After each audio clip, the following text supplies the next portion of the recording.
1. It started on a lonely coastal highway. John Resnick glanced in his rearview mirror. The black SUV was edging closer.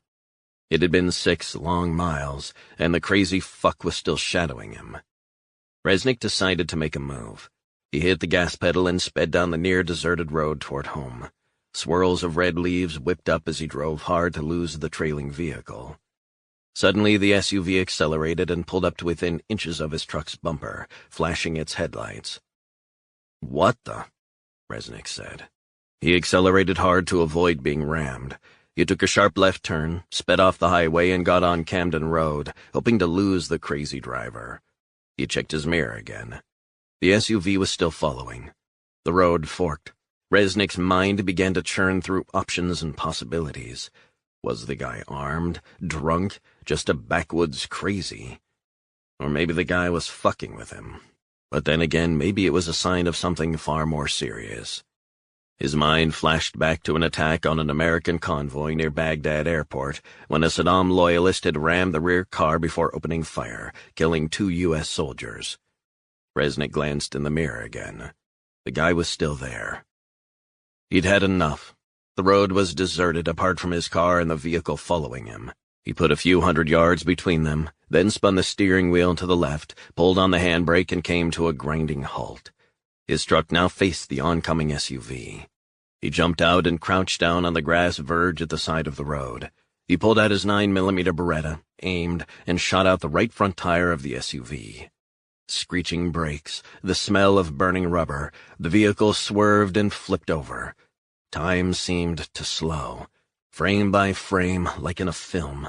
Metal crunched as the car slammed into the asphalt. The SUV shuddered to a stop. Smoke billowed out of the engine as its alarm emitted a high-pitched beeping. Resnick ran across the road and kicked in the front left window. The driver was wedged between the inflated airbag and the seat. Resnick leaned in and dragged him out, blood seeping out of a nasty gash in the man's forehead and from a burst lip. He pressed his gun to the man's bleeding forehead. "You want to play fucking games, is that it?" The guy stared up at him blankly, blinking away tears. "Answer."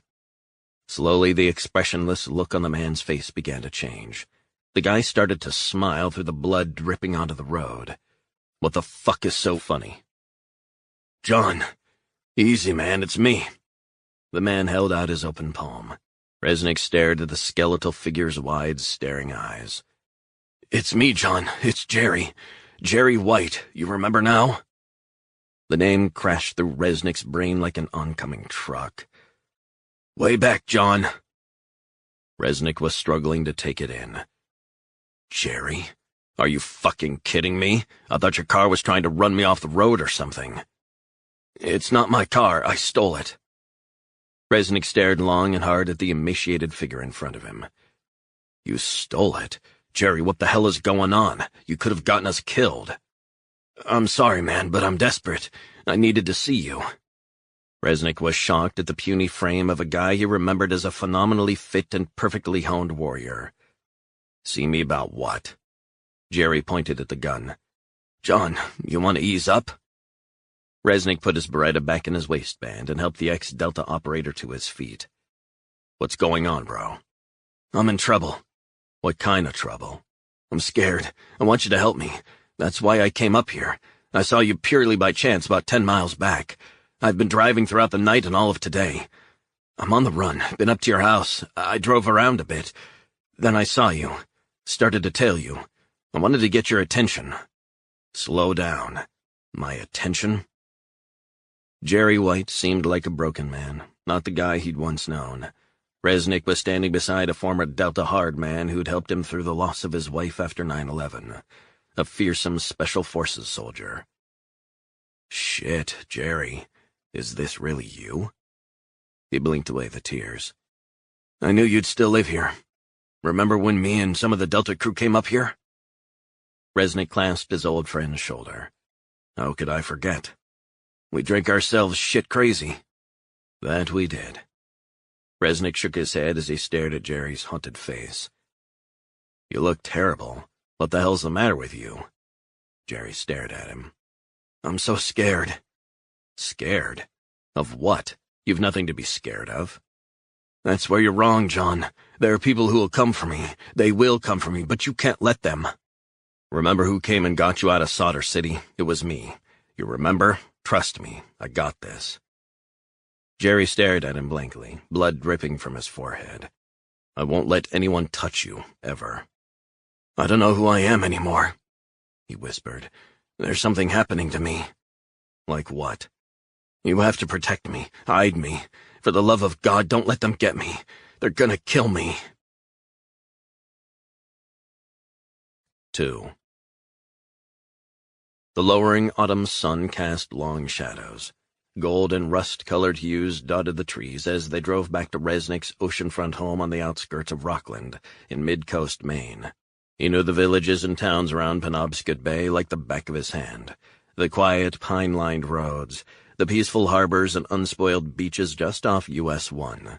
The tourists were long gone by mid-October, but encountering an old friend on his trip back from Camden after some deep-sea fishing on a charter boat wasn't how he had envisaged his day ending. He wondered what to do about the stolen, now damaged BMW. He made a mental note to call Bernie to retrieve the vehicle. He'd get it fixed and return to the owner. Resnick would pick up the tab. In the passenger seat, Jerry began clawing at his arms, digging his nails into his skin. Blood oozed through his shirt. What the hell are you doing, Jerry? Jerry stared straight ahead as they turned down the dirt road to Resnick's home. Just look after me, John. Promise? I promise. You have my word. What about the car I stole? I know a guy who'll get it sorted. We need to get you cleaned up. You hungry? Jerry nodded, occasionally touching the wound on his forehead. Blood had dried across his face. They don't feed me too much. Resnick could see that from Jerry's bony frame. Who's they? Jerry closed his eyes and began rocking back and forth as if for comfort.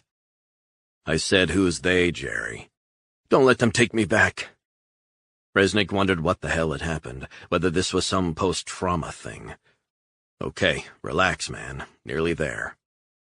The salt-blasted wooden house his late father had built with his own hands appeared in the distance. He drove down the dirt road for a mile before pulling up. He got out and headed inside, Jerry close behind. Make sure you lock the door and all the windows, man, Jerry said. Resnick could see Jerry was in the middle of some sort of mental breakdown. Will you relax? Once Resnick had gotten him inside and reassured the bug-eyed ex-Delta that things were fine, he handed him a fresh set of clothes, 2 sizes too big, and ushered him into the shower. Afterward, he sprayed antiseptic wash on the gaping wound on Jerry's forehead. Jerry grimaced at the pain. Gonna have to stitch this motherfucker up, Jerry, okay? Jerry nodded. Resnick got a needle and thread out of a first aid kit, dabbed the needle with alcohol, and then began to stitch up his old friend. Fuck! I'll be quick. Once the wound had been stitched, Resnick swabbed antiseptic cream over it and bandaged it up. Then he cleaned the minor wounds on Jerry's busted lip and the scratches and abrasions on his arms. There. Good as new, right? Jerry sat down by the log fire and pushed back the cuticles on his fingernails. Thanks, man. He looked at a picture of Resnick and Lauren taken in Central Park in New York on her 18th birthday. Is that your little girl, John? Yeah, that's Lauren. She's beautiful, man. You're a lucky guy. Resnick nodded. Last time I saw her, she was about 4 or something. Just a little girl. She's all grown up now, at college. College? Good for her. Smart girl. I like smart girls. Resnick looked at his old friend. So what's going on with you? You have no idea what's going on. Look, how about I fix you something to eat? You want some soup? What kind? Tomato, out of a tin. Tomato's good, yeah, sure. Resnick heated up the soup and took Jerry a piping bowl on a tray, alongside a plate with buttered white bread. Jerry slurped the soup greedily and ripped chunks off the bread, chewing ferociously. That's fucking good, man, thanks. Resnick got 2 cold bottles of beer from the fridge. He went back into the living room with its views over the darkening waters of Penobscot Bay and handed one to Jerry. Jerry held it for a few moments, transfixed. I'd had one of these for months. He took a long gulp and sighed. Long time. This is nice here. He put down his beer and finished the soup and bread. You want any more? Jerry shook his head. That's enough, man. If I have any more, I'll puke. Why you not eating? I told you, they don't feed me. Rations, almost. I go days without food. I'm ravenous most of the time. I have ringing in my ears. I'm hearing voices. Resnick took a swig of beer. Tell me what's really going on with you, and don't give me any bullshit. I can't tell you some of the things I've seen. Maybe we should take you to a hospital and get you looked over. John, that's not what I want. That's where I've just been, in a hospital. A hospital? Where? I don't know, near Ithaca, I think. That's what I heard. What? Is it a veterans hospital? I don't know, man. Just had me down there going crazy. They're trying to drive me out of my mind. When I close my eyes, I see things. Myself killing people. That's all I see. Resnick kept his expression neutral. He'd seen guys like this before. Guys who were hanging by a thread. Jerry needed urgent psychiatric treatment, not cozy chats over bottles of beer. He was gone. Listen to me. I know a guy, a doctor, a friend of mine. He might be able to help you. Jerry began rocking back and forth. He sobbed hard, tears streaming down his face. I've got things in my head, man. I see things. I keep on hearing the same words, over and over again. I know. I've had my fill of doctors. Sick fuckers. What they've been doing to me. Do you hear me? Jerry glanced out the window. You mind pulling the blinds? It's getting dark.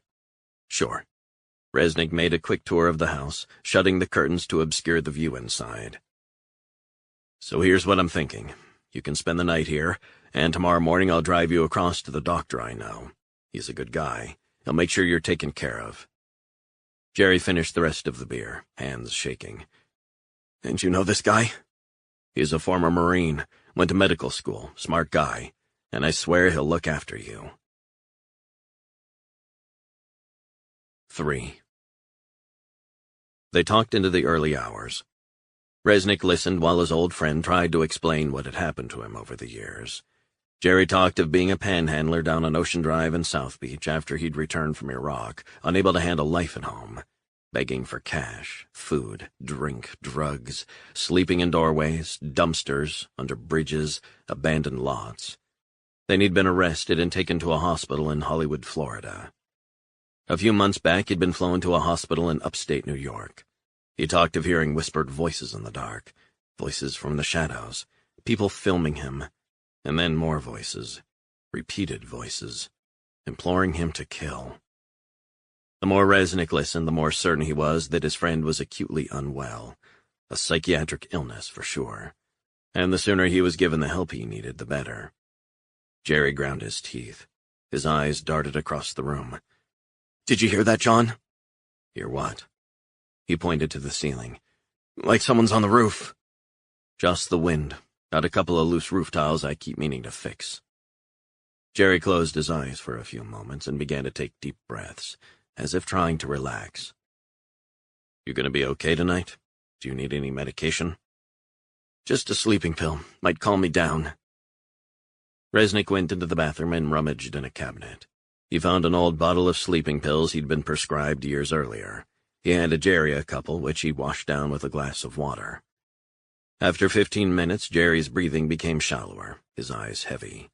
Half an hour later, he drifted off to sleep in the frayed chair opposite, the one Resnick's father had sunk into after work at the sardine packing plant. Resnick fetched a blanket from his wardrobe and wrapped it around Jerry. He took the empty bottle of beer and the tray with a plate and bowl to the kitchen. He washed the dishes and then sat down, watching over his old friend. Hour after hour, Jerry tossed and turned, moaning in his sleep, agitated as if trying to escape someone's clutches. Resnick listened to the old grandfather clock in the corner ticking, the crackling logs on the fire. He wondered whether to text the psychiatrist he knew and ask him to see Jerry first thing in the morning. He reflected on that for a few minutes, then decided to wait until daybreak, hoping Jerry would enjoy a good sleep. He made himself strong black coffee and sat back down in his seat. His old friend twitched, the spasms interspersed with an occasional groan. Perhaps a recurring nightmare. Resnick was no stranger to searing nightmares. The worst had come after his wife died. He'd pictured her over and over each and every night, silently screaming from high up in the Twin Towers, black smoke billowing out into the pristine blue September sky. He'd wake up in a cold sweat, shaking for minutes. A loud moan from Jerry snapped him back to reality. Resnick sipped the scalding coffee, enjoying the caffeine buzz.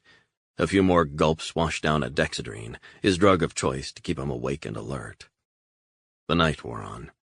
He wondered if he should do something more worthwhile. Read a book, write an email to his daughter, watch an old movie. But he didn't.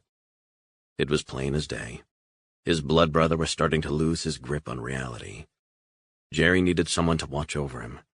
Resnick thought back to the countless times he'd grabbed 30 minutes or maybe an hour in the night as they'd hunkered down in some shithole in Iraq. Jerry had watched over him like he'd watched over Jerry. That was the way it was. The firefights, the search and destroy missions in Baghdad, Fallujah, the ensuing mayhem, the deaths, and the seemingly constant suicide bombings. Both Al-Qaeda and the Islamic State used that tactic to take strategic villages. The effects were inevitably devastating. But a suicide bomber could also be used as a diversionary tactic, sometimes as part of a secondary attack. Then there were improvised explosive devices inside dead dogs, waiting to blow up soldiers, Iraqis, anyone. Sometimes armored convoys were attacked by roadside IEDs triggered remotely by cell phone. Sometimes by jihadists in their line of sight a few hundred yards away, filming the whole thing. Putrid anger boiled over. Delta didn't take prisoners, and neither did the former Baathists, loyalists, Republican Guard hardcore, and then came the infiltration and influence of the Iranians. Cuds. Resnick, Jerry, and other Special Forces soldiers had seen it all. The torture victims found dead, bound and gagged, eyes missing, limbs hacked off, gunshot wounds to the back of the head, bodies thrown off buildings, on and on. Jerry stirred for a few moments before drifting back into a fitful sleep. The embers of the fire were still burning. Resnick sat in silence and stared at the flames. 4. Just before dawn, headlights shone through the blinds of Resnick's house. As Jerry slept, Resnick drew his 9mm Beretta, pulled back the slide, and headed out the rear of the house. He crept around his home and down the side path. He spotted one SUV and an ambulance. He approached the SUV and yanked open the passenger door. A middle-aged woman with a black bob haircut, wearing bright red lipstick, stared at him, unfazed. Two heavy-set men occupied the rear seats. Resnick pressed the gun to the woman's head. "Who are you?" She cleared her throat. "My name is Dr. Eileen MacDonald." She handed him a business card. "We've come for Jerry White." "Why?" "He's a patient of mine. I have reason to believe he's here with you." One of the men in the back handed Resnick a piece of paper. "Just ease up. He's a patient at our facility." Resnick looked over the paperwork, which seemed legitimate, and moved the gun away from her head. The Wittenden Institute, Ithaca. Never heard of it. "Jerry is a very sick man," Dr. MacDonald said. "We need to take him back for his own good, Mr. Resnick. You are Mr. Resnick?" "How do you know my name?" "This is your house, right?" Resnick wondered how they knew so much. He was very careful to protect his identity and the details of his life. "You need to explain how you know who I am and where I live." "It's complicated." "I don't need to know it's complicated bullshit. How the hell do you know who I am and where I live? Answer me." "Calm down, Mr. Resnick. We learned that a man who stole a car earlier today matched Jerry's description. The GPS on the car indicated it was near Rockland. Jerry's file shows he has family in the area, and he also indicated in interviews with myself and other doctors that he came to Rockland to visit you many years back. I believe you were both in Delta." "Yeah, but how do you know where I live?" "I'm not at liberty to say." Resnick saw a red flag. "Bullshit. You need to do better than that." The doctor glanced to the two men in the back, who shrugged. "Our facility treats veterans, Mr. Resnick, vulnerable veterans, and we have access to the databases of several government agencies." Resnick wondered what government agencies, apart from the IRS, would have his details. He sensed they weren't telling him the full story. "I very much hope you'll hand him over without further problems." "Not so fast. I need some reassurances." "There are two ways we can do this. You can either hand him over to us, or we can call the local cops to help us. But then it might get messy." "The local cops? What the hell does this have to do with them?" "Jerry White needs urgent medical care. He needs to be treated by us." I don't doubt that Jerry is very ill, but he's petrified of going back to your hospital. Can't he just be looked after here? What about his family? Doesn't his father live up near Camden?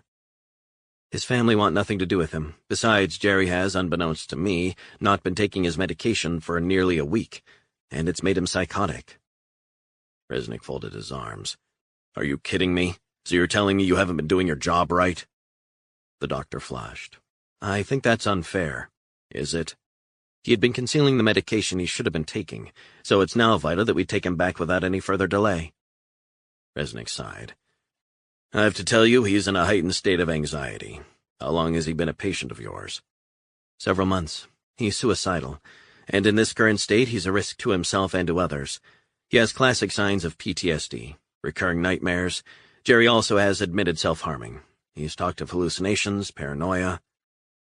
Resnick contemplated the right thing to do. He wanted Jerry to get treatment, but Jerry was terrified of being returned to the hospital. Mr. Resnick, is Jerry inside? He's sleeping, but when he finds out you guys are here and want to take him away, he'll freak. MacDonald turned around and pointed to the two heavy-set men in the back seat. Mr. Lawrence Cray is the head of security, and he and his colleagues are both well-trained and restrained. Resnick glanced at the men in the back. I don't doubt that. He wondered how the heavies would treat Jerry for absconding. Would he be put into restraints back at the hospital? But the reality was, Jerry needed help. That was clear. And despite Jerry's concerns, real or imagined, about the doctors and the hospital, medical care was essential. So how are we going to work this, Mr. Resnick?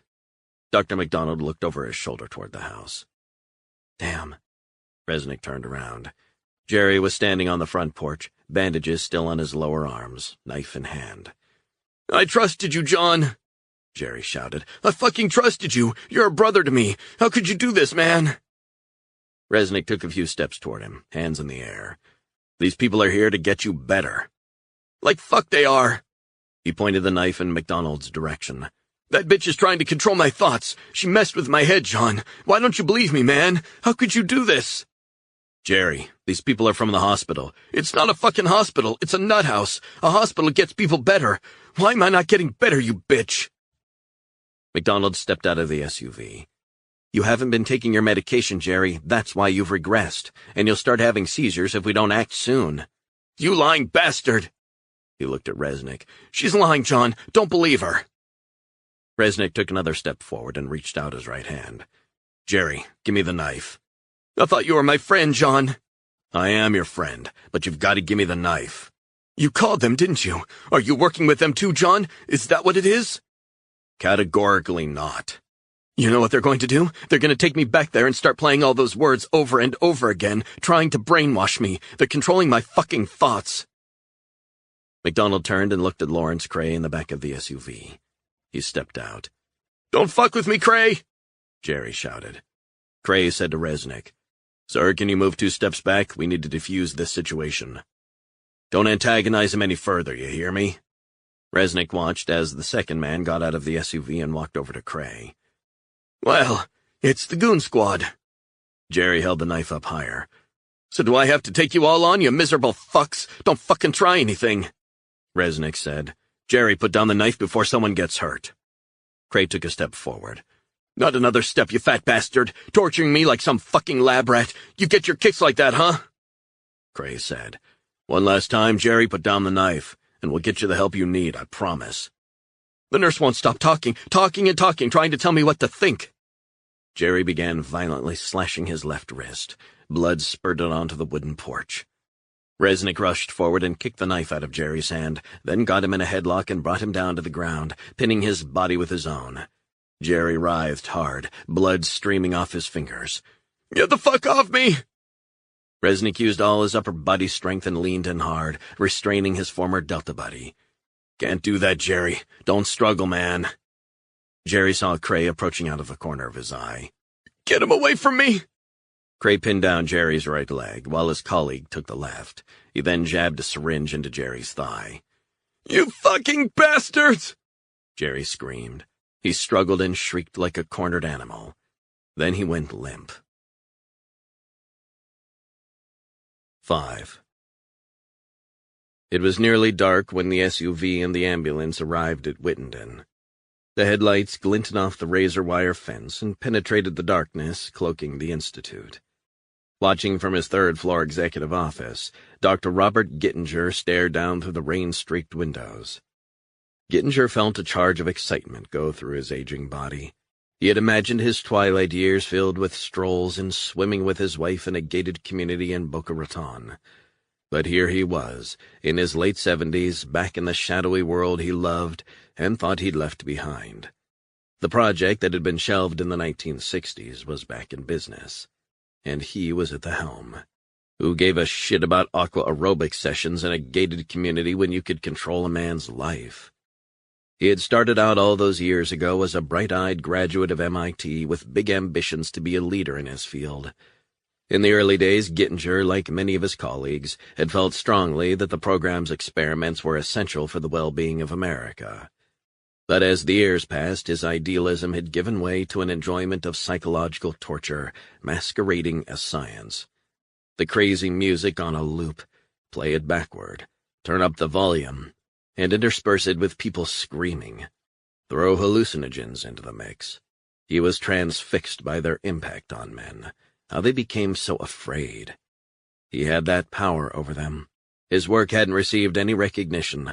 That wouldn't have been allowed, but he was an expert in his field. And now, as the director of the Institute, he could indulge his whims as and when he required. It was like a drug to him. Then there was the money. He didn't know any other employer in North America that was paying psychologists $1.5 million a year. He was in the second year of a 3-year contract, and the money would help put his grandchildren through their fancy prep schools and college. But he had other reasons, personal reasons. He watched as the security personnel stepped out of the floodlit guardhouse at the perimeter fence and carefully checked the documentation the occupants of the SUV and the ambulance provided. A few moments later, both vehicles were ushered through. He shut the blinds, sat down at his desk, and opened his laptop. He watched CCTV footage of an unconscious Jerry White being carried out in a straitjacket from the back of the ambulance and placed on a gurney. Gittinger monitored the progress carefully until White was safely back in his private room, the lights on full brightness, 24 separate cameras monitoring his every movement, and 6 hidden microphones picking up every utterance from the room. The nurses carefully removed the straitjacket and lifted White onto his bed. Then they secured him with leather ties strapped across his chest, thighs, and ankles. A nurse injected a drug into his left arm. It would knock him out for at least 48 hours. She said, "Play loop 1 and then repeat." From the speakers came a recorded male voice. "No past, no future, no now." And again, "No past, no future, no now." Dr. Gittinger smiled. All the hard work would have to begin again. 6. It was late as Resnick reflected on what had happened earlier. He sat wrapped up on his deck, staring out over the dark waters of Penobscot Bay, watching silhouetted lobster boats bobbing in the swell, thinking of Jerry. It was strange that the doctor from the hospital and the 2 security guys had managed to track down not only Jerry, but where Resnick lived. He wondered if he had done the right thing handing Jerry over. The whole thing didn't sit right with him. He thought Dr. MacDonald had sounded defensive, and Jerry's physical appearance and the look in his eyes worried him greatly. It wasn't the guy he knew. The more he thought about it, the more uneasy he felt.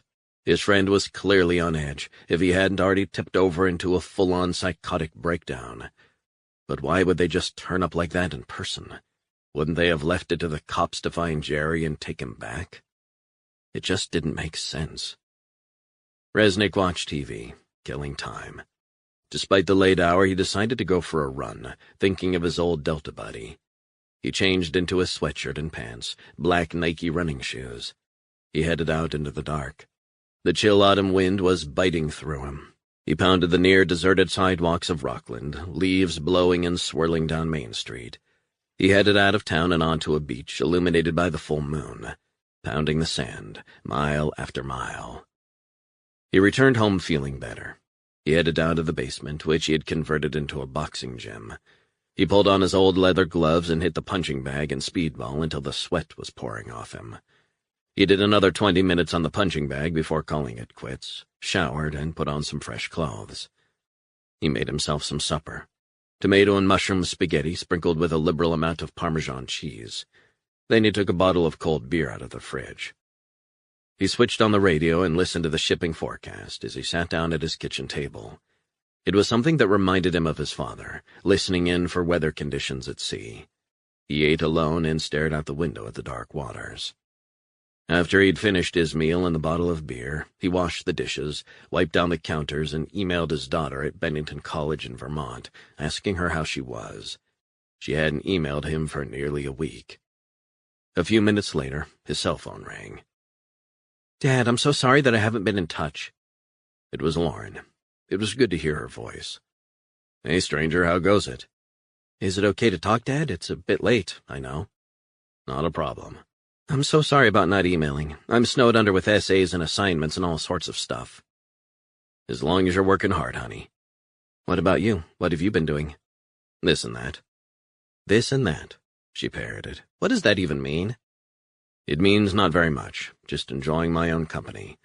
I like my own space." "I know you do, Dad."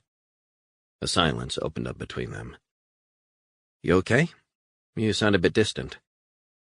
"Just a guy I knew turned up yesterday out of the blue, following me in a stolen car and then freaking out a bit. Ex-military like me." "Are you kidding me?" "No, I put him up for the night." "At our house? Dad, is that a good idea?" "I can't give up on an old friend. He needed help yesterday. Bad." "Where is he now?" "This morning first thing, he was picked up by people from the hospital. Started slashing at his wrists. He was so psychotic. Said he didn't want to go back." "Are you okay, Dad?" "Don't worry about me, I'm fine. He's back where he came from." "And where is that?" "Some psychiatric hospital. Escaped, apparently." "He's a mental patient? And he stayed with you at our house?" "I couldn't turn my back on him, could I?" "I guess not. That's awful. Who was it?" "Guy called Jerry White. You might remember him." "I remember the name. You said he visited you after Mom died, at the house." "That's right. You called him Uncle Jerry when you were younger." "I did?" "He was around a lot at the time. Even read you stories." "I don't remember that." "He also, if I remember correctly, stopped you from getting scalded after I knocked a pan of hot water off the stove. He put his arm in front of you. He was the one who got burned."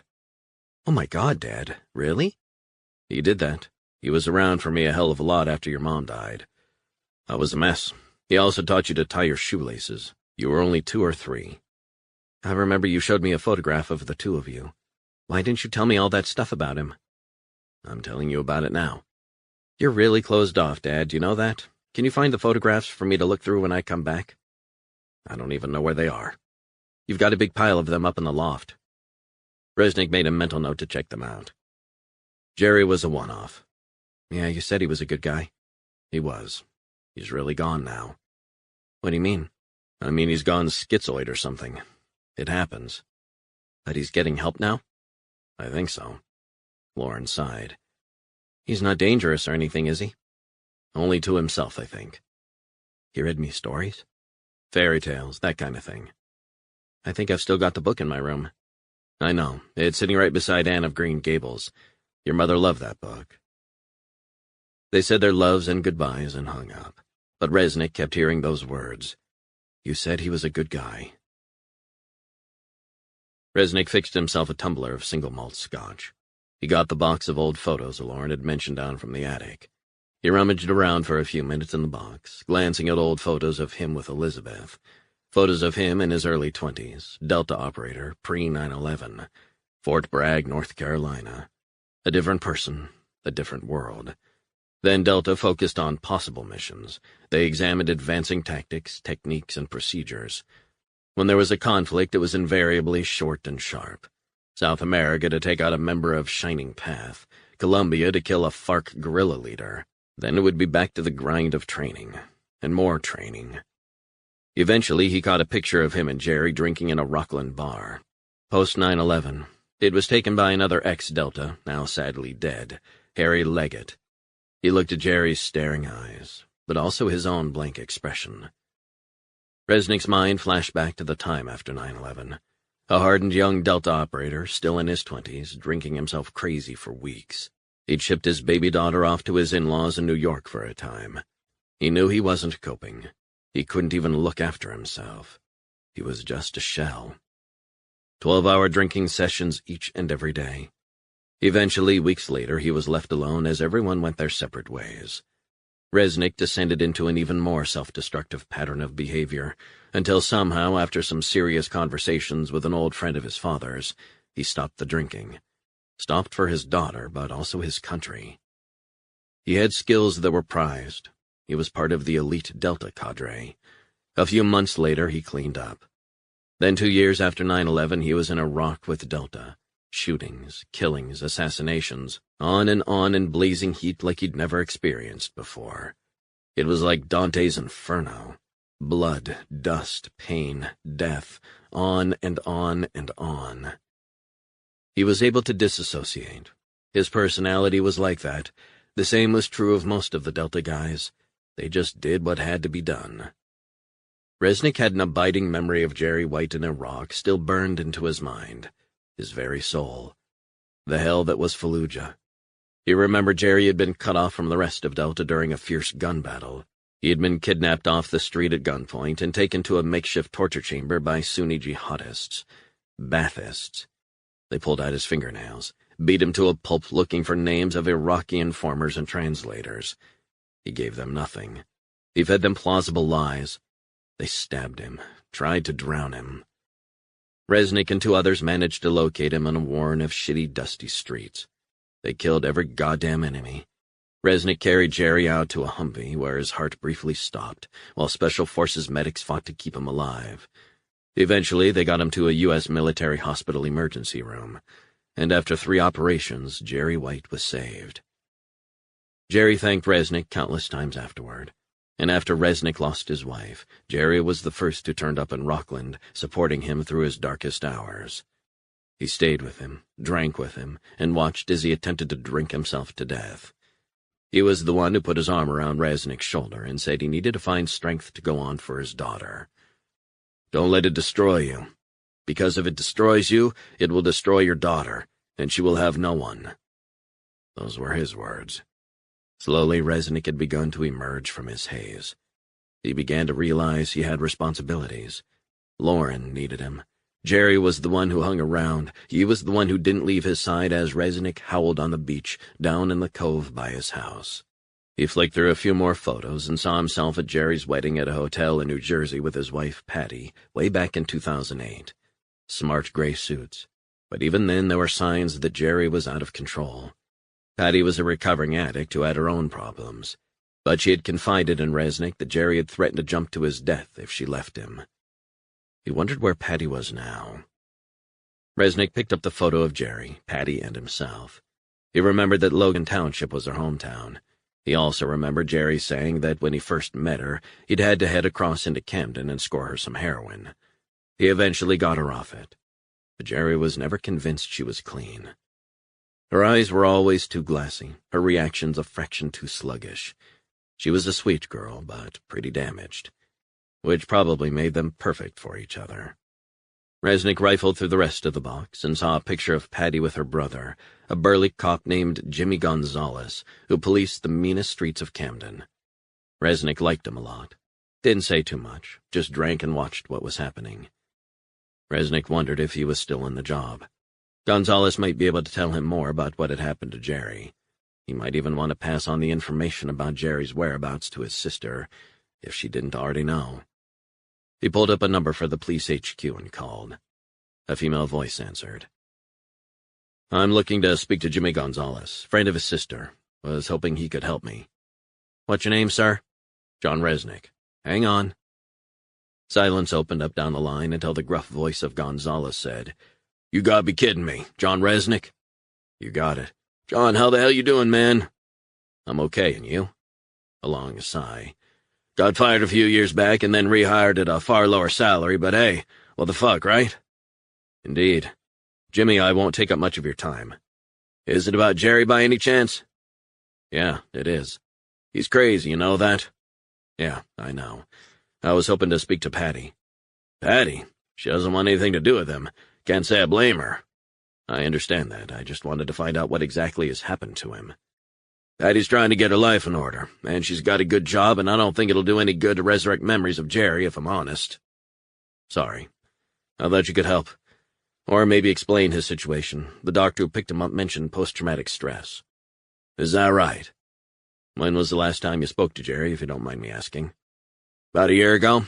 Patty left him months earlier, and he was still bugging me, wondering why she wasn't visiting him at the hospital. What hospital was that? The Palm Hospital down in Florida. Burned-out whack job veterans mostly. And he called from there? Yeah. And that was the last you heard? That's it, till you called. The doctor at the hospital he's in now said his family didn't want anything to do with him. Well, Patty said she doesn't want anything more to do with him, that's true, but I felt sorry for him. I visited him a couple times down in Florida. How did he seem to you? In a pretty bad way. Self-harming, threatened other patients. He called to say he'd been picked to undergo new rehabilitation therapy up in New York. He was excited about that. Doctors had told him that the treatment had excellent results with veterans with psychiatric conditions. What was his place called? Wittenden or something. Did you visit him at this place? I called, but they said that wasn't possible. What about the last time you visited him down in Florida? What was he like? Jerry was wired, babbling about killing people and stuff, said he needed to get a knife. Talked about the Taliban operating across Florida, needed to sort them out. It was too much for me, so I didn't go anymore. Did anyone else visit him in Florida as far as you know? His father. What's his name? Resnick asked. Hank White, retired to Bar Harbor just up the coast from you. You want me to let him know? Yeah, give the old man a call. Let him know Jerry's at the Wittenden Institute in Ithaca, New York. 7. The following day, Resnick's cell phone rang. He didn't recognize the number. Yeah, Resnick speaking. John, it's Jimmy Gonzalez. I thought you should know, after your call. Sure. Did you manage to get in touch with Jerry's dad okay? Yeah, I did, but late last night, I got an irate call from Hank saying he wasn't being allowed to visit Jerry at Wittenden. Really cut up about it. Said he had a right to see his son, which I absolutely agree with and understand. Sure. Anyway, he called in the middle of the night about 2 a.m. I've got to be straight with you. When he called, he sounded out of his brains, really crazy drunk, and he was threatening to go down there. Go down where? To the hospital where Jerry is, in New York. Wittenden? Right. So he was screaming at me over the phone that he wanted to speak to the doctors, demanded to see his son, threatening to go to his congressman or senator or some such shit. Said he'd call them up again and said he was going to get the press to highlight this disgrace, as he called it. Eventually, after raving for a few minutes, he just hung up on me. Resnick sighed. Shit. Anyway, I just got off my shift and I called Hank. No answer. Called 20, maybe 30 times over the last hour or so, and still no answer. Maybe he's sleeping off his hangover. Maybe. I was just thinking, well, Jerry is still family. He's not a bad guy. He's crazy, sure, but he's not a bad guy. And his dad is family as far as I'm concerned. Resnick said nothing. So I was wondering if it was possible for you to head on up to see how he is. Resnick considered what he was saying. Hasn't he got anyone in Bar Harbor? Not a soul, man. Not a goddamn soul. Burned all his bridges. Resnick thought of his Delta buddy in a hospital without anyone to visit. He would have wanted someone to at least look in on his dad. Leave it with me, Jimmy. The sun had dipped below the horizon, spreading a dark autumnal glow across Bar Harbor, when Resnick pulled up at Hank White's trailer. The door was open and a golden Labrador was barking its head off. Resnick patted the dog on the head. Okay, boy, how you doing? The dog barked some more, increasingly louder. Resnick knocked on the open door. Hey, it's Jerry's friend, Resnick. You decent, Hank? No answer. Resnick knocked again and waited for a few moments. Jimmy Gonzalez said to give you a visit. It's about Jerry. He sighed. Hank, I'm just coming in. He popped his head inside and looked around. Disheveled mess. Old TV dinner strewn around with empty bottles of vodka, wine, and scotch. The sickly smell of pot heavy in the air. Jesus. He looked around the trailer, then out the back window, which overlooked some woods. The dog's barking didn't let up. Resnick checked the collar and saw it said, My name is Max. I belong to Jerry White." He looked over toward the woods. He felt that Hank White wouldn't be far. Maybe crashed out there after going for a walk. He stepped out of the trailer and headed down a leaf-strewn dirt path toward the trees. Resnick took out his gun and pulled back the slide, purely as a precaution. He walked on, pale moonlight showing the way into the woods. The dog was barking, walking beside him, occasionally jumping on him. "Okay, Max, behave." The dog ran on ahead. Resnick followed and headed farther into the woods along a trail, a canopy of dark brown and black foliage, the prolific aroma of damp and leaves and soil. He walked nearly a mile or so. The light was fading fast. Up ahead, the dog was barking furiously. He went in that direction, the only sound of twigs snapping underfoot. He sensed something was wrong, maybe a hunch. The open door of the trailer. Had Jerry's dad gone for a walk and had a heart attack? Maybe he'd collapsed in the woods, drunk, and fallen asleep somewhere among the trees. That was the most likely explanation. The more Resnick thought about it, the more he wondered what the hell he was doing out in the middle of some goddamn woods outside Bar Harbor, Maine, trying to find out if his ex-Delta buddy's dad had fallen ill or collapsed. Resnick called out, "Hank, are you out there? It's Resnick, Jerry's friend. Jimmy called me. He's worried something happened to you." The dog's barking was the only sound that split the chilly air. Resnick walked on and on. He was determined to make sure he'd given a proper look before he called the cops to report a missing person. "Hank, it's getting dark. You need to get yourself back to the trailer. Your goddamn door is wide open." Up ahead, shrouded in darkness, was something Resnick couldn't make out. He ran forward until he stopped dead in his tracks. He peered through the gloom. High up on a mossy oak, he could see Hank White hanging, belt around his neck, eyes open and mouth agape. A few moments later, he sensed movement behind him. He spun around. 2 cops were approaching, their guns trained on him. "Not a fucking move, son." 8. Deep in the bowels of the Whittington Institute, Director Dr. Bob Gittinger and Dr. Eileen McDonald were standing outside the reinforced one-way mirror. On the other side of the plexiglass, Jerry White lay on his bed, heavily sedated, leather restraints across his chest, waist, thighs, and ankles. From the speakers came a recorded male voice. "No past, no future, no now." And again, "No past, no future, no now." Gittinger watched, transfixed. "Do you believe he will allow the words into him?" he said. "What I mean is, when will he no longer resist?" "Jerry is strong-willed, he is very resourceful, and he is highly dangerous. But the cognitive tests we've done with him show he follows orders almost compulsively, so we are confident the trigger words will be followed. We've had 3 psychological evaluations, and they all say the same thing. He's the best candidate for successful completion." Gittinger glanced through the glass again. "What do we anticipate the effects on him will be with the more intensive therapy we're planning?" "No one really knows." "Best guess?"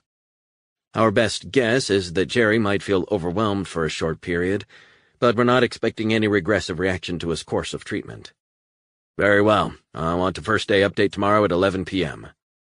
McDonald nodded. "I'll send that to you as soon as we have the vital signs and figures and all the efficacy predictions of the treatment."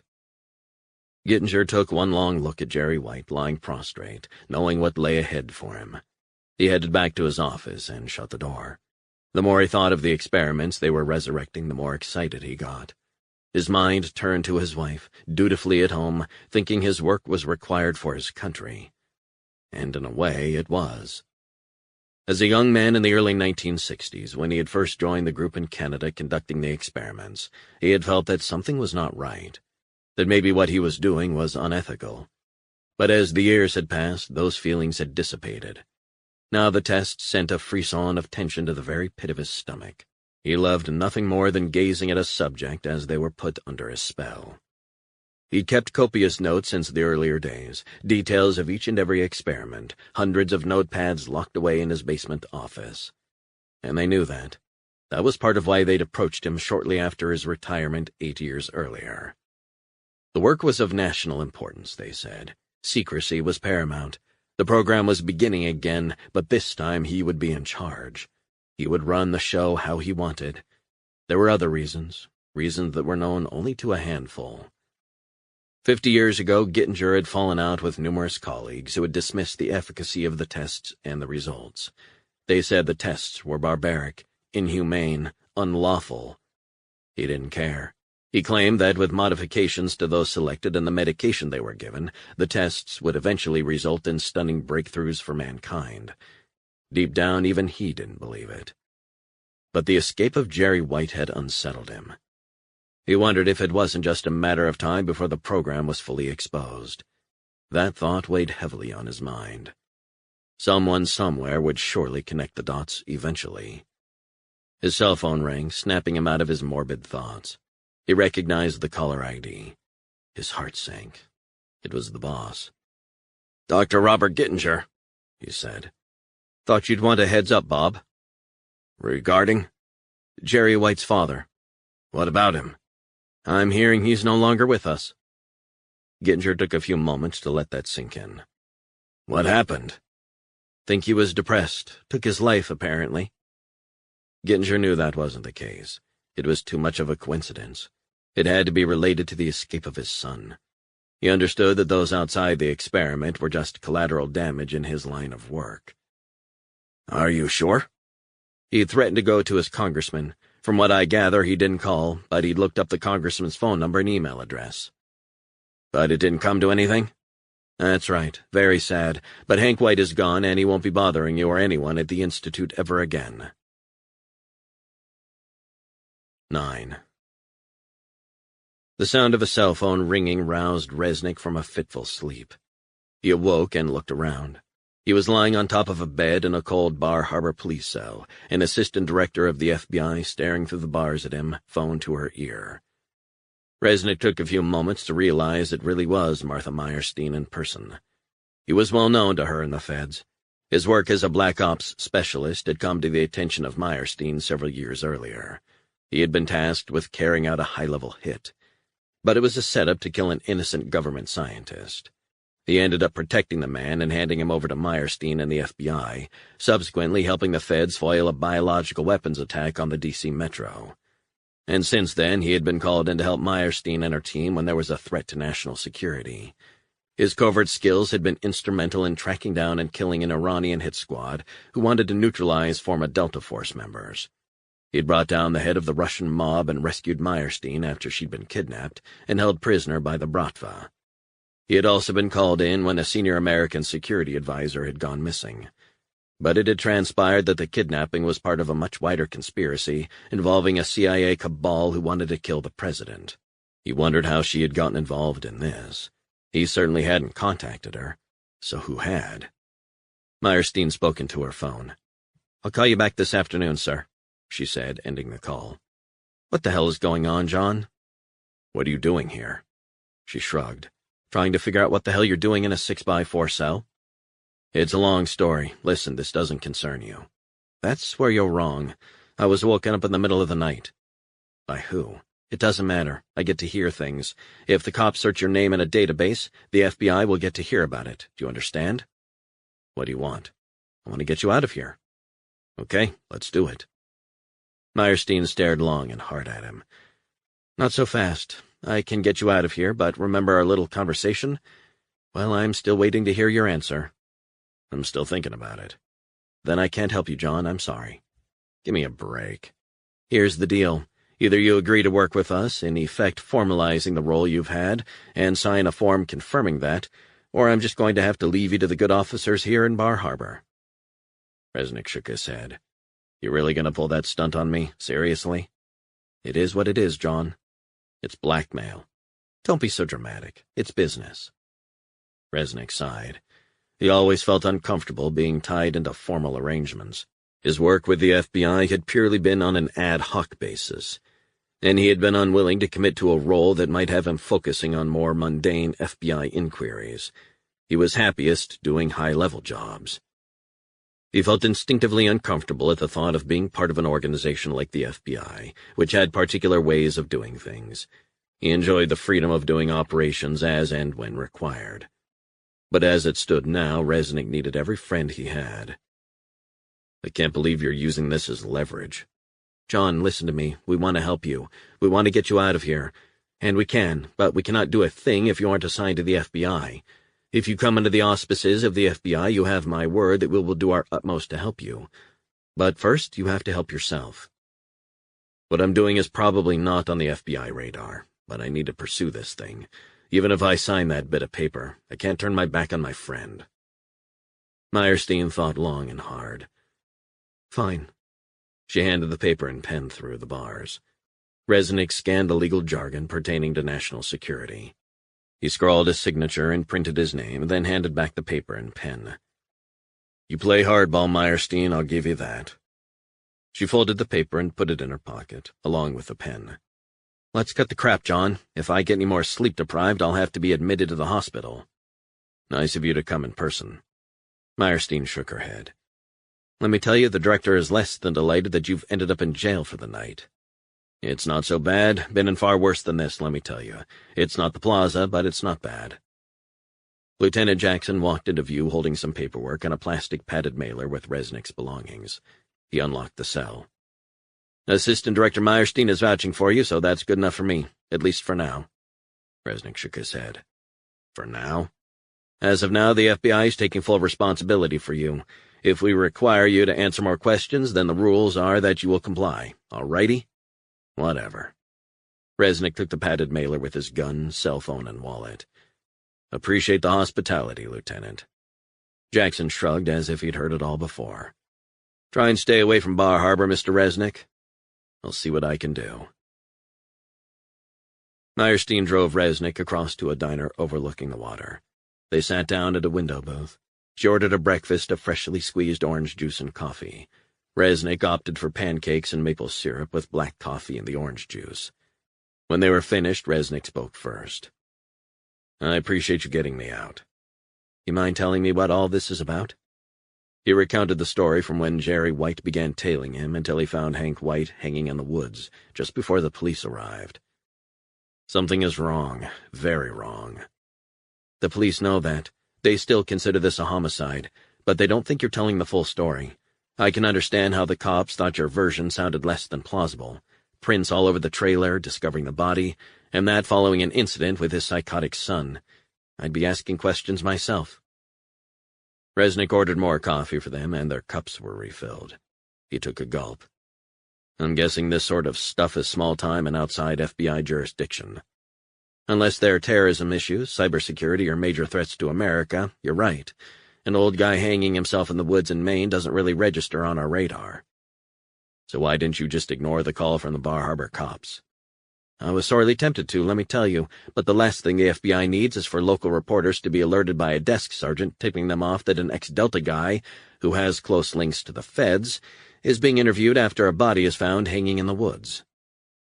I'm assuming you didn't have to come all this way. Why didn't you get the guys from the Boston field office who oversee Maine?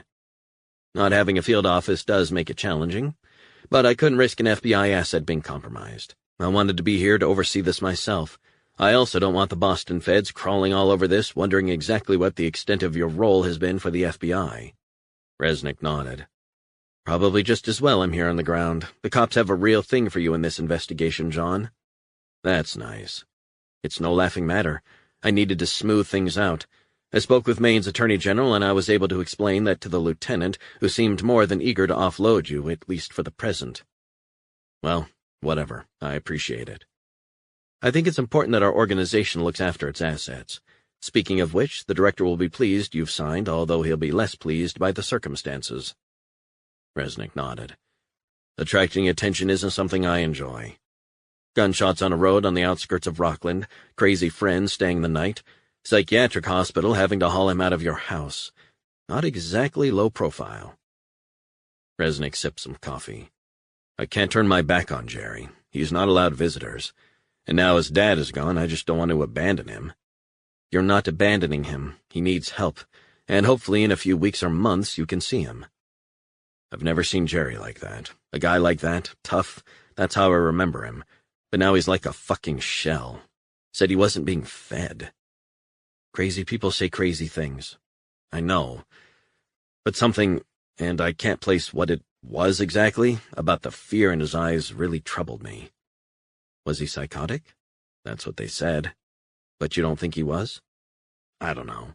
He'd seemed lucid for a few minutes, and then he'd be gripped by a terrible inner terror. He said when he closed his eyes, he saw himself killing people. Post-traumatic stress? I guess. He thought the doctors were trying to drive him out of his mind. He said he thought they were going to kill him, too. It was all a bit out there. Meyerstein went quiet for a few moments as her gaze wandered around the diner. Tell me about Jerry when he was well. Jerry was the one, above all my other Delta crew, who was with me in the days and weeks following Elizabeth's death. Meyerstein averted her gaze. He was there as I sat on the beach, down in the cove, drinking myself into oblivion. He drank with me in every bar in Rockland, twice, and still helped me get home. He slept on the sofa. He heard me wailing every night. But he never said a thing. He was just there for me. Eventually he said, "Okay, enough. You need to move on." You were close? We were close. You know how it is. People go their separate ways, lose contact. When I left Delta, he was still there. He left a couple of years after me, but he didn't get in touch, and to be fair, neither did I. You get on with things. I understand. I don't owe Jerry anything, but I feel I do. That's why I came up here to make sure his dad was okay, not knowing that I'd find him like that. Resnick looked out over the water. Jerry loved the ocean, loved looking at the water, listening to it hit the shoreline. Made him calm, relaxed him even. This all probably doesn't make much sense. Meyerstein sighed. It makes plenty of sense. You look out for people. I admire that. We all have our reasons why we look out for people, or at least certain people. I must be a pain in the ass for you. Life is never dull with you, I'll give you that. She took out the paper he had signed. You need to date it. She handed Resnick a pen. Resnick looked at the papers and marked down the date. Do you not like commitment, John? Is that it? That's not it. It's just got to be the right time for me. Today is the right time, and I don't mind committing myself to some high-level stuff, but I need some time to help Jerry. We won't be waiting around forever. You're now part of the FBI. I got it. You've got to be careful, John. One fuck-up and you'll be back in jail. How long can I spend looking into Jerry's situation? You've got a week, not a day more. 10. It had been a couple of years since Resnick had met up with Tom McNulty, an ex-Marine and now Rockland psychologist specializing in post-traumatic stress. It turned out he and McNulty shared a mutual friend, Bill Eastland, former chief of police and a Vietnam vet buddy of Resnick's late father. McNulty was a good listener, and he had offered to work with Resnick if he ever needed help. Resnick hadn't taken him up on the offer until now. He'd much prefer to deal with his emotions and moods in his own way, usually by walking along the shore, forgetting himself, at least for a few hours, forgetting the memories. It was late morning when Resnick pulled up outside McNulty's waterfront property in Owl's Head, not far from Rockland. Resnick got out of his car and rang the front doorbell. A few moments later, the mustachioed McNulty opened the door holding a mug of coffee. He wore a burgundy sweater, dark jeans, and cowboy boots. "Well, John Resnick, long time no see," he said. "Come on in. I've only got a few minutes to spare, so it'll have to be quick." Resnick headed inside and was shown into a spacious waterfront room filled with books. Two adjacent sofas were positioned near a marble table with old copies of Newsweek and National Geographic piled on top. "Sit down. You want coffee?" "Don't mind if I do, Tom, thanks. I appreciate you seeing me on such short notice." "Not a problem." McNulty headed to the kitchen and brought back a piping hot mug of black coffee. "The way you like it, as I remember." Resnick smiled and took the mug, placing it on a coaster on the table. McNulty put down his mug and sat on the opposite sofa.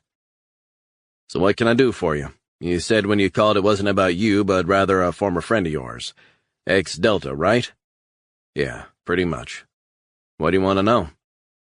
"First, this is not a consultation as such. This is just a chat." McNulty smiled. "Whatever you want to talk about, I'm listening." "You know what it's like, Tom. I mean, when you're in battle. It's fucking nasty. Does things to your head." "No question." Resnick went over again what happened when Jerry White came back into his life. "That's a very traumatic series of events by itself," McNulty said. Together it must have had an impact on you. Maybe. Is that something you want to talk about? I can book you in. Not really. What I'm interested in is trying to visit the hospital Jerry's in. I don't know. What don't you know? I'm not really good at this opening up stuff, Tom. But Jerry looked after me when I was at my lowest, and I want to at least be there for him. You know, just to visit him and say, "It'll be all right, pal," that kind of thing. Perhaps Jerry's doctors feel that in his current condition he's just not ready. Might be worth leaving it to the doctors to get him back on track. Maybe you're right. McNulty looked at Resnick. You're dying inside, John, I can see that. You're really cut up about this, aren't you? I don't want him to languish in a goddamn psychiatric hospital for months. I'm wondering if you, maybe in your capacity as a psychologist who knows about post-traumatic stress disorder, maybe you could contact them, at least try and gain access. Maybe they'd allow you in. I don't, as a rule, interfere in the workings of other hospitals unless the person is a patient or former patient. But in this case, just this once, I'll put in a call for you. Tom, that's much appreciated. That's a real weight off. Not a problem. So, Jerry White. McNulty leaned over to his desk and picked up a pad of paper and a pen. What's the name of this hospital Jerry's being cared for in? It's in upstate New York. Know that area well. Place called the Wittenden Institute. McNulty scribbled the name down and went quiet for a few moments.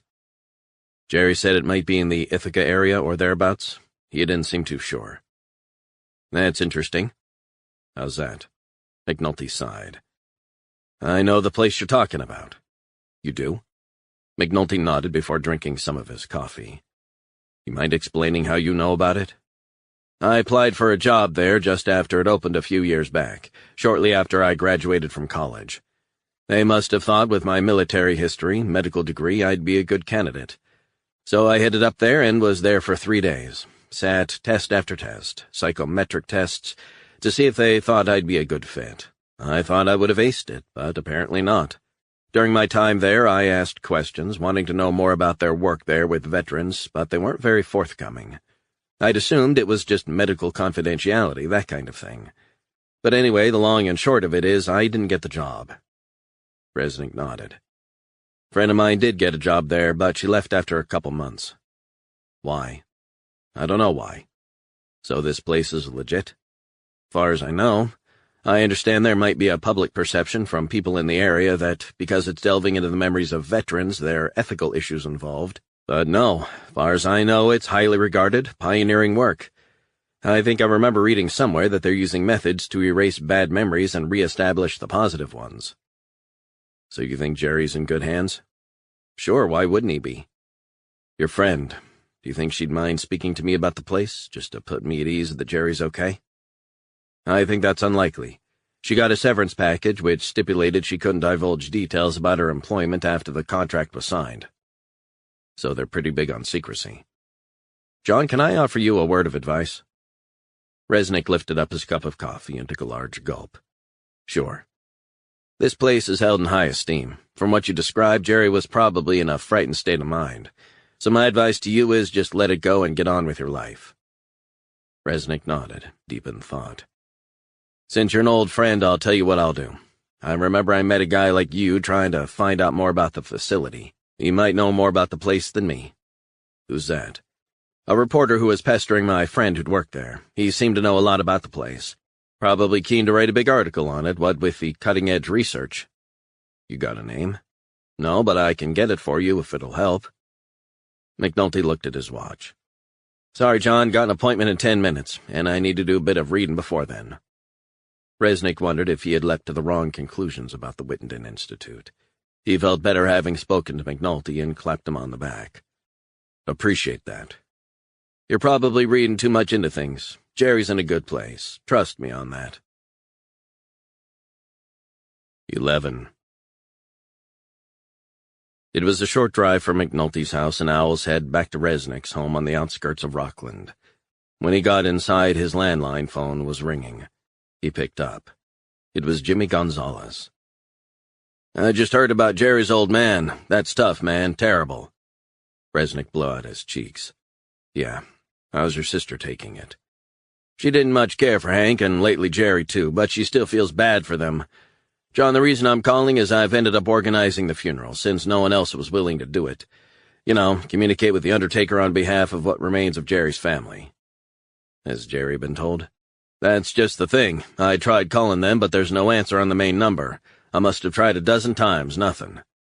Leave it to me. I'll deal with it. John, you've gone over and above what I'd expect. And by the way, for what it's worth, I'm real sorry I asked you to head up to Bar Harbor. I think you've probably got enough on your plate without witnessing that. Resnick didn't fill Jimmy on how he had been questioned by Bar Harbor police as a suspect, or that he believed Hank had been murdered. He knew the cops weren't buying the suicide theory, which begged the question, who had killed Hank?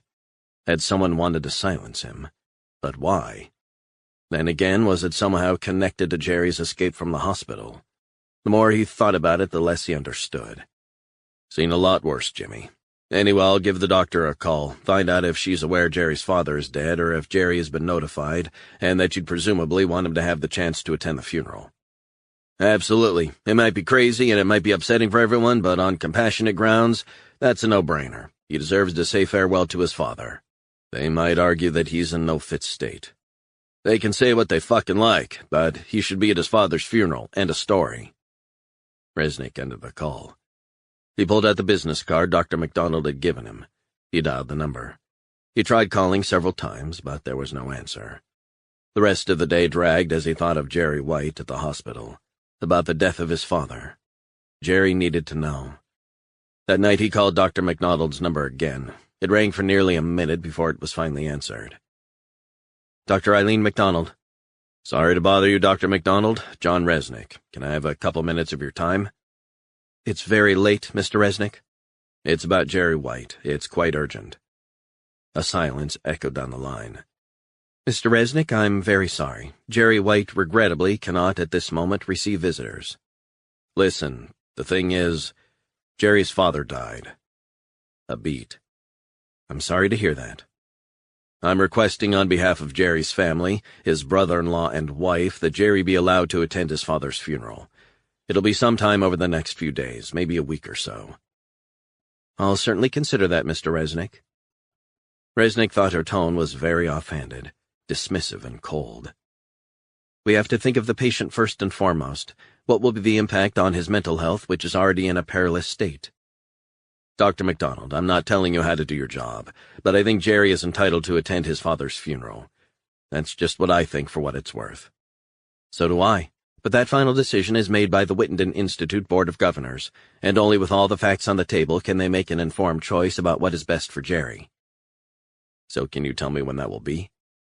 Let's see. The board meeting is tomorrow evening. I will be attending, and I can certainly reassure you that I will be recommending that Jerry be escorted out of the hospital. Remember, he is not a well man. This might be under mild sedation, and be allowed to attend his father's funeral.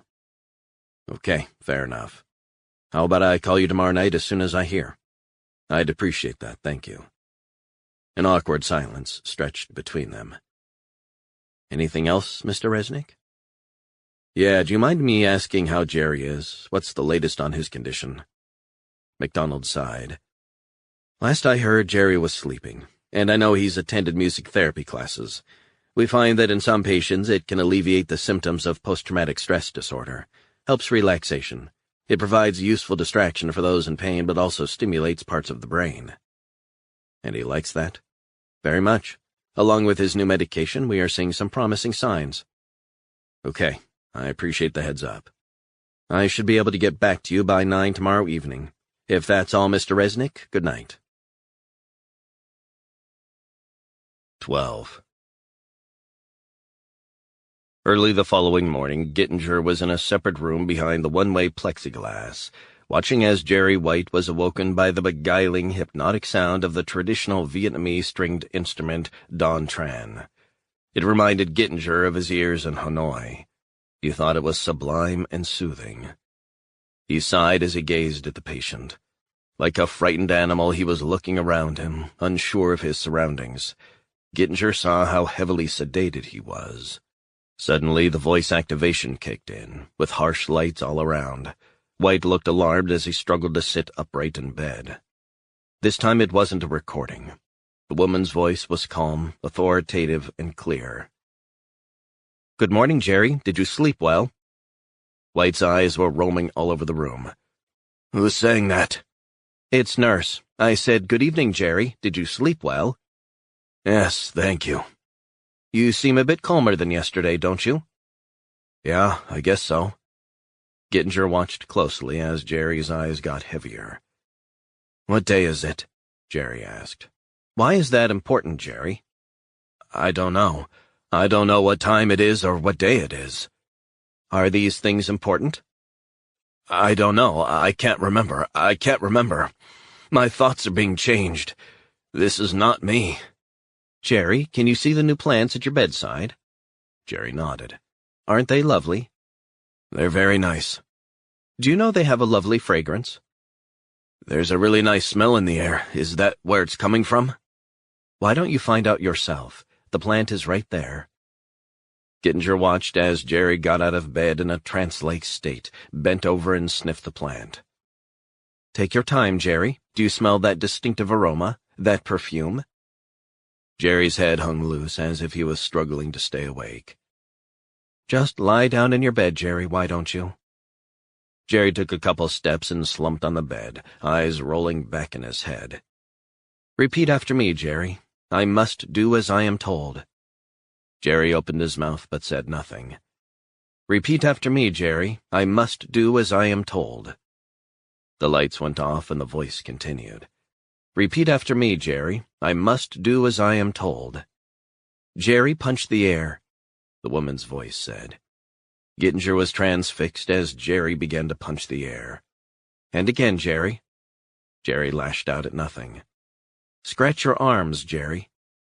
He began to claw at his forearms with his nails. Blood seeped onto the bed. "Good, Jerry. That's better." He was clenching his teeth. His chest was rising up and down as if his breathing was getting more labored. Perhaps he was just becoming more anxious. "You're making great progress, Jerry," the woman's voice said. "We're so happy with your efforts, and now I can see quite clearly you are allowing yourself to absorb the messages and let them wash over you. Do you feel them washing over you?" Gittinger watched as Jerry White began to stare into space, the voice and lights ever present. 13. It was a short drive for Resnick across to Acorn Cemetery. The orange tinge from the setting sun glinted off the hundreds of headstones, throwing long shadows across the graveyard.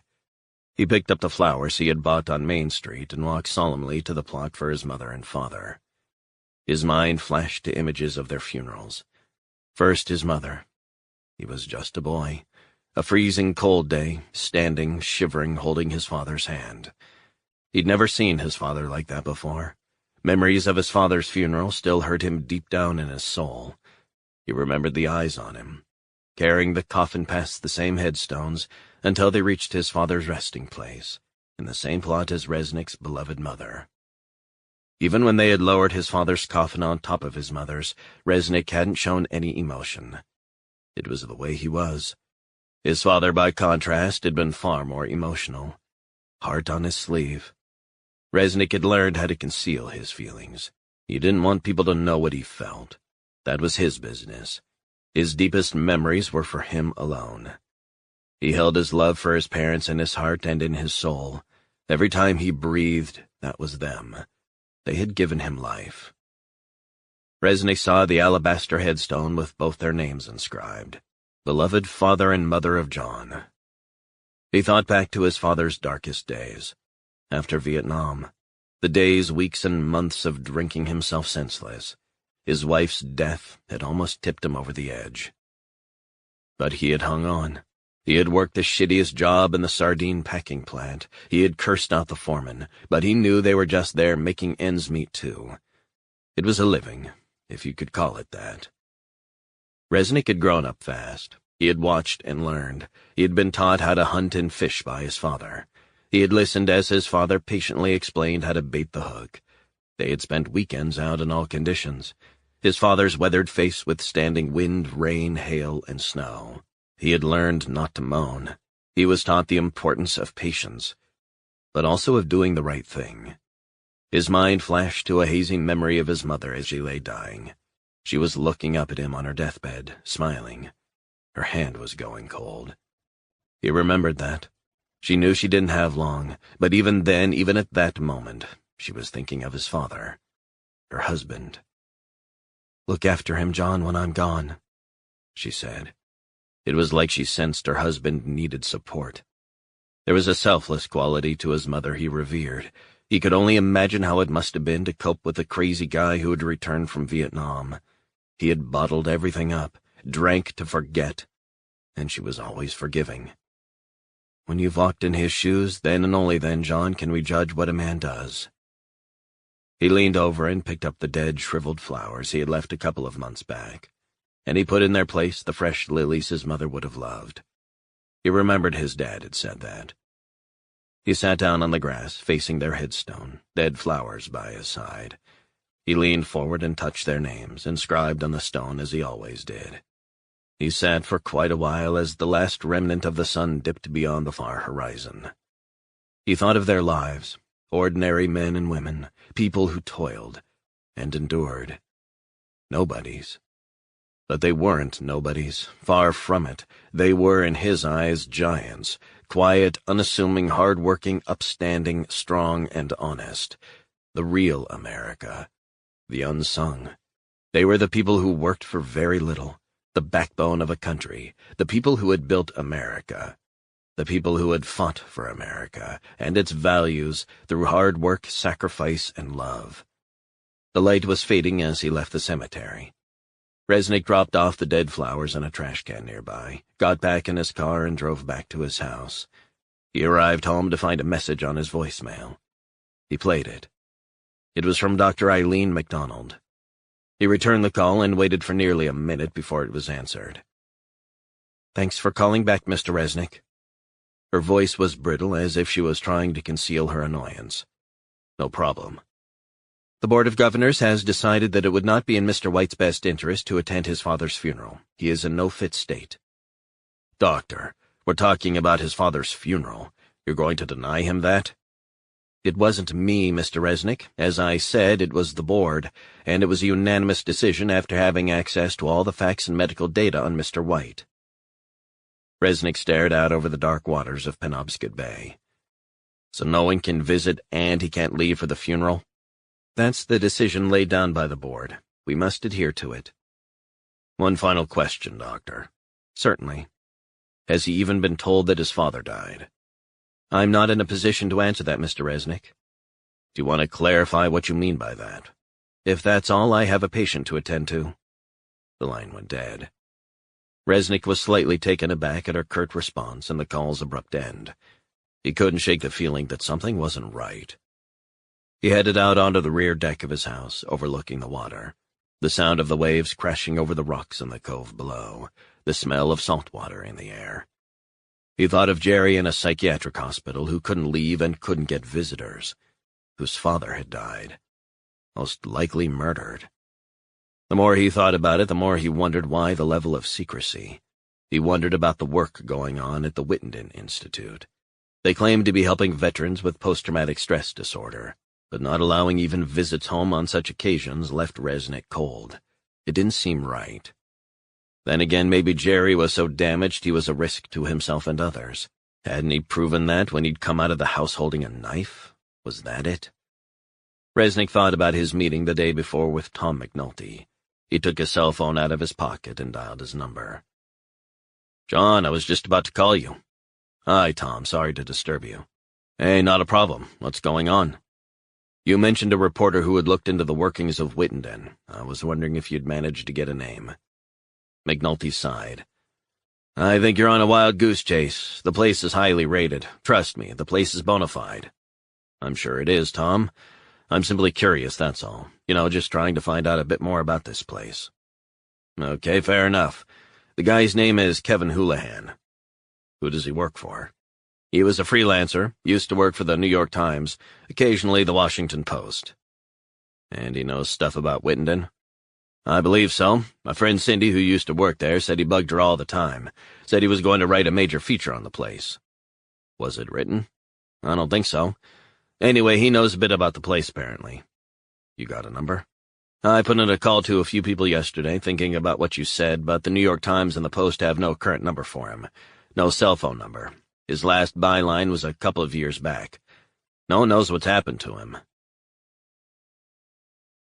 14. Resnick headed up to his study and sat down at his laptop. He Googled the reporter's name, and it brought up numerous articles Houlihan had written, but no recent bylines. The pictures showed a smiling, full-faced, middle-aged guy. Resnick tried to pull up social media profiles, but nothing matched. He wondered what had happened to the guy. Was he writing a book? Had he dropped off the radar? Was he leading the simple life in a Buddhist retreat somewhere? Resnick racked his brain and tried numerous other online searches, which all brought up nothing. Not even a LinkedIn profile. He drummed his fingers on the table, feeling frustrated. He considered calling Meyerstein and asking for help, drawing on the resources and expertise of the FBI. But he knew what she'd say. This wasn't their case. And it wasn't. It was his. It was personal.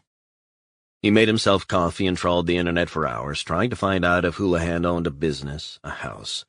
All he got was a previous address in Midtown Manhattan. But that was 5 years ago. How could have Houlihan just disappeared? Unless he didn't want to be found. Was that it? Or was he a guy who had simply retreated from the ever-flagging newspaper business? It was quite possible, maybe even highly likely, that his story about Wittenden had never seen the light of day. It was quite possible the story just wasn't strong enough. Resnick searched the internet for Wittenden and Houlihan, and it didn't bring up one single article. He was beginning to wonder why he was wasting any time on this.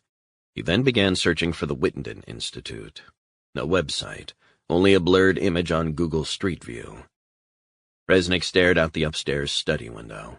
While it was slightly uncommon to have such a small digital footprint, he figured the hospital would be keen to protect the privacy of the veterans inside, which made perfect sense to him. His thoughts began to drift. He couldn't help but think of Jerry. He could only imagine the demons Jerry was fighting in his head.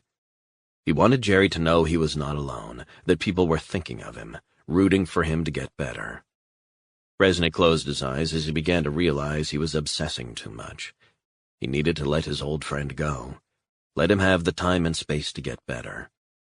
His mind flashed on a memory of the fear in Jerry's eyes, the panic, the sheer horror as if he were being engulfed by demons. Just as he was about to pour himself a beer, he remembered someone who might be able to help. A young Miami hacker, former NSA computer genius, a guy who had helped him before, but for a price. Why hadn't that occurred to him? He pulled up the guy's number on his cell phone. The hacker answered after 2 rings. Well, if it isn't my old friend, Mr. R. What are you looking for, man? I'm looking for a reporter. As in a journalist? What's he done? He's done nothing. You're not going to harm this fucker or anything? Resnick smiled. Absolutely not. I'm hoping he can help me.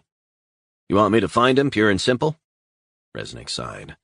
I've searched online, and I can't seem to find out anything about this guy in the last few years. Not even 100% sure if he's still alive. Okay, what's the guy's name? Kevin Houlihan. Previously worked for the New York Times, Washington Post, and the LA Times.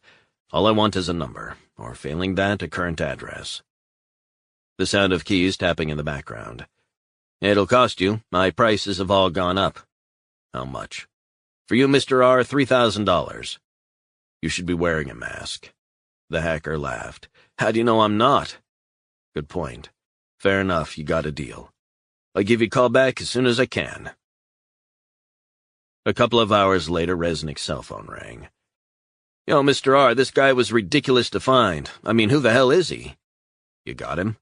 He's been trying to cover his tracks, pulled all his social media pages, Facebook, Twitter, a few years back. Deleted his WordPress website, moved houses 15 times in the last 3 years. How many? 15. That's a lot. No kidding. Yeah, the guy does not want to be found. How'd you find him? Data mining, face recognition technology, and through that I've traced him. You got a number? Nope. No landline or cell phone? Nothing, but I have got an address. Where? Small town in Massachusetts. 15. The following morning, Meyerstein was gazing out of the 7th-floor office window of the Hoover Building in Washington, D.C., when her phone rang. She swiveled in her seat and picked up. Meyerstein. Lieutenant Jackson, Bar Harbor Police. Meyerstein looked at her watch, knowing she had a meeting to prepare for with the director. What can I do for you? I hope you don't mind me calling out of the blue. You gave me your card, I thought. Not a problem, Lieutenant, so how can I help you? It's just that I wanted you to get a heads up on this, what with that Resnick connection and all. The mere mention of Resnick's name piqued her interest. Yeah, go on. We've got a few aspects of this case which are troubling us here. Like what?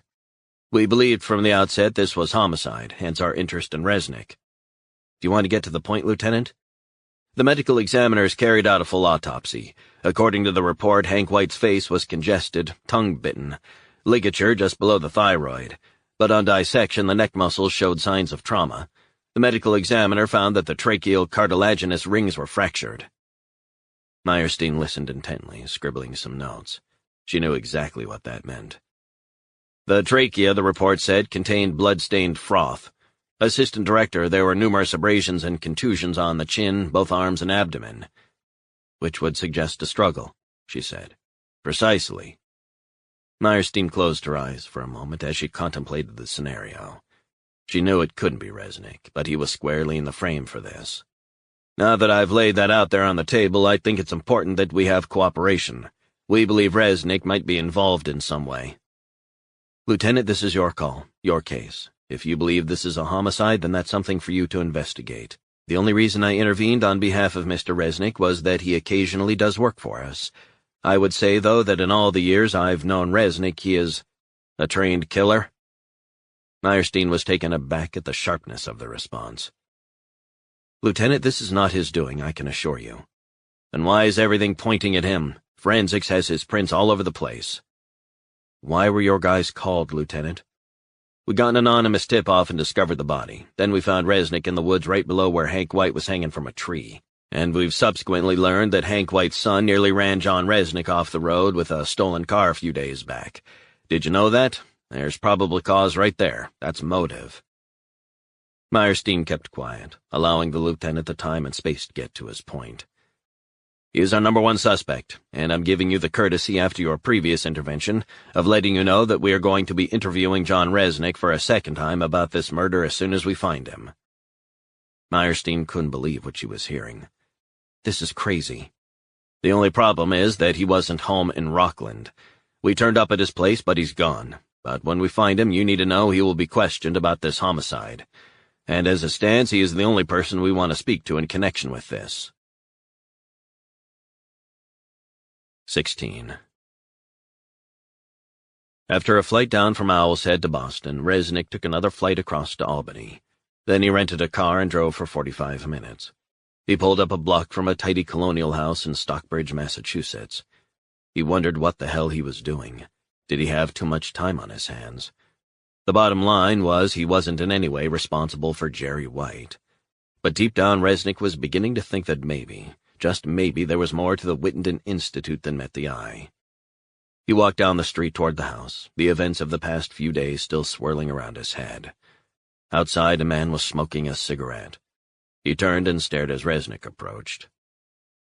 "How's it going?" Resnick said. The guy squinted in the sun, hand partially shielding his eyes from the glare. It was clearly Kevin Houlihan from the last photograph Resnick had seen, only puffier around the face and thicker around the middle. "I'm fine. Do I know you?" "I don't think so. You're Kevin, right?" The guy stared at Resnick, but stayed silent. "I didn't catch your name." "Resnick. John Resnick. I'm looking for some help." "Who sent you?" "No one sent me. Look, I'm not here to give you any grief or hassle you." "How the fuck did you track me down?" Resnick sighed. "A hacker with advanced technology gave me a helping hand. I don't mean you any harm. I just want to talk to you." The guy took a few moments to answer, as if deciding whether he could trust Resnick.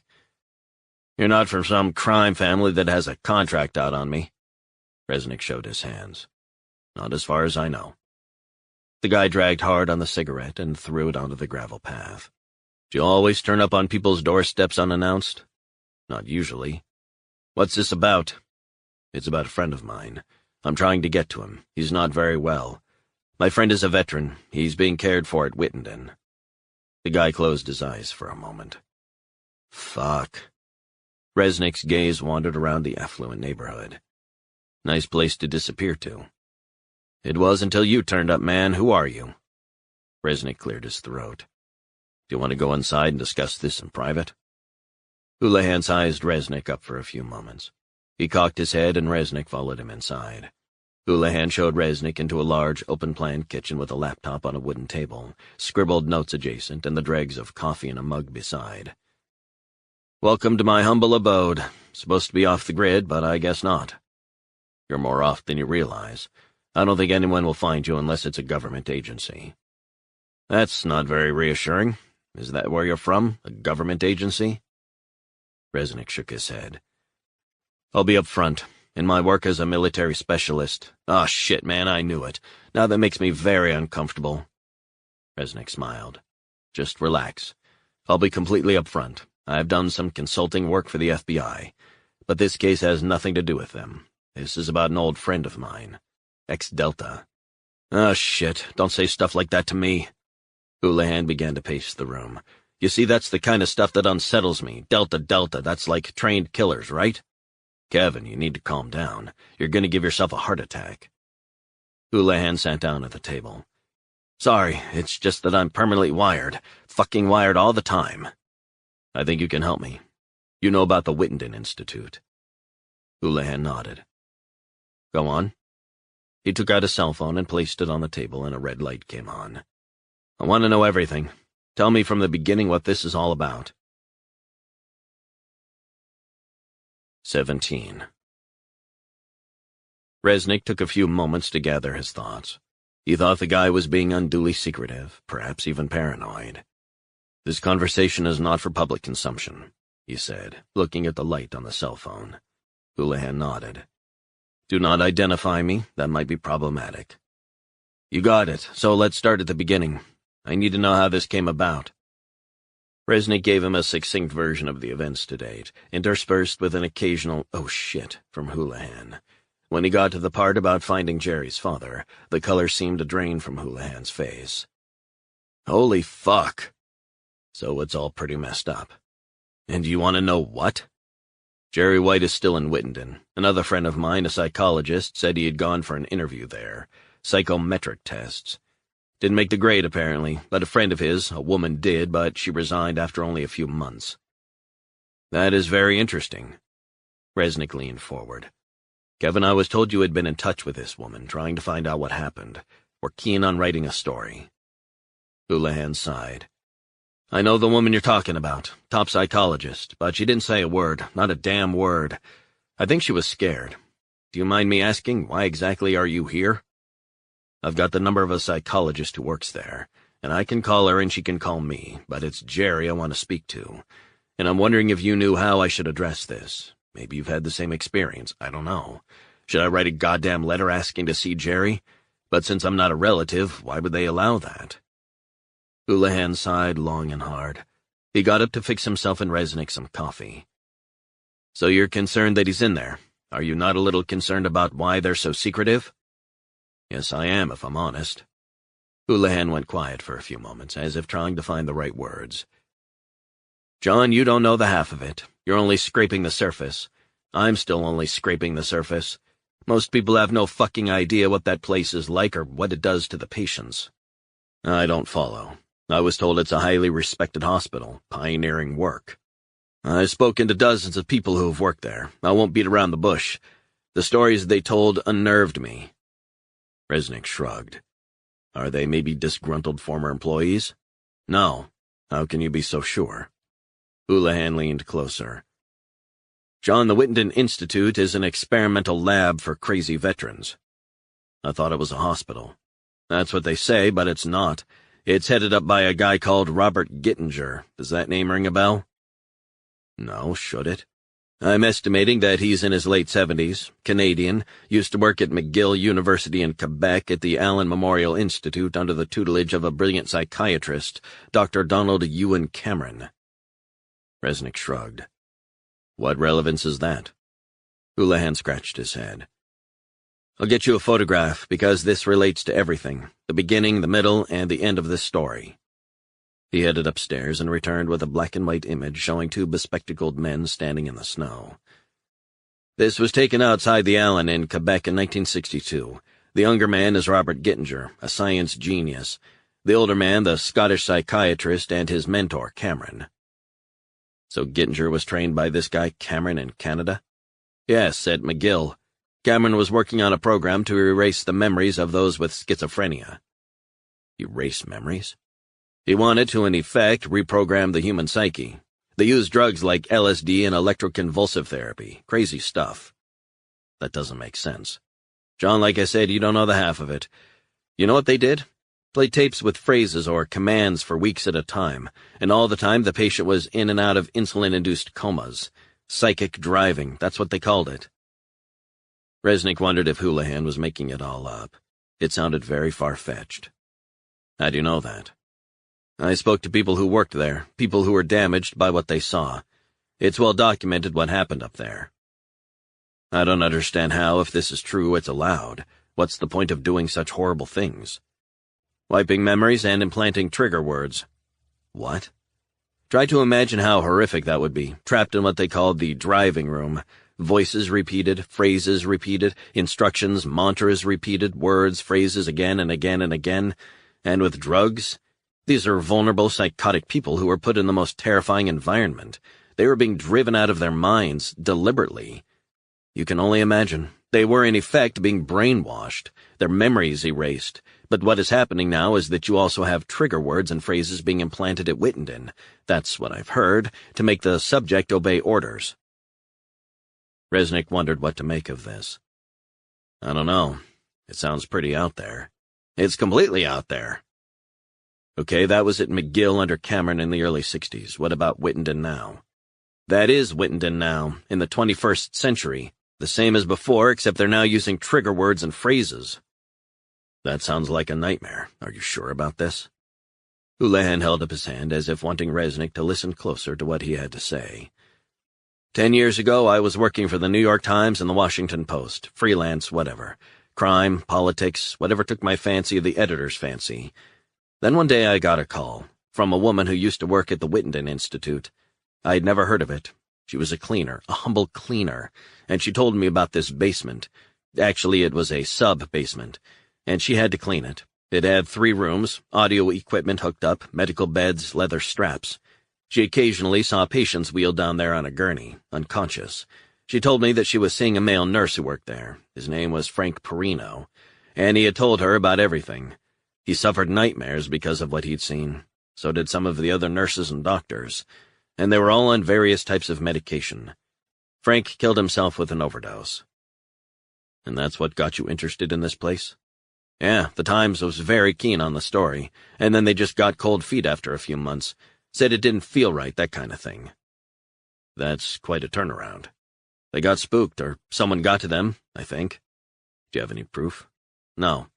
So what did you do? The Washington Post wasn't interested. I was working full-time freelance. But suddenly I wasn't getting hired. No one wanted to touch me. Then it wasn't long before I began to get calls in the middle of the night, threatening me, saying I was being watched. Watched? By who? They didn't say. Then they began to call saying I was going to be killed. Did someone know you were working on this story? Absolutely, and they were trying to scare me. And they did a pretty good job, too. So you began to move around. Wouldn't you? And this Wittenden Institute. Houlihan held out his hands, a slight tremor. It's taken over my life. It's kind of destroyed what I had. I had some savings, but they're nearly gone, flat broke. I intended to write a book about the place, but... But what? The 2 publishers that were interested got cold feet, too. Why don't you publish it yourself? I might, I don't know. I've written about 300,000 words. I'd need an editor. I don't know, it's turned into a monster. Okay, let's back up for a minute. This Gittinger was working under this Cameron guy?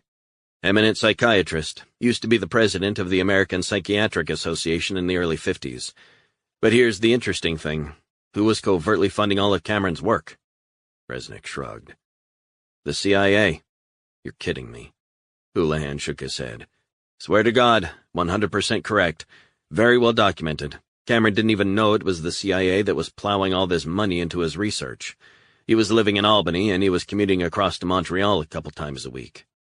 Why Canada?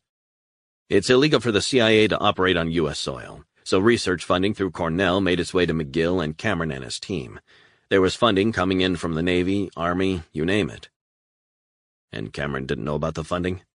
He didn't know exactly where it was coming from. The money was delivered through grants from charities, which were in fact CIA fronts. He thought it was legitimate. Tell me about Gittinger. He won a CIA medical scholarship to McGill. He learned everything there under Cameron. But when Cameron left under a cloud in 1964, Gittinger completed his studies. He became a CIA psychiatrist, deployed in Vietnam, Laos. Wasn't he retired? Very interesting point.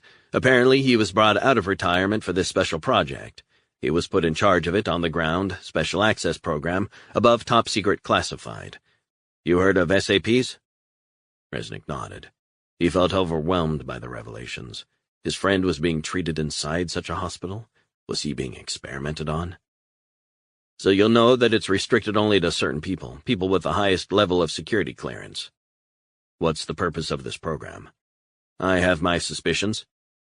What do you think is happening there? It's interesting that it's on U.S. soil. I believe it's a wholly privately funded project, but with oversight from the CIA. Almost certainly illegal. Yeah. Getting back to your question, what do I think is happening there? If you'd asked me a couple of years back, I'd have said the purpose was to develop procedures to be used in interrogation and torture. Sleep deprivation, constant sound, right? Yeah, but now? I think the Wittenden Institute is about more than just that. A hell of a lot more. Like what? I don't know for sure, but the hellish conditions you saw in Abu Ghraib, constant white noise, music, humiliation, breaking down the personality in human being, these are well established. I find it hard to believe that Wittenden is undertaking the same tests for the same purpose. I believe there's more to it. Do you have any proof, written proof of this? Oh yeah, I got stuff all right. Houlihan went to a safe hidden in the floor and pulled out a sheath of papers. He handed them to Resnick. The full details of the Special Access Program and the architect's schematics when Wittenden was built. How did you get your hands on this? Sources? He pointed to a paragraph. The drawings? Other sources. He pointed to the various levels of the hospital. On the outside, it seems like a 3-story facility, but there are 2 sub-levels below ground. You think this is where the tests are being carried out? Bet your life they are. See what they call them? Intensive therapy rooms. And trust me, you won't see these plans on the internet. How do I know? I checked. There's nothing. Shit.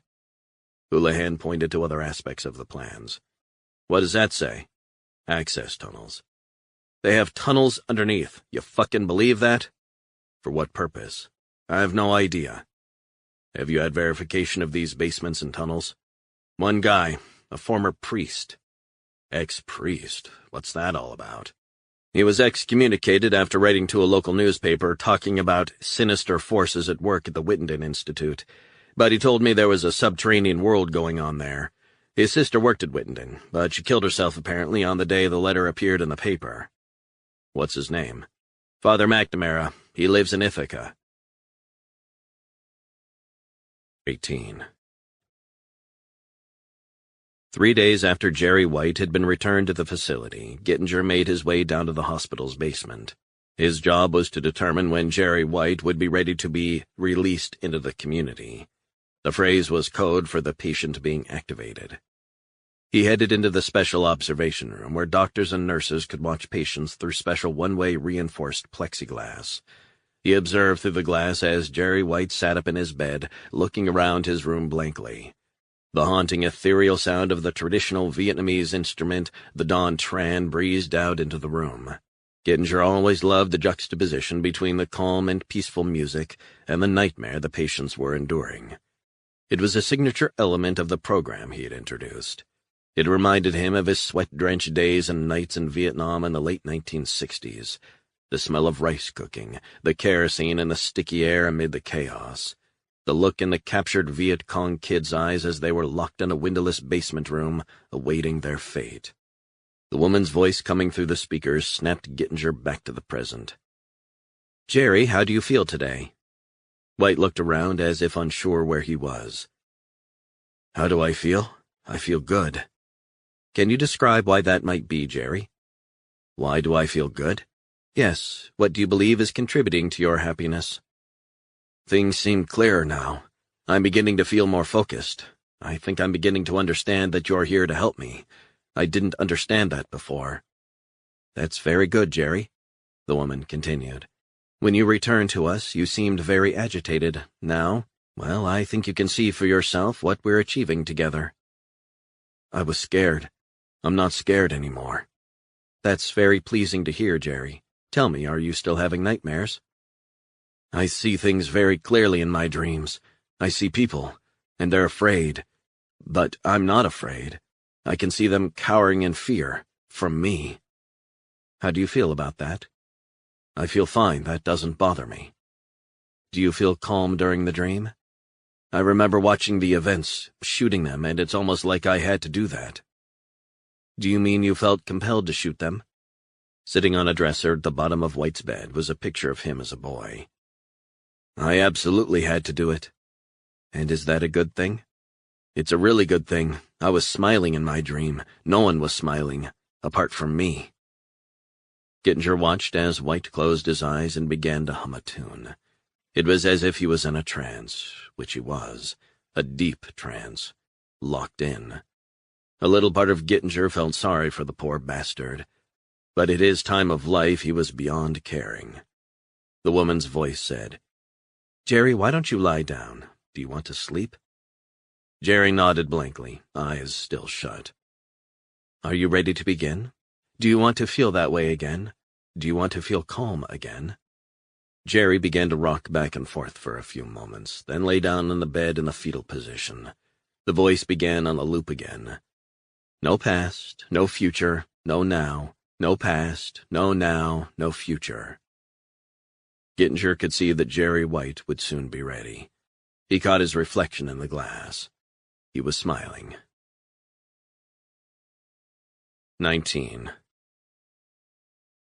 Later that day, Resnick touched down in Ithaca after catching a flight from Albany with a 1-hour layover in Newark. He paid cash for a rental car and headed out to Father McNamara's address. The GPS indicated it was right beside Ithaca College. He pulled up outside a modest home, a faint light on inside. Resnick had been wondering why he was pursuing this. He wondered if he was losing all sense of perspective. He was reacting to events. It was almost like he was being drawn into the story. But why? What was the story? A psychiatric hospital was using controversial practices? Was that it? The more he thought about it, he saw that he simply wanted to know that Jerry was being looked after. What he'd heard had aroused concerns, deep concerns. He had doubts about Hulan. He was the archetypal loner turning his back on the world, but he had documented proof there was something suspicious going on at the Wittenden Institute. Then there was something deeper inside Resnick that had been awakened. This quest of his was more than simply helping a friend, ex-Delta and all that. It wasn't just that he had a real connection with Jerry, or that Jerry had propped him up in his dark days after his wife's terrible death on 9/11. He was starting to see there was something more. Resnick knew firsthand how intense and punishing Delta Force was. It was only for the fittest, toughest, and most resilient, but also the most robust, armed with critical thinking skills and the ability to see the big picture and not get bogged down in detail. It required a complex mixture of physical, psychological, and physiological attributes. Was Wittenden experimenting with how Special Forces soldiers would react under certain types of psychological torture, so they could resist under such conditions? He remembered the Rockefeller report in the 1990s, which revealed that the Department of Defense had used military personnel, hundreds of thousands of them, in human experiments. The files covered everything from deliberate exposure to mustard and nerve gas, hallucinogens, all the way up to drugs used during the Gulf War. His own father had told him all about Agent Orange. A close friend of his father's in Vietnam had been part of a massive lawsuit by veterans against the drug manufacturers. The friend eventually died, and his wife was entitled to only the most miserable of pensions. Her lawyer had fought on and against her and her husband's wishes, settled out of court. She received a settlement of $3,700. If her husband had lived, he would have received $12,000 paid over 10 years. Resnick remembered being told and being outraged. His father never said a word. He just stared off into the dark waters of Penobscot Bay, as if the whole thing was too painful, perhaps content to remember the sacrifices of those who had served, but also of the people on the ground. His father always told Resnick that the Vietnamese suffered the most. The U.S. government, through the DoD's Defense Advanced Research Projects Agency, DARPA, had used herbicides as military weapons, following the lead of the British in Malaya. But the cost was incalculable. Resnick remembered reading about a $43 million project to clean up dioxin hotspots in Vietnam. While it sounded like a step in the right direction, Resnick was under no illusions. The only reason the U.S. government was forking out some money was to forge closer ties with a country that could help it counter China's growing power and influence in the region. All those thoughts were going through Resnick's head as he got out of the car. He walked up the overgrown path, strewn with weeds, and knocked on the door. A minute or so passed, and he was about to knock again. The door cracked open, and a silver-haired man with rheumy eyes stared at him. "Yeah?" "I was wondering if you could help me, Father." "I'm not a father anymore." Resnick smiled. "I know." "You part of the faculty?"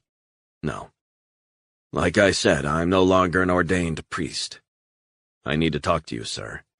"Listen, I don't do confessions, and I don't do Hail Marys or whatever else you might want to hear." "I want to talk to you about your sister, and about the Wittenden Institute." The old man stared at him, eyes filling with tears. "I hope you can help me." "In the name of God, son, why do you have to bring that up?" "My friend is now in Wittenden. I want to visit, but I'm being told I can't. I'm hearing stories about the place. I thought you might be able to help me, point me in the right direction, if you will." The old man stood and stared, as if unsure what to do, before tentatively opening the door. "Come on in." Resnick headed in and stood in the narrow hallway. The old man shut and locked the door, then ushered Resnick into a living room. The old man slumped down in an easy chair and pointed Resnick toward the sofa opposite. "I don't get too many visitors. None, actually." Resnick nodded. "Where are you from?" "I'm from a small town in Maine, Rockland." "Long way from home." Resnick smiled. "So do you mind me asking who you are?" Resnick patiently explained the sequence of events and how he had ended up in the small house in Ithaca.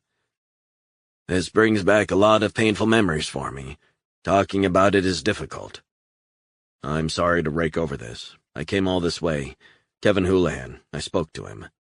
"How is he?" "I don't know him personally, didn't know him until yesterday, but I'd say he's been very affected, damaged even, professionally and financially, after investigating Wittenden. That's what I know." "He did his best, but they get to those papers, and they didn't want to know anything about Wittenden after that." "And you spoke to Kevin confidentially?" "Yes, I did, but I also wrote a letter to a local paper." Kevin mentioned that.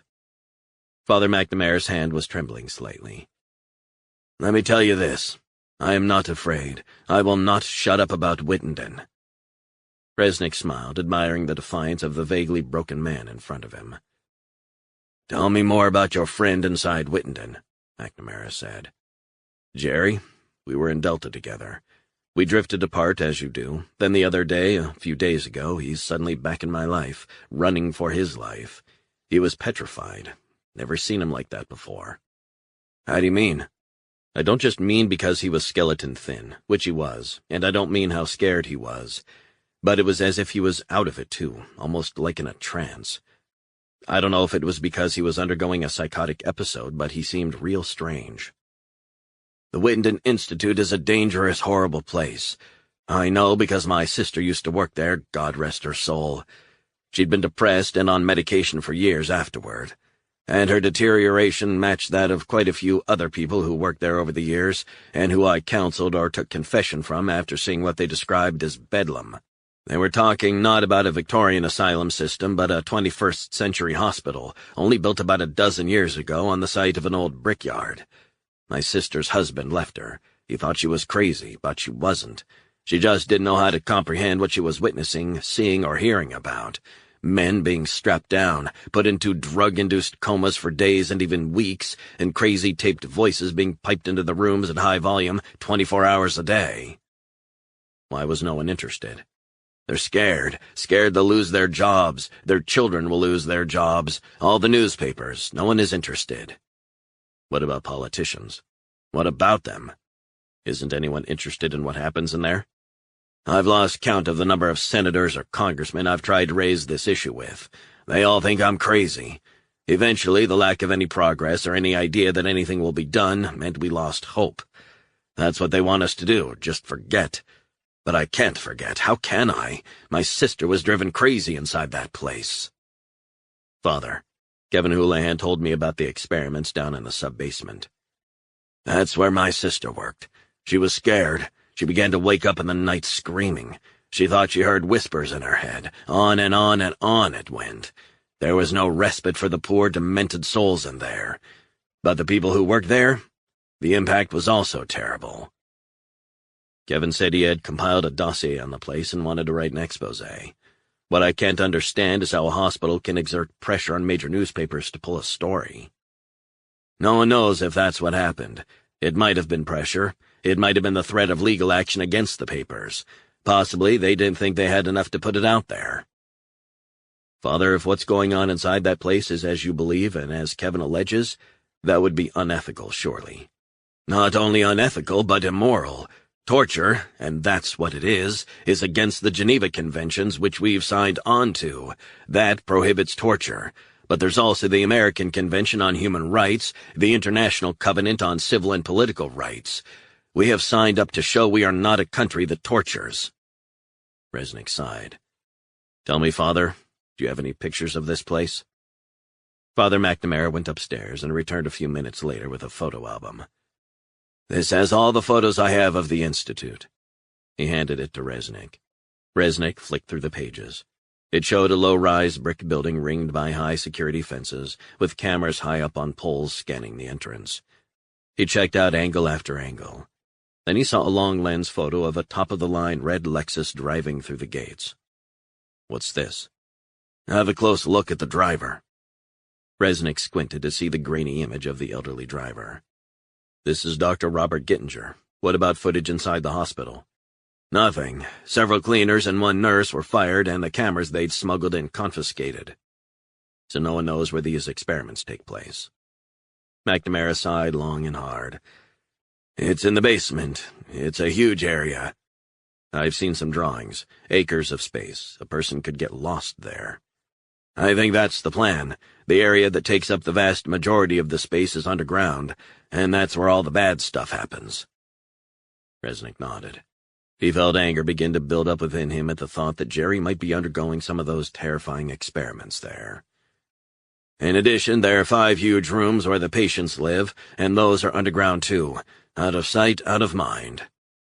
Resnick shook his head. He couldn't understand why the hospitals hadn't been shut down. McNamara smiled. You look like you could do with a drink. I could, but coffee will do for now, thanks. Okay if I fix myself a scotch? Go right ahead. 20. McNamara made coffee for Resnick and poured himself a double scotch on the rocks. It was just after 6 p.m. He sipped the drink and closed his eyes. My last remaining vice. Gave up smoking 5 years ago. Tell me, Father, how many entrances and exits are there to the Wittenden Institute? Only one going in and the same one going out. But there were, when it was created, underground tunnels that led out into the countryside, and that's all been integrated into the new 3-story building. How do you know that? Schematics I got my hands on? Resnick wondered if they were the same ones Houlihan had showed him. You got them? Yeah, but I know what you're thinking. And what's that? You're trying to figure out if you can gain access via the tunnels. It's a possibility, not without its risks. McNamara took another sip of his whiskey and sighed. Let me tell you a story about one time, just before my sister left. There was a young man, believed to have been in the Marines, and he got down into one of the tunnels. He was a patient. What happened? The guy managed to get the key from one of the charge nurses, got out of his room, and then disappeared down a service tunnel. and from there he headed out a door within the tunnel which led to a road that in turn led to the outside world. Shit. He was very close, by all accounts, maybe 100 yards down until he got to a hatch that led to a country road. What happened? He was being pursued, and according to my sister, who had this verified from 2 nurses, he was shot by a tranquilizer rifle before he made it, collapsed on the ground, and the poor kid was carried back into the facility. So that exit route is still available? 2 days after this happened, building contractors began work sealing up the tunnel exits, concreted the whole thing, then put a steel door in front of it which was welded shut. That way in is now well and truly blocked, unless you were prepared to go in with sticks of dynamite. Resnick felt frustrated, his stomach knotting with anger. What about cameras in this place? All over the place. There were quite a lot before. Now, I heard from a former security guy that worked there that it's wall-to-wall. McNamara looked at Resnick while he finished his whiskey. Let me tell you something about this place, partly from what I've learned, partly what I've pieced together, and partly from speaking to Kevin Houlihan. The Whittington Institute is no ordinary psychiatric hospital, far from it. Resnick rubbed his face as he struggled to take it all in. The red flag is the secrecy, the payoffs to those who have raised concerns or even, get this, just been overheard talking in the community. You believe that? Sounds like the East German Stasi, not America. Absolutely. There have been, by a conservative estimate, dozens of employees whose silence has been bought over the years. Others live in fear. The Institute pays on average 78% higher salaries than for comparable work on the outside. I've been told by a psychiatrist who went for a job out of college that they do psychometric tests to determine what sort of personality they want working there. They do it for every member of staff, including my own sister, God rest her soul. Teresa passed the psychometric test, but working in such conditions clearly took its toll. Resnick nodded. Dr. Robert Gittinger's involvement is interesting. McNamara smiled. You won't believe the shit he's been linked to. Resnick nodded, trying to absorb as much information as he could. He was sorely tempted to start taking notes. He was one of the postgraduate students who worked up at the Allen in Montreal. You know, part of McGill all those years back with Cameron. Kevin told me about him. The CIA was funding the project, funding a torture project, and this went on at dozens of hospitals and facilities across North America, all paid for by front charities run by and financed by the CIA. Gittinger was CIA, Houlihan said. 100%. Cameron we don't believe was, but Gittinger, his medical scholarship was paid for by the CIA. Gittinger's father was a CIA physician, the personal physician of Allen Dulles. Under Dulles, the CIA began MK-Ultra, the mind control project. This was early in the Cold War. Dulles was so close to Gittinger's father, Gittinger had Dulles as his godfather. Jesus Christ. He is inextricably linked to the original trials and what's going on now. He's the golden thread between it all. Houlihan said Gittinger was still part of the CIA after Cameron left under a cloud. You're not listening. Of course he was. Gittinger was always around. He wrote the manual, which became the methods used at Abu Ghraib. Learned a lot in Vietnam, but he was the one who was chosen to head up this project. No one should know about it. You wouldn't have known about it if it wasn't for your old Delta friend breaking out. Resnick was quiet for a few moments. I know what you're thinking. And what's that? How do I get my friend out of there? It had crossed my mind. Their vested interests at work, military-industrial complex. Resnick felt a mixture of anger and sadness that his friend was being kept in such a facility. He scribbled down his name and cell phone on a scrap of paper and handed it to McNamara. Here's my number if you have to contact me. Thank you. I thought my friend was just psychotic, acting crazy when the staff from Whittington arrived to take him back. The poor man must have been out of his mind with fear. So you think this begins and ends with Gittinger? McNamara smiled and arched his eyebrows. That's where I'd start. 21. It was just after 8 p.m. when Gittinger returned to his huge lakefront home in a gated community a few miles from Ithaca. His wife, as always, fixed him a single malt scotch and had Debussy playing in the background. He sank into his easy chair and loosened his tie.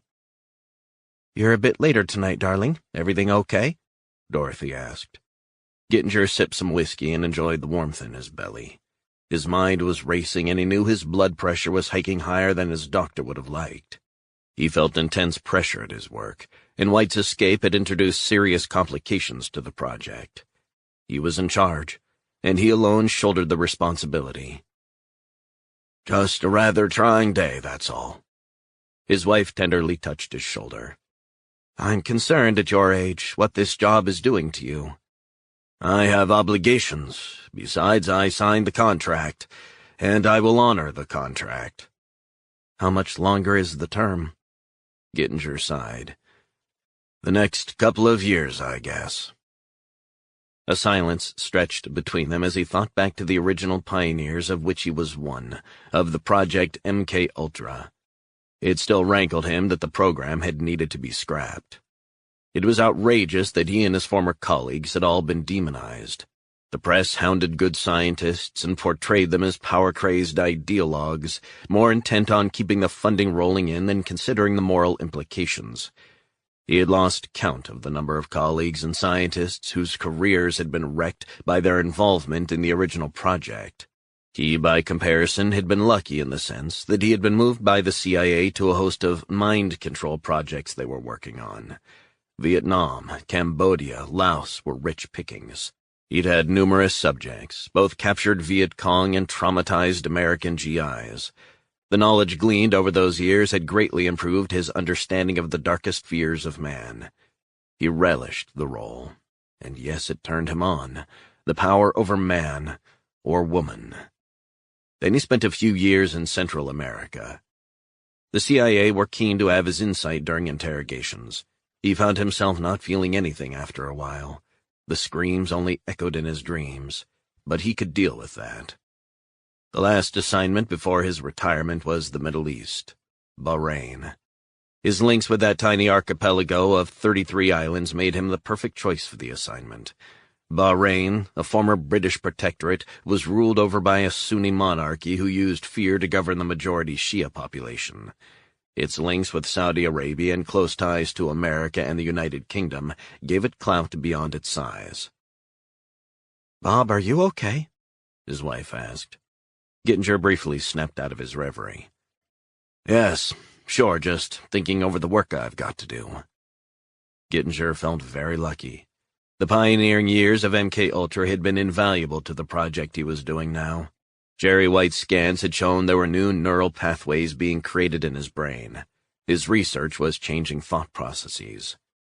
His wife sighed. "I thought your assignment would be complete well before now."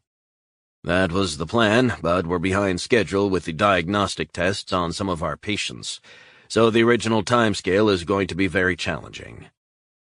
Dorothy sat down beside him in her chair, the fire blazing nicely. She was drinking a gin and tonic. "Can I be frank, Bob?" "Sure. You're getting on, and your job is incredibly demanding. 12 hours every day might be fine in your 40s, but in your 70s, you're looking your age." Gittinger smiled. Dorothy was so sweet, always looking out for him.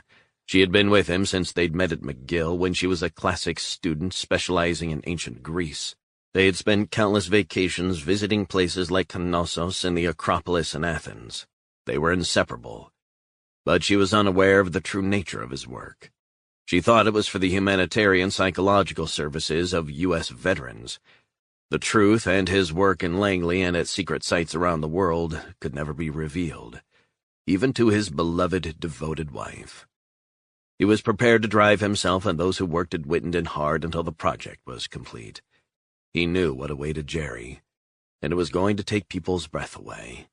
"Once I'm done with my research, I promise we can retire to the Greek islands."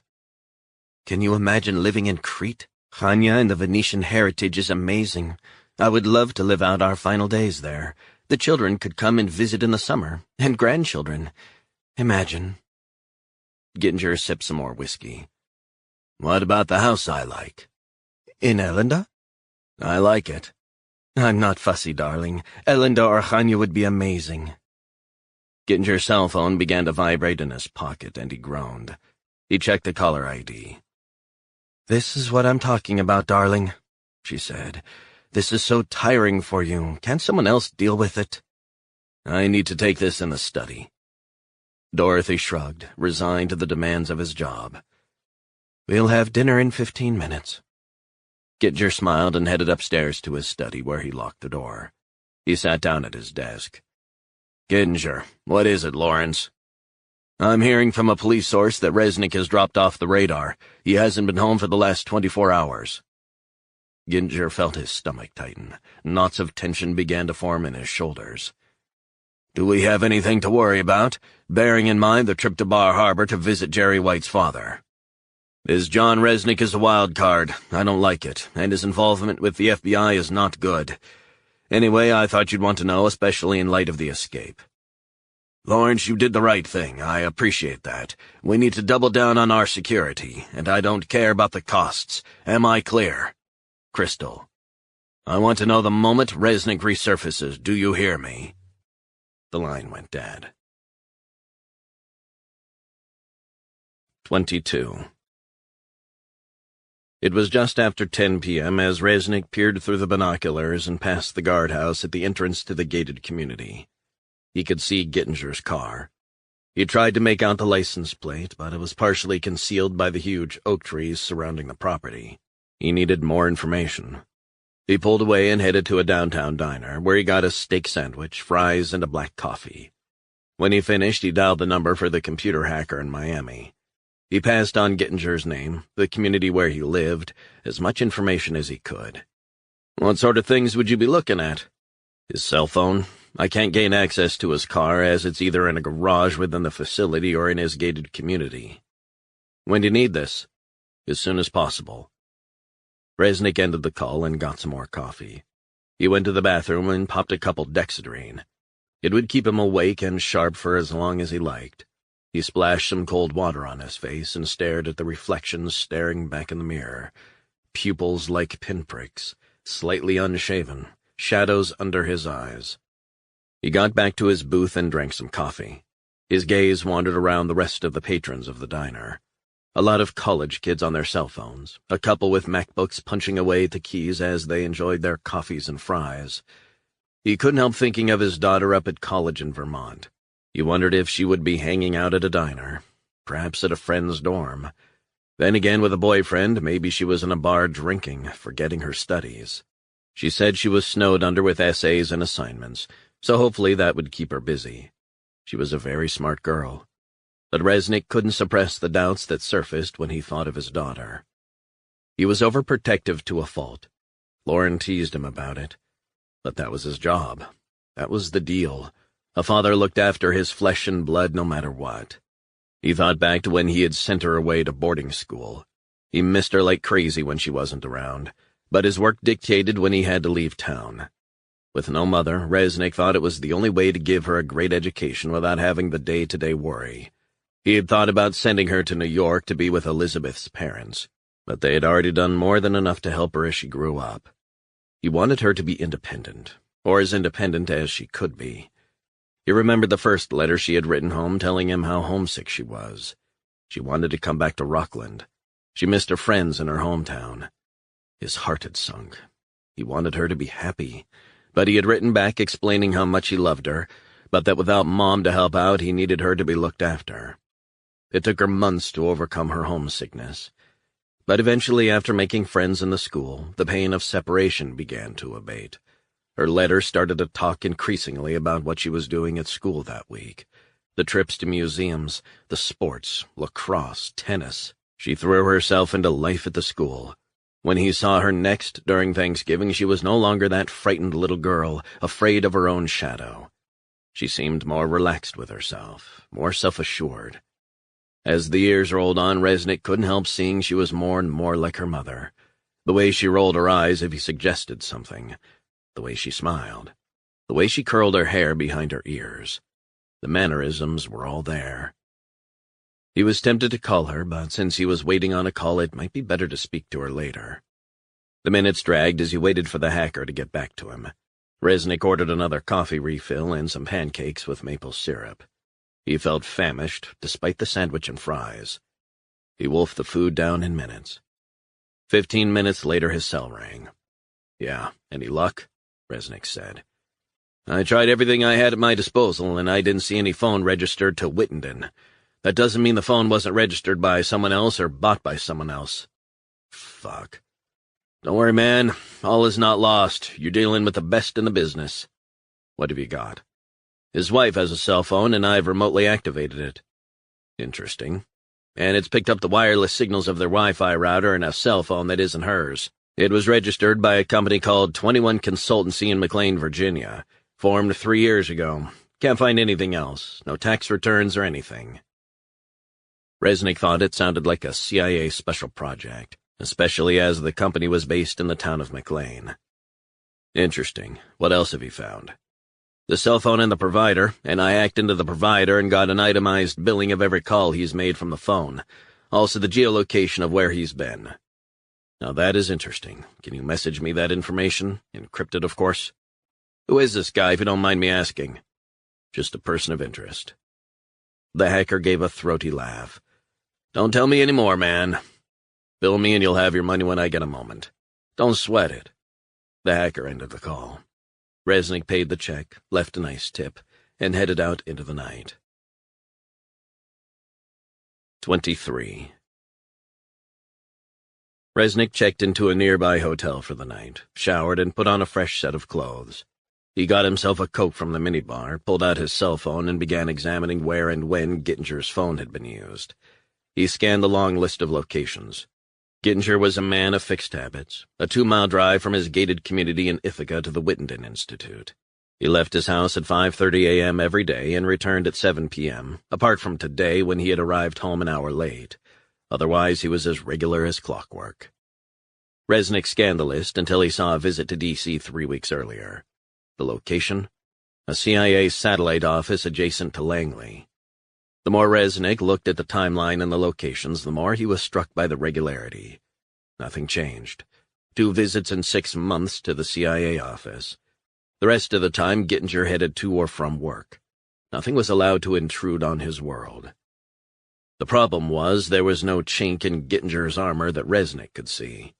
He lay back on his bed and thought of Jerry White across town, deep in the bowels of Wittenden. He closed his eyes and imagined Jerry shut off from everyone, undergoing some shit-crazy experiments devised 60 years earlier as a method of torture.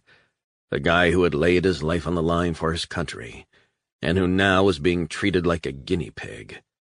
And for what?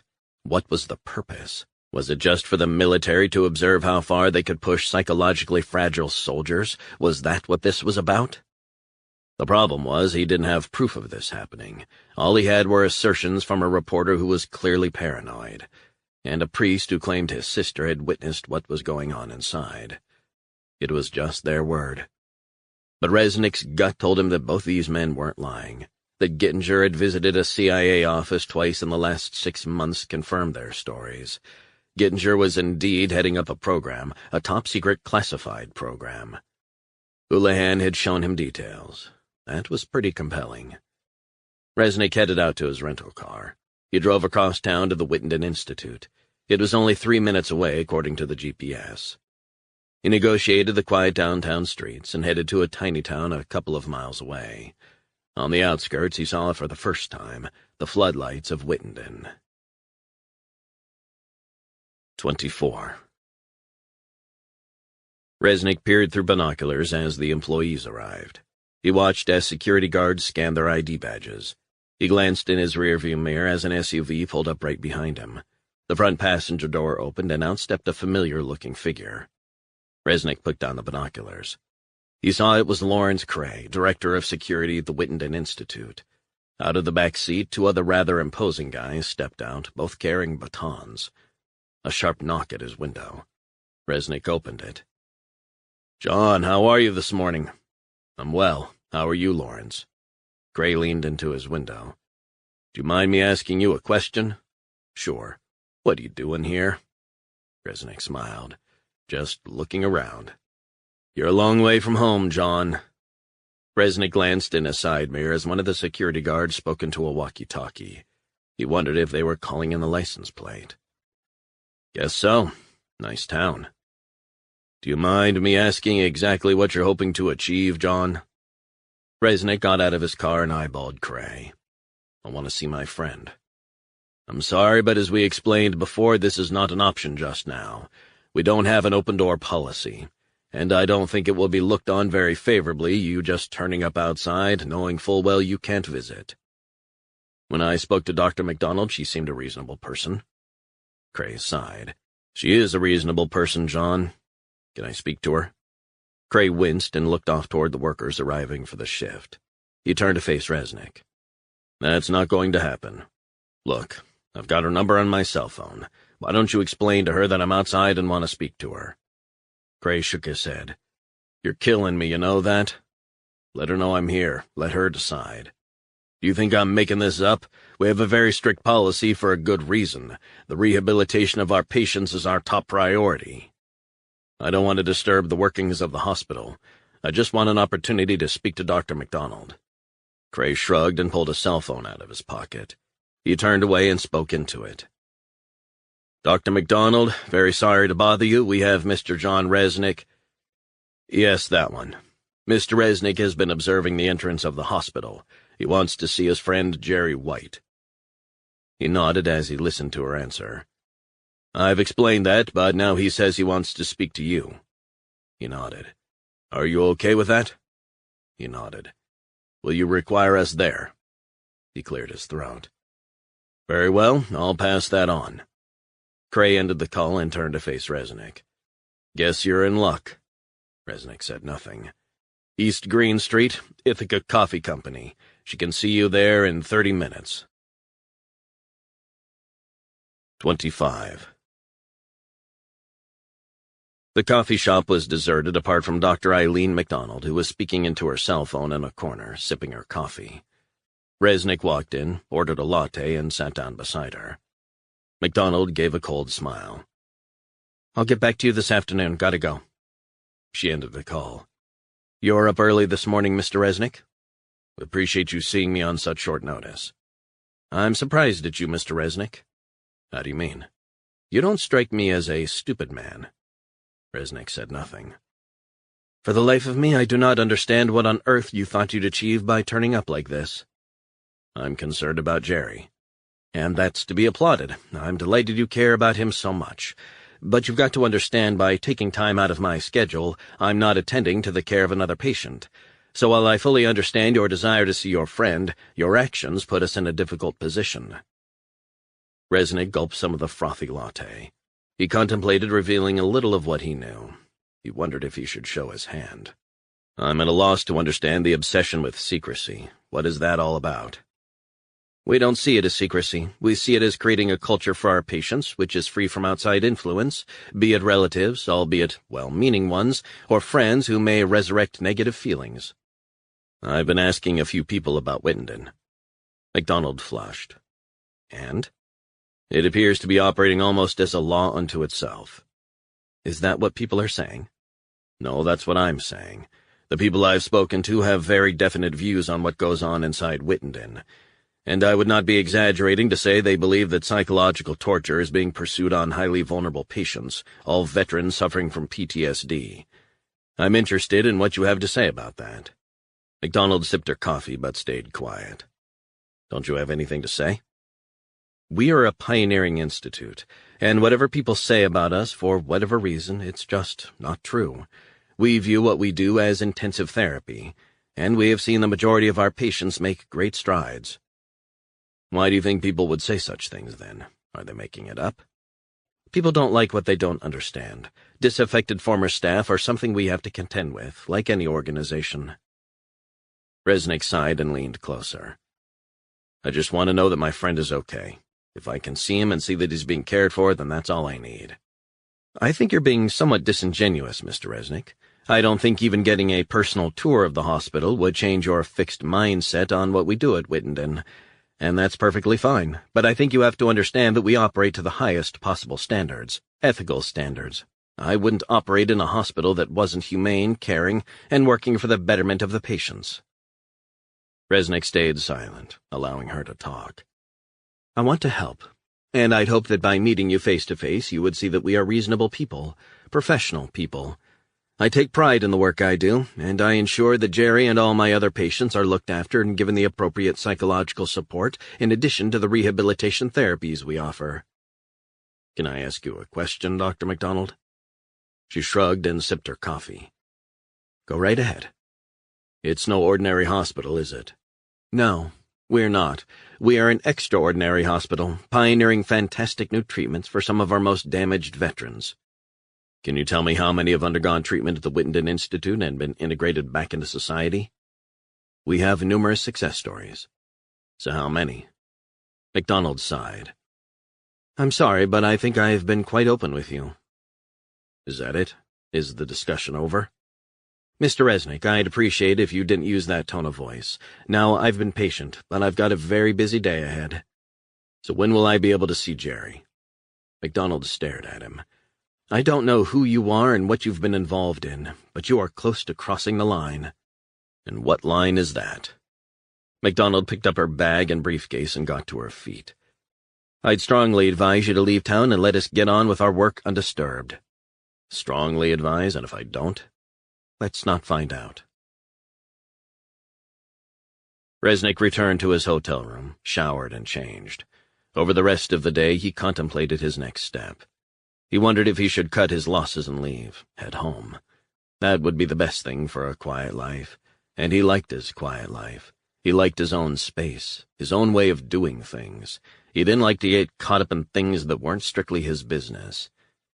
But the more he thought about it, the more he realized he couldn't just turn and walk away. He knew there was something wrong with the Institute, and everything he'd heard from the journalist and the priest, plus the evasiveness of Dr. MacDonald, pointed to a facility with a lot to hide. The knee-jerk reaction would be to make a move and get inside. He knew that would not only be complicated, but also need a hell of a lot of thought. One thing he'd learned in Delta was the need for first-class intelligence. No use just turning up and hoping some firepower would suffice. It required brains and time. But that wasn't something Jerry had the luxury of. Resnick lay back down on the bed and felt himself drifting away. The exhaustion and lack of sleep was finally catching up with him, even with the dexedrine in his system. He felt himself floating downstream on a dark river, tiny stars and an inky black sky. 1 a.m. He must have nodded off. He awoke in darkness, his cell phone vibrating in his shirt pocket. I might have something for you. The hacker. What? I don't know if it's anything crucial. Go on. I'm monitoring everything that's happening on the cell phone you asked me to get into. And? 10 minutes ago, the guy who has the phone had a meeting in his office with a Dr. MacDonald. That name mean anything to you? Sure, what was discussed? They mentioned moving a guy. What guy? I wrote his name down. Jerry. You kidding me? Nope.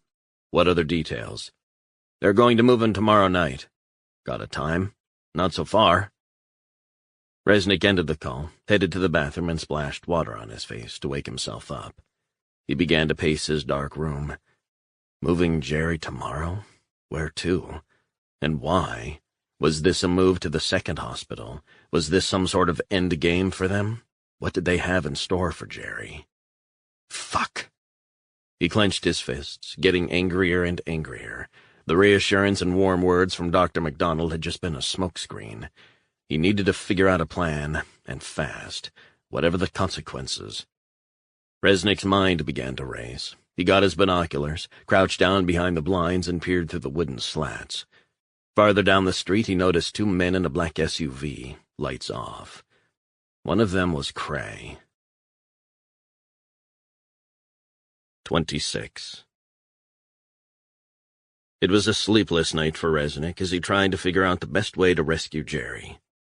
He had begun to formulate a plan that involved getting himself noticed. He checked the bedside clock, which said 5:09 a.m. He needed them to know he was not disappearing. He cracked the blinds. No vehicle there. He put on sweatpants, a t-shirt, and a sweatshirt, and pulled on his socks and running shoes. He did some stretching exercises for a few minutes. Then he headed out into a cold, crisp morning, his breath turning to vapor under the streetlights. He headed through the eerily quiet Ithaca streets, only a handful of cars driving around. He felt his heart rate hiking up a notch as the adrenaline began to flow. He ran in the direction of a sign pointing to Cass Park. He was getting his bearings. He was on the western shore of Cayuga Lake. He picked up his pace.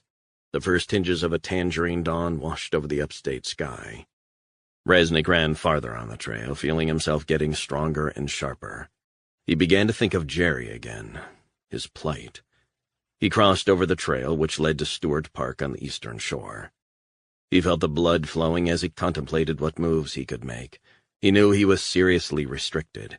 But one thing he was sure of was that being here in Ithaca had allowed him to be seen, and in turn the people at the Institute had had to react to him.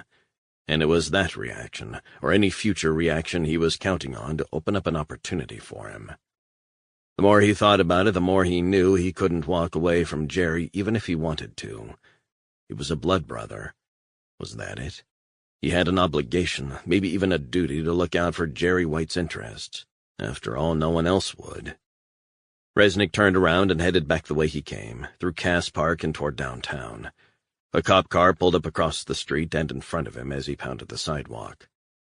Resnick slowed down as a thick-set cop got out of the passenger seat. He wondered who had tipped the police off. He had a good idea, but that was his plan, to needle them, to let them know he wasn't slinking away. And then perhaps, just maybe, they would give him a chance. "Excuse me, sir, you mind me seeing some ID?" "Not at all, officer." Resnick reached into the back zip pocket where he carried a wallet with a fake ID for emergencies. He handed it over to the cop. The cop looked him up and down. "You like running in the dark?" he said. "I usually start early."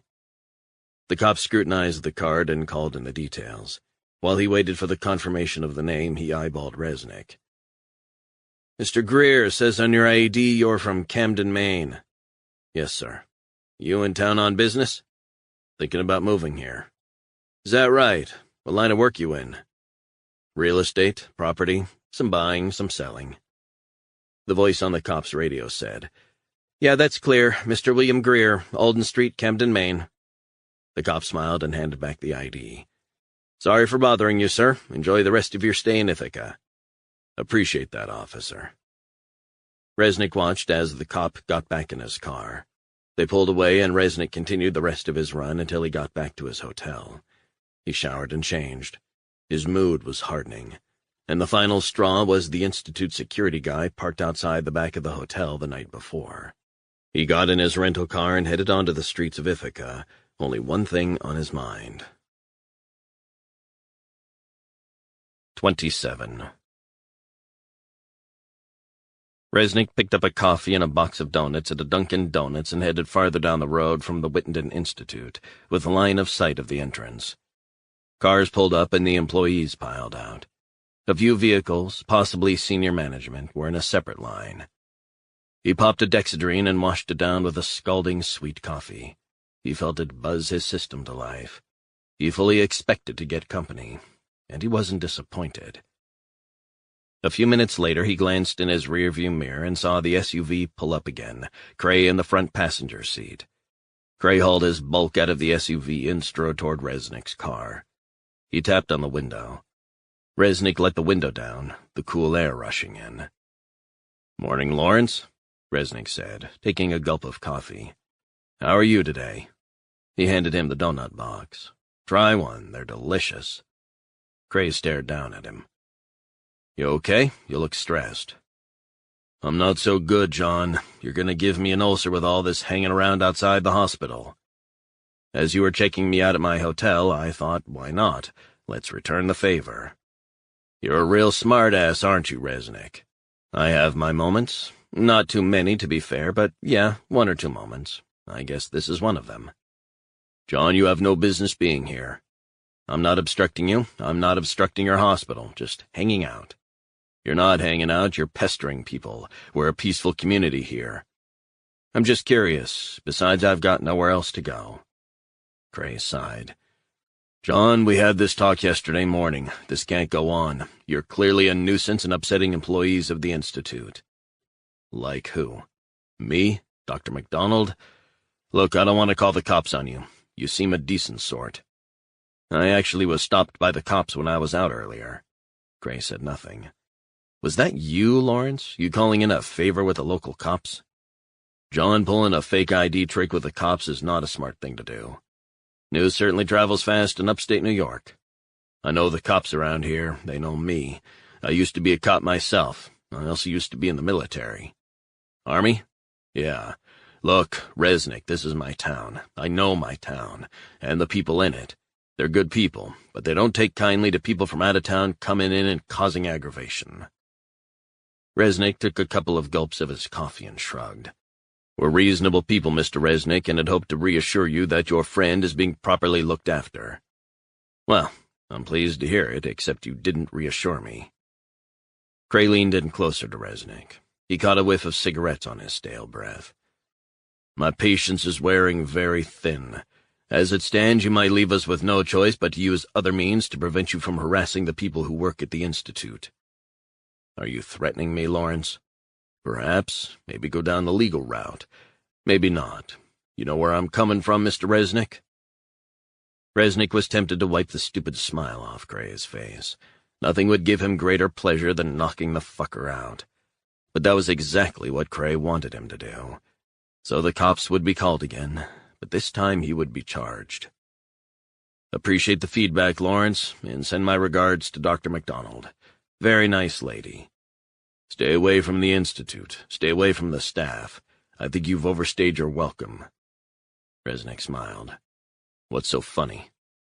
I've got to disagree with you, Lawrence. I like it here, so much so that I'm thinking of moving here. I like the Finger Lakes with all this fresh air and outdoor stuff. You've got a problem with authority, don't you, John? You reckon? Yeah, but sometimes you've got to know when you're beaten. You're absolutely right, Lawrence. Good to talk. Take care now, John. Cray eyeballed him until Resnick put the window up. He watched Cray saunter to the rear of his car. Resnick glanced in the side view mirror. Cray had stopped and appeared to be examining the rear of Resnick's car.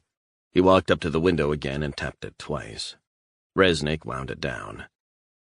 You might want to check out your rear left light. It's broken or something. Resnick smiled. I'll check it out, Lawrence, but it was working fine earlier. He wound up the window again and glanced in the rearview mirror. Cray pulled a baton out of his jacket and casually smashed the left rear taillight. Then he walked back to his SUV. 28. Gittinger was standing at his office window at the Wittenden Institute, staring out at the ash-gray skies shrouding Ithaca. The door opened and in came Lawrence Cray. This John Resnick character is being more than a nuisance, isn't he? Gittinger said. I don't think he's going anywhere, Cray said. I think he's going to become a bigger problem for us. I believe he might become a threat to our operation. That's very emotive language, Mr. Cray. Did you manage to find out if our hidden camera has identified anything at the priest's house? As we suspected, Resnick turned up there. Now that is interesting. I'm hearing that Hank White's death is being treated as suspicious, and only Resnick is in the picture for it. So why haven't they arrested him? Gittinger said. They're waiting for him in Maine. The only thing stopping them is the involvement of the assistant director of the FBI, who he's worked for in the past. How very cozy. Sir, I've got a plan that would take Resnick out of the equation, and I'm not talking about getting him arrested for flashing the false ID this morning. The easiest thing in the world is violence, Mr. Cray. Resnick is used to violence, and he's very good at it. I'm not talking violence. I'm talking about taking him out of the game. Do you want to elaborate? Just leave it with me. I got this. 29. Resnick got his smashed taillight replaced at a garage before he returned to the area around the Institute. He cruised the perimeter. The chain-link fence was topped by barbed wire, glinting in the morning sun. Beyond the perimeter was a secondary defense, an inner barrier, cameras on high poles dotted all around. He remembered what Father McNamara had said. The tunnels underneath had been blocked up. Resnick wondered if he was missing something. He took out his cell phone and dialed the Miami hacker. Back again for more, Mr. R, he said. You still haven't paid me for the last time. You'll get your money. Yeah, that's what they all say. Listen, I was talking to a guy who mentioned schematics, plans of a building in Ithaca, the Whitenden Institute. You want me to dig them out? That's just the start. I want you to tell me the access and exit areas for this facility. What do you mean exactly? I've been told there are tunnels. Tunnels? Yeah, leading into and out of the facility. First, if you can get the schematics from the architect who designed the building. It's relatively new, and I've been told that the tunnels have been concreted in, enclosed. There are cameras watching the tunnels, so I want you to tell me first if there are tunnels, to ensure that the person I was speaking to was telling the truth. But I also want you to find out if they're concreted over, and I need to know today. The hacker sighed down the line. Well, let's see. I'd get that from Whittenden's surveillance cameras. I could do that, man. For you, but it will cost you big. How big? 10,000. Resnick didn't balk. He had perhaps a couple million in the bank, earned from numerous black ops over the years since he'd left Delta. He had lost count of the number of wet jobs he'd carried out. In London, New York, Riyadh, Paris, Dubai, wherever. It was invariably jihadists masquerading as businessmen. His job was to take them and their cell out of operation. You okay with that? Not a problem, although your hourly rate seems to be increasing. This will take me away from my other work, so when will I see my dough? You'll get all your money if you get me what I want by 3 today at the latest. A minute later you get nothing. Deal? Deal. Leave it with me. In the hours that followed, Resnick collected his belongings from the hotel, checked out, paying his bill in cash, and then drove to an out-of-town diner near the freeway and had lunch. He returned the rental car to Avis and swapped it for a Chevy Suburban. Once the paperwork was complete, he drove to a downtown motel and checked in under a fake name. Resnick made himself a coffee with an espresso machine in the room. The afternoon hours dragged. It was interesting that they had plans to move Jerry tomorrow night. He wondered if they would risk it, knowing Resnick was still hanging around. Then again, they were assuming he wouldn't make a rash attempt to get to his friend. But Resnick knew such a plan, if they were indeed going to move Jerry White, would be doomed to fail. He didn't know if Jerry would be in a protected vehicle. He assumed so, and he would know exactly which vehicle Jerry would be in. Would it be the ambulance he'd seen before? It would likely be flanked by security cars, no doubt with armed guards, marshaled by Cray. It was not beyond him, but the end result, almost certainly multiple deaths, couldn't be justified. They probably knew that. Resnick would stand a far better chance if he had a team with him. 6 capable guys would be able to exploit the situation. A seemingly rash crash by a truck into the side of the convoy, and in the ensuing chaos they could locate and retrieve Jerry, then get him to a bona fide psychiatric facility. However, the price would be high. He could be risking not only his life, but also Jerry's and those of any Special Forces operatives he could muster. The reality was he would be the bad guy in this situation, the outlaw. He pictured himself being hauled out of bed by feds in the dead of night, maybe at some motel. And for what exactly? Resnick pondered on that for a few moments. He needed to get inside somehow. He had contemplated getting a Whitenden Institute ID made up by a guy he knew in Manchester, New Hampshire. But that posed multiple risks. They would be watching for him. They might even have facial recognition software in play. His cell phone rang, snapping him out of his thoughts. He didn't recognize the caller ID. "Yeah, who's this?" Resnick said, half expecting it to be the Miami hacker. "Mr. Resnick, I was hoping to catch you." Dr. Eileen McDonald. "Sorry for bothering you, and I hope you don't mind me calling out of the blue like this." "Everything okay?" "Yes, everything is fine. Are you still in town, Mr. Resnick?" "Yeah." "I'm with Father McNamara. He is, as you might know, a long-time critic of the Institute. He called me over to talk, and I've listened, just like I listened to you." Resnick wasn't buying the line she was spinning. "And I've been reflecting, after speaking with him, about what you were saying. I've only been in the post for about a year, and my objective was simply to follow the same position we've always taken, which is, perhaps, very rigid." "What are you saying?" "I'm saying I'd like to talk things through, just me, you, and Father McNamara, over coffee, and I hope we can come up with a way of accommodating both you and Father McNamara on a visit to see your friend Jerry, and hopefully that will reassure you so we can get on with doing our job. But first I think it's important we lay out some ground rules." Resnick sensed right away that it was a trap, maybe a ruse to lure him inside. But why? You want me to go around to Father McNamara's house? Yes, it's just opposite Ithaca College. Resnick weighed the offer, his antennae switched on and alert to any traps. This couldn't be anything else. And Father McNamara is fine with this. Oh yes, he's just getting some tea and coffee ready as we speak. 30. The GPS helped Resnick negotiate the tight roads of Ithaca as he headed back to the priest's little cottage. He pulled up outside but didn't see any other cars. He wondered if MacDonald had parked farther away, perhaps in the grounds of the college. He got out of the car and headed up the path to the front door. The curtains were drawn inside as before.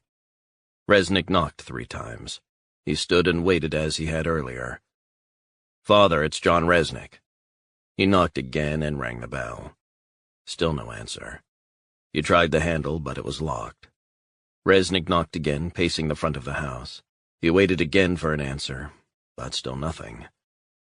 He went around the side of the house, climbed over a locked gate, and headed around the back. Resnick tried the back door, and it was open. Alarm bells were going off in his head. He went through the utility room, past a washing machine, and into the kitchen. The smell of coffee, pot still hot. "Father, you want to shake a leg?" Resnick heard water from upstairs. "Father, are you on the John?" The water was still running, but no response. His senses were all switched on. He took his gun out of his waistband and pulled back the slide. He got to the upstairs landing and pressed his head against the door where he heard the water. Inside, it sounded like the faucet was still running. Resnick crouched down, began to turn the handle, and pushed open the door. Water, turning red, was spilling onto the bathroom floor. Lying naked in the overflowing bath was Father McNamara, wrist and neck slit. Blood stained the water and the beige carpet, where a bloody knife lay. 31. Just before dawn, Meyerstein's plane touched down at Ithaca after a hurriedly arranged flight up from D.C. She was met at the airport by 2 local feds and driven straight to Ithaca Police HQ. The chief of police, Rod Berger, filled her in on the details. "So what's the position?" she asked. "The position is, Assistant Director John Resnick says it wasn't him. He said he was told to head there by Dr. MacDonald from the Institute." "Have you checked that?" "Just finished checking her cell phones. She has a private cell phone and work cell phone, and there are no calls at all."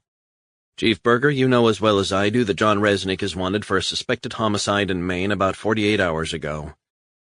"That, for us, was very compelling. Can I be frank, Chief?" He shrugged. "Sure. Resnick didn't do this, and he didn't do the Maine homicide either. That's what I think." Berger displayed his palms, as if finding it hard to believe what she said. "Here's the thing. I know him. I know him pretty good." "Can I be frank, ma'am?" "Of course."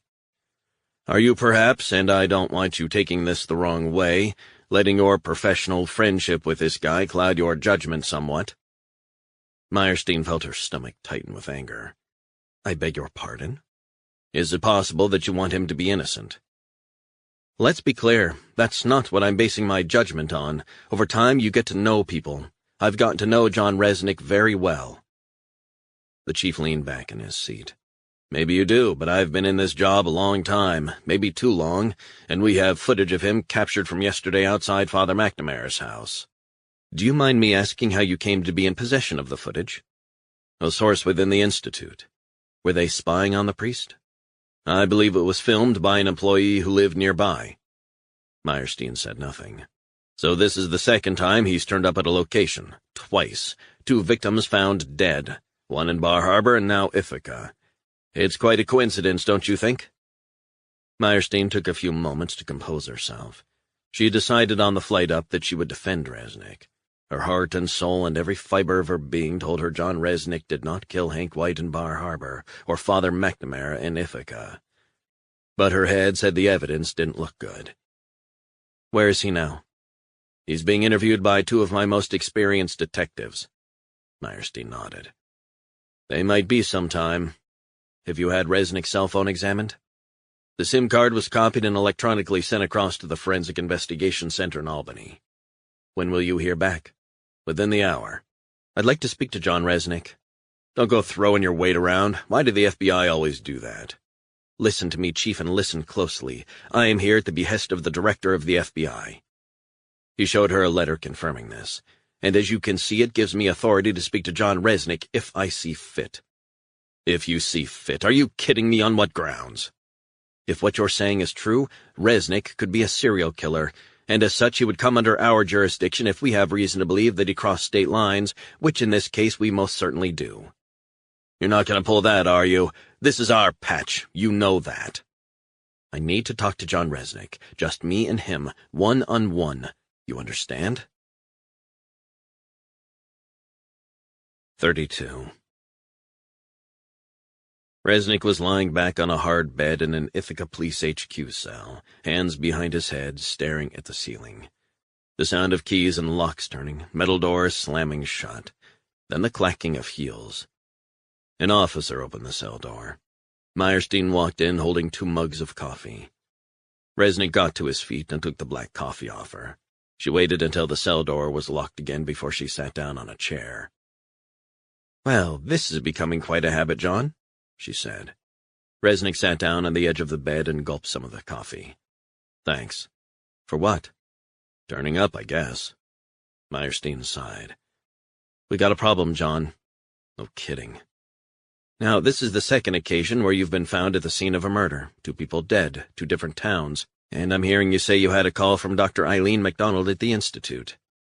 100% correct. She was talking about allowing me in to visit Jerry, along with Father McNamara. She wanted to meet up first to lay out the ground rules before the visit. I thought their security goons might be there, worst-case scenario. I was wrong. "Why would she do this if she had already explained that you weren't getting access?" Resnick shrugged. "Maybe the Institute didn't like me hanging around town asking questions." "What if I told you the cops have already examined Dr. MacDonald's cell phones? She has 2, business and personal, and both have no calls today. And also the number that called you was located in Florida." "Listen to me. I did not do this. You've got to believe me." "But this isn't about me, John. This is about police in 2 separate states. And another thing, you are caught on camera visiting the priest 2 days before he died." "What?" "His house was being watched." "By who? The Institute?" "They were spying on McNamara?" Meyerstein nodded. "You were caught on film visiting on both days. This is not good, trust me." "Don't treat me like a suspect." "But you are, #1 suspect." "Can't you see what's happening?" "What's that?" "This is a frame-up." "By who?" Resnick said nothing. "You have no evidence of this." "I have reasonable belief." "I don't think you do. You say you got a call from a doctor at the Institute, which you seem to have become completely obsessed with, and then you arrive at the house, the priest dead in his bath, and coming only days after you found Hank White hanging in the woods near his home. I mean, come on, John. How the hell do you think that looks? Do you want to try and explain this to me?" "I've been told this is a CIA project, off the books, so to speak, led by Dr. Robert Gittinger." Meyerstein contemplated this. "I can't speak for the CIA." "You know how they work." "They have their way of doing things." "Have you established if this is their little operation?" "The FBI have reached out to various levels within the CIA, and they are denying this has anything to do with them." Resnick shook his head. "They would say that, wouldn't they? That's why it's plausible deniability. But Gittinger is ex-CIA." "So he's not currently employed by the agency?" "Technically, that's correct, but you know as well as I do that this has their fingerprints all over it." "And you know as well as I do that the CIA aren't allowed to conduct surveillance of U.S. citizens on American soil. We'd have a hell of a time proving they're violating those guidelines." "Meyerstein, you know better than I that since 9/11 the FBI, CIA, NSA, Department of Defense, and Homeland Security have all been engaged in intelligence activities on U.S. soil. So this institute, while it won't have CIA operations in progress on the sign outside, is an agency operation." "I don't want to get drawn into interagency turf disputes. Let's get back to talking about you. You are the one in the frame." Resnick sighed. "The common thread is the Institute. Hank White was a loose cannon, talking about going to the press so he could see his son. And the priest has fought a long campaign against the Institute, lost his job over it, communicated with a journalist over the issue. His sister used to work there and took her own life, apparently. This is a very clever frame-up, pure and simple." Meyerstein looked at him. I got you out before, but I can't do it again. Are you kidding me? This wasn't me. Meyerstein stared at him long and hard. The way you're heading here, there, and everywhere seems out of character. I'm worried you've lost perspective. You're taking this personally. I'm trying to look out for the interests of Jerry White. We were close. Meyerstein looked around the bare cell. And how are you doing that? Listen to me. What I found out about the Whittington Institute concerns me a great deal. I don't think this is an ordinary psychiatric hospital for veterans. You have no proof of that. All you've got are the ravings of a defrocked priest and some journalist, you say, who claims that he found unethical practices. This goes way beyond unethical practices. You have nothing. John, listen to me. You have not given me one concrete piece of evidence that there's anything untoward about that place. It's all anecdotal. Maybe it is. Maybe it's what you want to believe. Resnick stared at the floor. I thought you knew me better than that. John, you're a very hard-headed, serious person. Someone I've trusted. Someone who has risked his life for me. But I cannot understand how you've gotten yourself in this predicament. This is not good. You think I did this, don't you? John, I never said that. You don't have to. I can look into your eyes and tell you exactly what Martha Meyerstein is thinking. John, you've gotten too involved. Look at me. What? I tried to resolve this. I tried to engage with the people from the Institute. I met with Dr. MacDonald yesterday for coffee, goddammit, and then because she called me to meet up, I headed to Father McNamara's house. Do you see what I'm saying? Go on. I smelled a rat. But I was more concerned about seeing Jerry and making sure the hospital where he's being looked after isn't as bad as they say it is. And when she reached out offering me the chance to visit Jerry, I took the opportunity. Meyerstein put down her coffee. What if you're wrong? What do you mean? What if you're completely wrong about this whole institute? Perhaps I am, but until I'm convinced otherwise, here's what I know. I'm innocent, and that psychiatric hospital sure has a lot to hide. Meyerstein got up from the chair and stared down at Resnick. Don't go anywhere. Where are you going? Are you bailing on me? Not quite yet. I'll be back in about an hour. Sit tight. 33. Resnick was put in plastic handcuffs and taken into the interview room. Sitting down at a table in the corner of the room was the chief of police, taking notes. A detective pointed at the chair. Resnick sat down. The recording machine was started. Okay, Mr. Resnick, we've got a few more questions. That okay? Sure. You're mighty popular with the FBI's assistant director. Natural charm, I guess. The detective stared at him. Mr. Resnick, we've got a man who's dead, a former priest. Do you think that humor is the best course of action for you? Resnick shrugged. You seem very unbothered by this. Quite the contrary. I'm very bothered by it. I want to find out who the hell did this. The police chief gave a rueful smile. Whoever did this was very professional, Resnick said. The knife was clearly arranged to make it look like a suicide attempt. The detective scribbled down some more notes, as did the chief. That's interesting. So you're saying that's what happened? I'm saying whoever killed Father McNamara set it up. Like I said, very professional. Made to look like a suicide. Tell me about your experiences in Delta Force, Mr. Resnick. Resnick leaned back in his seat, arms folded. Detective, what the hell do you think we do in Delta? I'm asking the questions. This is a very straightforward question. Are you refusing to answer? We did everything. Hostage rescue, counter-terrorism, reconnaissance against high-value targets, that kind of thing. And you kill people, don't you? We performed complex, dangerous, and sometimes borderline crazy missions, and it's usually classified. You didn't answer my question. I'll ask it again. Have you ever killed people? Are you trained to kill? Of course I'm trained to kill. And yes, I have killed people. In Iraq, in Afghanistan, Somalia, and some other places too. But I did not kill this poor priest. And yet we have evidence that you were a visitor twice in 48 hours to his home. That is correct. Can you see where the problem lies, Mr. Resnick? No alibi and proof you were there. Prints. Photographic evidence. Detective, I didn't kill the priest. Tell me again, why are you in town? My friend is in Whittington. I wanted to visit. But weren't you told quite specifically that your friend was not allowed to have visitors? That is correct.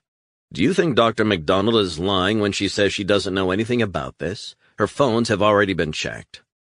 You'd better ask her that. I can only tell you what I know. She called. The fact she's denying it is bizarre. It's more than goddamn bizarre. It's not a credible story. Isn't it more likely that you concocted this whole scenario, putting the Whittington Institute at the heart of this problem? Good try, but no. You think this is funny? Have you questioned Dr. MacDonald in this room? No, we have not. Are you planning to? The detective slammed the palm of his hand down onto the wooden table. That's quite enough. We're doing the investigating, and frankly, as it stands, you're up to your neck in it. You haven't given a credible reason why you were there. What do you mean, not a credible reason? It is what it is. On the second occasion I went to visit Father McNamara, it was only after a call from Dr. MacDonald. Except there was no call, was there? There most certainly was a call. Dr. MacDonald is a highly respected international psychologist who has won numerous awards. Well, good for her. Tell me about your relationship with Father McNamara. Resnick gave a wry smile. Detective, there was no relationship. He was a guy I wanted to speak to about the Whittington Institute. That's all. So you're saying you have no sexual motive for visiting his house? Detective, you'll have to try a little harder to rile me. Insinuations might work well in the locker room, but trying to establish a motive? Not so much. The detective flushed. So you're saying you didn't have a relationship with him? You're a quick learner, Detective. Now, have you got any other questions? 34. It was plain as day to Resnick that the cop was trying to get underneath his skin. He took it in his stride, and that response seemed to be agitating the detective. He flushed. Do you know why Daniel McNamara is known to police? Resnick shrugged. How would I? I never met him until I wanted to find out more about Whittington. McNamara had a very close association with Ithaca over a number of decades, but probably more so with a section of its community. You want to stop talking in riddles? McNamara's homosexuality was an open secret in Ithaca and the diocese. Not exactly a shocker saying that a priest is gay. Did you know he cruised for men? Detective, I didn't know this former priest until 2 days ago. You might be interested to know that Daniel McNamara was blackmailed by a young friend of his about 6 years ago. They were caught in the act at some truck stop. And how exactly does that relate to me, Detective? He had a penchant for young toughs.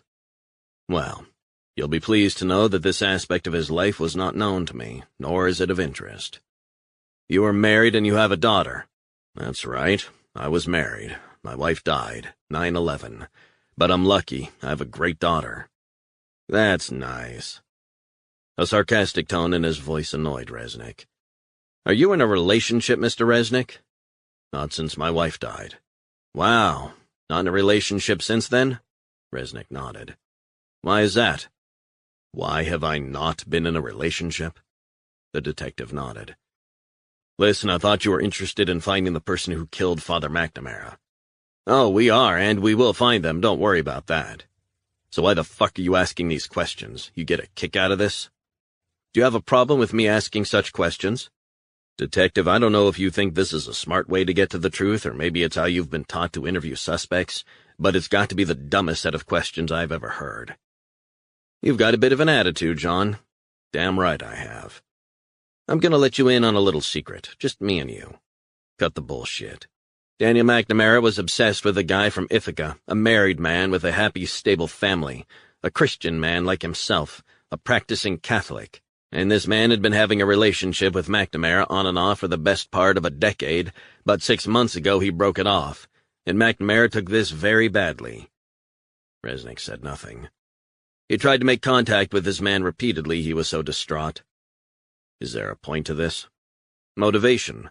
This man was terrified he was going to be exposed for conducting this relationship, and we have reason to believe he contacted an individual who was on the periphery of a New York crime family and explained his situation and said he was wondering if his connections could make his problem go away.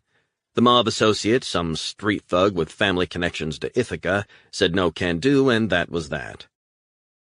Is this all supposed to mean something to me? So the motivation for McNamara's murder might involve this married gay man, let's call him Simon, desperate to put an end to any chance of him being outed by Daniel McNamara. And that's where you would fit in. Nice story. You got a lot of time on your hands to think up that stuff?" The detective smiled.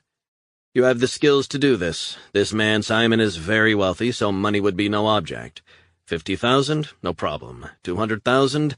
He's worth 20 times that amount, so money is no object. You see what I'm getting at?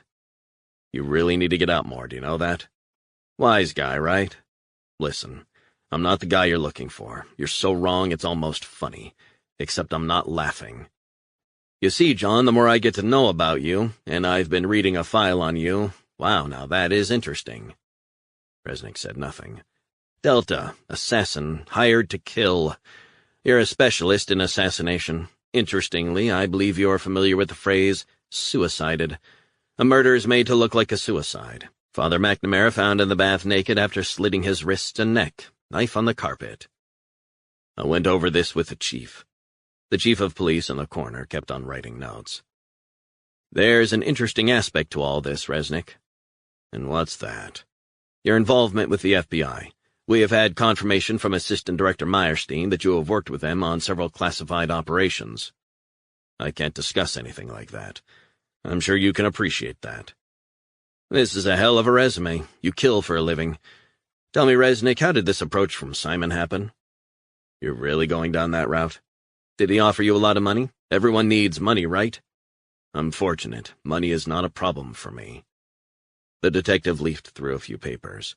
But you have some seriously hefty outgoings, and you have had for many years. Resnick said nothing. We've been doing some checking, and you're paying quite a bundle in tuition fees for your daughter. You're scraping the bottom of the barrel now. Private college, now that would make a dent in anyone's bank balance, right? Good try, detective, but a cursory look at my bank account would show no money going in that can't be accounted for. The detective smiled. You think this is a joke, Resnick? I think your powers of deduction are a joke. A man has died and you're pointing to the guy that discovered the body. It's absurd. Imagine this scenario. You're contacted by Simon, or someone who knows Simon, maybe a bar, maybe a visit to your home in Maine, and you agree for a significant fee to wire transfer money offshore, maybe the Caymans, Switzerland, Panama, take your pick. And all you have to do is kill this frail old gay guy. He'll be dead in a few years anyway, so what the hell? And the fact he is blackmailing someone, you wouldn't be killing an innocent. You ever thought of writing books, detective? Terrific imagination you've got. The detective stared long and hard at him. Resnick, you need to stop the smart-ass comments and realize you are in a whole lot of trouble. 35. An hour later, Resnick was doing push-ups in his cell when he heard the clanking of keys, doors slamming shut. A tall man in a smart suit was standing outside. A cop opened the cell door and the man stepped inside. John Resnick? Resnick got up and wiped his hands on his jeans. Yeah, who are you? The man stepped forward and gave a firm handshake. Nice to meet you, John. Robert Friedman, General Counsel for the FBI. I'll be your lawyer. Resnick took a few moments to get his head around what was happening. And, if you don't mind me asking, who got you involved, sir? You have the assistant director to thank. Oh, and the director himself. The director himself. Have you been briefed? I know enough. Friedman sat down slowly on the edge of the bed as Resnick remained standing. Here's what's going to happen. You're going to be released without charge, but with several conditions. These include forfeiting your driver's license, and you have been put on notice that they will be interviewing you again once the forensic tests are completed. But I haven't been arrested. Not yet, but that is almost certainly their next step, and that's when things get messy. Media, press, all that bullshit. Resnick shook his head, folding his arms. That's not a good thing, at least for me. I understand that, and that's why I've become involved. I've spoken to the district attorney, and he has communicated with the Ithaca Police Department, and they have agreed that as long as they have your driver's license and your passport, and if the FBI vouch for you, I'll spare you the legal stuff, then you can leave here. Resnick nodded. What else? The other conditions we have provisionally agreed to. I'd strongly advise you to agree to them too. What are they? The FBI has a resident agency office in Ithaca, and they have agreed to oversee your stay. When does that come into force? from the moment you walk out of here. So I can't leave Ithaca. Until this matter has been resolved, the cops might decide to arrest you, and then, if we're lucky, we would have to post a $3 million bond to keep you out of jail. I'm assuming this matter is not up for discussion. You assume correctly. It's a good deal, John. It might annoy you, but it means you don't have to stay cooped up inside. Resnick nodded. We have pulled some serious strings for you, and you've got Martha Meyerstein in particular to thank. Resnick cleared his throat. But here's the thing, you need to keep away from trouble, otherwise you'll be on your own. 36. The FBI legal counsel checked himself and Resnick into the Marriott in downtown Ithaca. He handed Resnick a keycard for his room.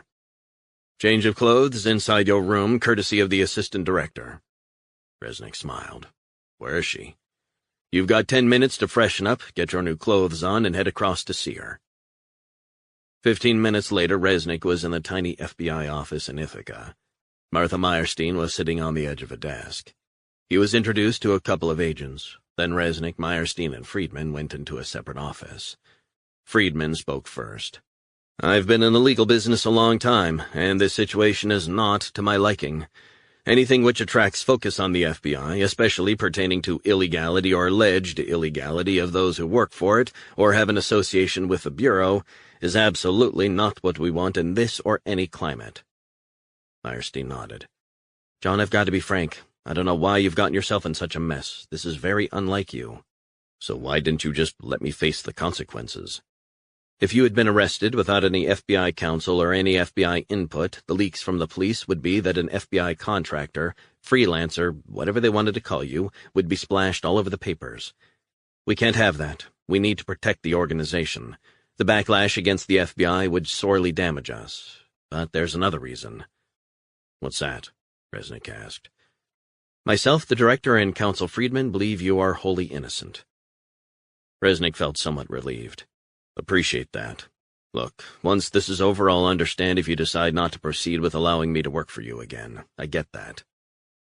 Meyerstein said, That's for another day. For now, we need you to take a few steps back. Resnick sighed. What is it? Meyerstein asked. You genuinely don't think I did it? No, I don't, John, Meyerstein said. Friedman said, We know you're not to blame, but persuading a judge that you're innocent, if it makes it to trial, might be altogether trickier. Wrong place, wrong time, and all that circumstantial evidence. So if, Resnick said, we agree I didn't do it, and trust me, this sure as hell wasn't me, I would appreciate it if FBI forensics could be called in, like in Bar Harbor. Meyerstein nodded. As part of this deal, we offer the services of FBI specialists and forensics officers, and they are going over the Ithaca crime scene in minute detail. They good? They're the best. They're already hard at work going through what the cops have, but also crucially what the cops have not gotten or thought of. I sure hope so, Resnick said. The question then is, well, if it wasn't me, then who was it? Friedman furrowed his brow as if in deep thought. I'm not an investigator or expert in your kind of work, but what was the motivation? What was the link? Was Hank White, who was always shooting his mouth off apparently, going to go to the press to see his son? And then the priest? Neither of these two had been taken out before I showed up. I get that. But was Jerry's escape the catalyst that prompted someone to take an action that would neutralize the threat to the Wittenden Institute?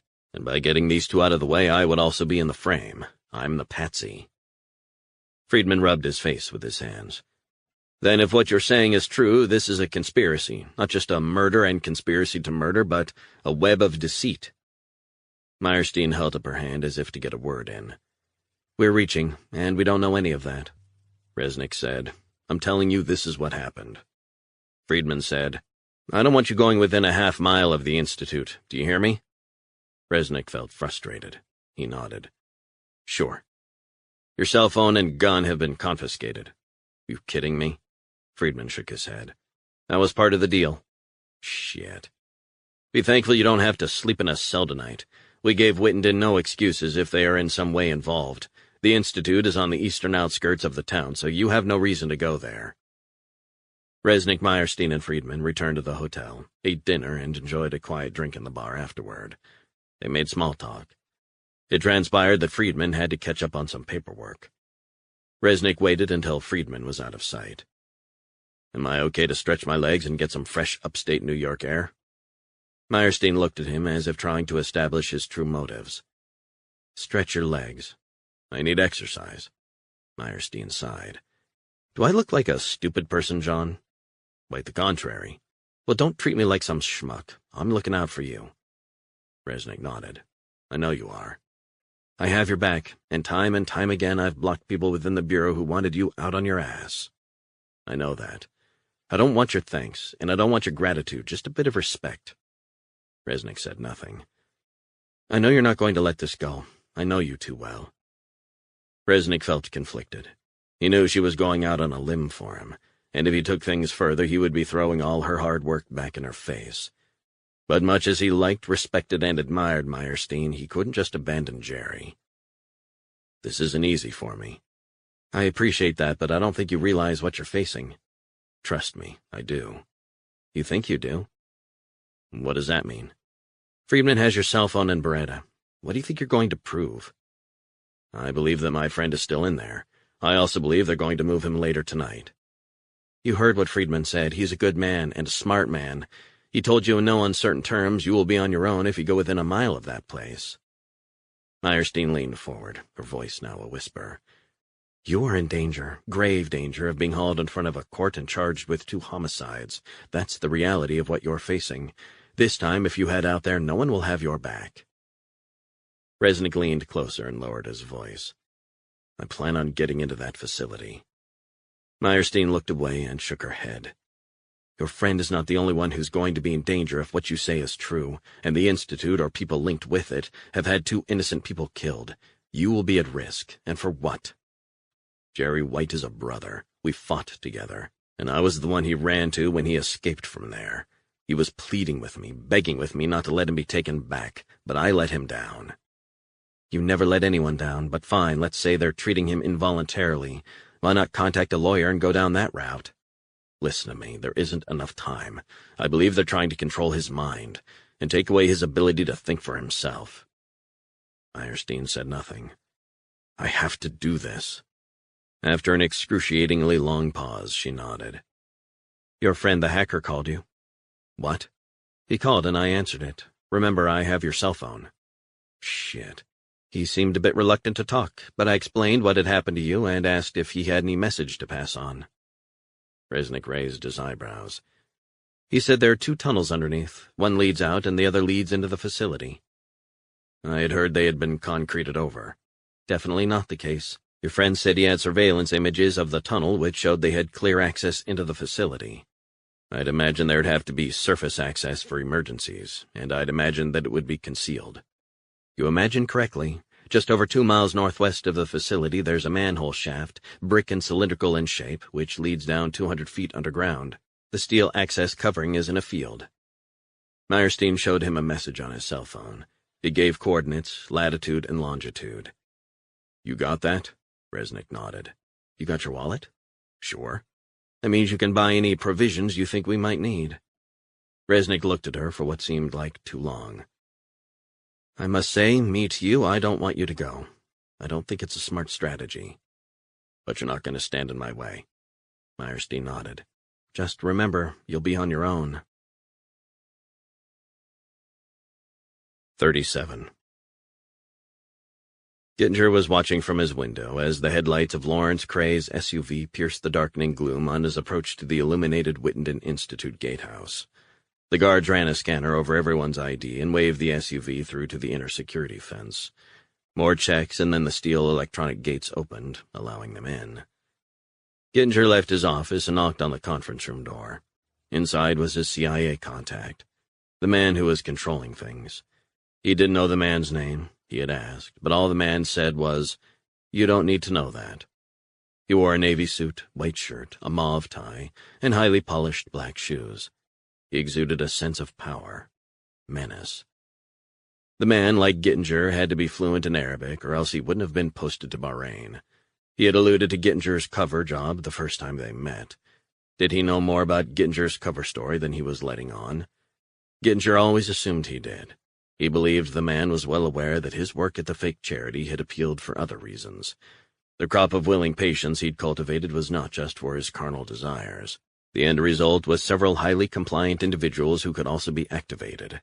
He had groomed them, and he alone could unleash them. Gittinger's mind flashed back to the unbearable heat of Bahrain.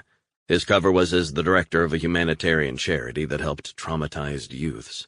He was given a small office in downtown Manama. His work, he claimed, focused on the sons and daughters of those who had been tortured and killed by the regime. And so began a stint which would reap a rich harvest. He would compile reports on the damaged youths he interviewed. He used psychotherapy techniques to help them address their fears and anxieties. He talked to them about the intimate details of their lives and how they had been affected after their father or mother or sister or brother was tortured and killed. Gittinger began to grow attached to several of the girls, all of whom were suffering flashbacks and panic attacks. He came to be trusted by them. Then he began to hypnotize them. Putting them under his spell, he began to use trigger words and phrases on them. He loved watching them relax on his magic couch. And it wasn't long before he was indulging himself in anything he wanted to do with them, all while they were under his spell. The CIA spook was deep in conversation and waved him into the conference room. "Let me know if they moved out of there, you understand?" the man said.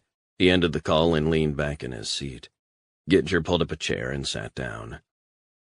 "Bob, that was one of Cray's guys. They've staked out the Marriott. Apparently that's where the feds are. This whole thing looks like it's going to fuck." "I hadn't envisioned anything like this taking place." "Anything like what?" "The deaths of Hank White and Father McNamara." The spook sighed. "You know how these things work. This is the sort of fallout we have to deal with if this project is to be kept off the radar and allowed to come to fruition." Gittinger nodded. "Jerry White will be moved after midnight," the man said. "No one will know he's gone." "What about Resnick?" "He's at the Marriott, according to our sources in the police." "He worries me." "You sound like you want out." The man's steely gaze lingered on him long enough for Gittinger to feel uncomfortable and shift in his seat. "Once Jerry White is activated and carries out the operation, you are free to go." Gittinger felt conflicted. Retirement would be easy. But did he want to spend the rest of his life under Dorothy's thumb? He'd expected to pursue this project for at least another year, and he still had work to do if he wanted to see the fruits of his labors. There was, though, the matter of the hundreds of photos the man had, shots of Gittinger in Southeast Asia, with girls, young girls, sometimes boys. He wasn't fussy, but his weakness had allowed them leverage. When they came calling, wanting Gittinger to work for them, he couldn't say no, even if he'd wanted to. He would be ruined. They had that on him, and he knew they would use it if he didn't comply. "Did you hear what I said, Bob?" the man said. "Once the operation is done, you can go." "Very well," he said. "He'll be out of here by 2 in the morning at the latest. What stage are we at?" "He'll be woken 30 minutes before he leaves, and then he'll be shipped out to begin final preparations." 38. The first thing Resnick did was head up to his room, grab his backpack, and leave through the staff entrance at the back of the hotel, baseball cap pulled down low. He walked a few blocks and caught a cab. He directed the driver to a Home Depot across town. The cab waited as he bought some supplies. A couple knives, a pay-as-you-go cell phone, a shovel, a large backpack, rope, bolt cutters, and some portable steel and metal cutting equipment which would allow him to cut and weld, contained within a carrying case. Included was a welding hose, welding goggles, torch, cutting attachment, oxygen regulator, acetylene regulator, and flint striker. Resnick loaded the gear into a cart and took it to the checkout. "No flashlights?" he asked the kid behind the desk. "Get him in tomorrow, apparently."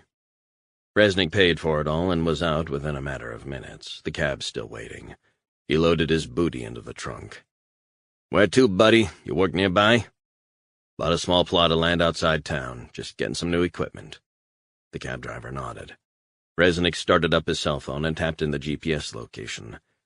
"So we need to head to McCallum Farm Road." "You living up there?" "No, just a shack until I build myself a house." "Good for you." After a 10-minute drive from the outskirts of town, the driver pulled up at an intersection of an asphalt road and field. "You find your way back?" "I got this." Resnick gave the guy the fare and tipped him $20. Appreciate your help, bro. Take care. Resnick unloaded the contents from the trunk and watched as the driver turned around and drove off. He checked the bearings on the cell phone. He reckoned he was about a 15-minute walk from the location. The map on the cell phone showed a dirt road that led to a dirt path. Resnick loaded the gear into the backpack and carried the welding bag with his left hand. He felt naked without his Beretta. He had contemplated heading to Walmart to try and buy one, or even steal one, but he knew that would attract way too much attention. The cool evening air felt good. It was beginning to revive him. He loved solitude, time to think. He headed off, down the dirt road toward the woods, glancing occasionally at his cell phone to confirm his position. 39. The fecund aroma of the forest carried in the breeze and reminded Resnick of home. He felt at one in such surroundings. The outdoors, fresh air, dead leaves, fishing, trees, hunting, woods. He felt sharper after being cooped up in the police HQ, but he was starting to feel the magnitude of what he was about to attempt. The more he thought about it, the more focused he got. Meyerstein was right. He was on his own. She thought he was being reckless, crazy, and unfocused. Maybe it was true. It was a high-risk strategy. But bottom line, he couldn't let Jerry be the subject of whatever crazy experiments they were doing. The deaths of 2 people and his setup were the final straw. He was involved now. He had become the whipping boy. One of the first things he had been taught in Delta was how to take the fight to the enemy, even if the odds were stacked against you. Sure, he could avoid the fight, but he felt he was at risk if he didn't go after these bastards. He wanted Jerry out, and he was prepared to do whatever it took. It was the way he was wired, the way he was. His father had been the same. He hadn't cared how high the odds were stacked. He had hunkered down and fought, and clawed his way out of whatever shitstorm he was in, whether in Vietnam or in a back alley in Rockland. Once people knew that about him, they always left him alone. He didn't have to show anyone what he was made of. They knew. Resnick sensed there were powers at work that he hadn't envisaged from the outset. Would he have done anything differently if he'd known? Almost certainly. He began to focus on the task at hand. He checked his GPS. He was heading down a path that had veered off north from the road. An old trail through the fields, the full moon offering much-needed pale light in the darkness. He stopped for a moment and decided to call the hacker. A few moments later. "Who's this? Don't recognize your number." "It's Mr. R." "Mr. R, you okay, my friend?" "I've been better, but I believe you talked to a woman from the FBI. She was nice. She passed on the details you had." "So glad. Listen, she's not going to try and get a fix on me, because if she is, I'm out of here." "You're fine. Relax. She was more interested in the info you had. I'm en route to that spot you mentioned." Resnick kept on walking. "Okay, now that I got your cell phone pinpointed, I can guide you the last mile or so if you want." "Appreciate that. So she gave you the location of the vertical access point?" "Can't believe it's way out here." Resnick wondered if Jerry was going to be shipped out through the tunnel. But to where and for what purpose? "Look, this all might mean nothing, but it might be more important. John, sorry to interrupt. You are 220 yards away if you move a fraction more north-northwest." Resnick adjusted his direction and headed forward. "You're not far now," the hacker said. "John, you mind me asking you something? You gonna be okay doing what you're doing?" "I don't know." "Man, you've got me worried." "Just focus on your work." The hacker sighed. "Don't know if this is the right moment to ask for payment." "Probably not, but you'll get it." "But what if something happens to you? What then?" "I'm sure Assistant Director Meyerstein will gladly pick up the tab." "FBI? Jeez. You worried they might be listening in?" "Not a chance. I've set up the most advanced cell phone protocols and firewalls in Florida, perhaps in the whole of the United States." Resnick took the cell phone away from his ear and checked the location. He was within 40 yards or so, according to the GPS. He put the phone to his ear. "I'm close." A sigh down the line. 32 yards north-northeast." Resnick adjusted his position and was closing in on the red dot on his cell phone. He walked on for a few more yards. 13 paces straight ahead and you'll almost be on top of it, John." Resnick walked on as his eyes adjusted to the low light all around, pale moonlight on the red-brown soil. A few more yards and... Stop. You're on top of it. Resnick took a few more steps. He put down the bag with the welding equipment and took off the backpack. He unzipped the backpack and took out the shovel. He began digging, lifting the earth. He dug down for a foot or so, but nothing. Hey, Resnick, you okay? Resnick put the cell phone to his ear. I'll find it. What if I need to contact you and there's no reply? Then you call the other number. The FBI have that one. And ask to speak to Martha Meyerstein and no one else. Classified. You're ex-NSA, right? Don't remind me. Then you know the drill. Need to know. Anything else? I'm going in by myself. Have you tried to gain access to their network? I'm working on it, probing. But this one will take time. I thought you were the best there was. I am. Then prove it. Ideally, I want the surveillance networks to be remotely disabled. Just leave a frozen image so it appears it's working, if you get me. Could be tricky. I don't want to hear it could be tricky. I need a break. And I need it done like in 5 minutes. Are you kidding me? Nope. A sigh down the line. Why did you not let me know earlier?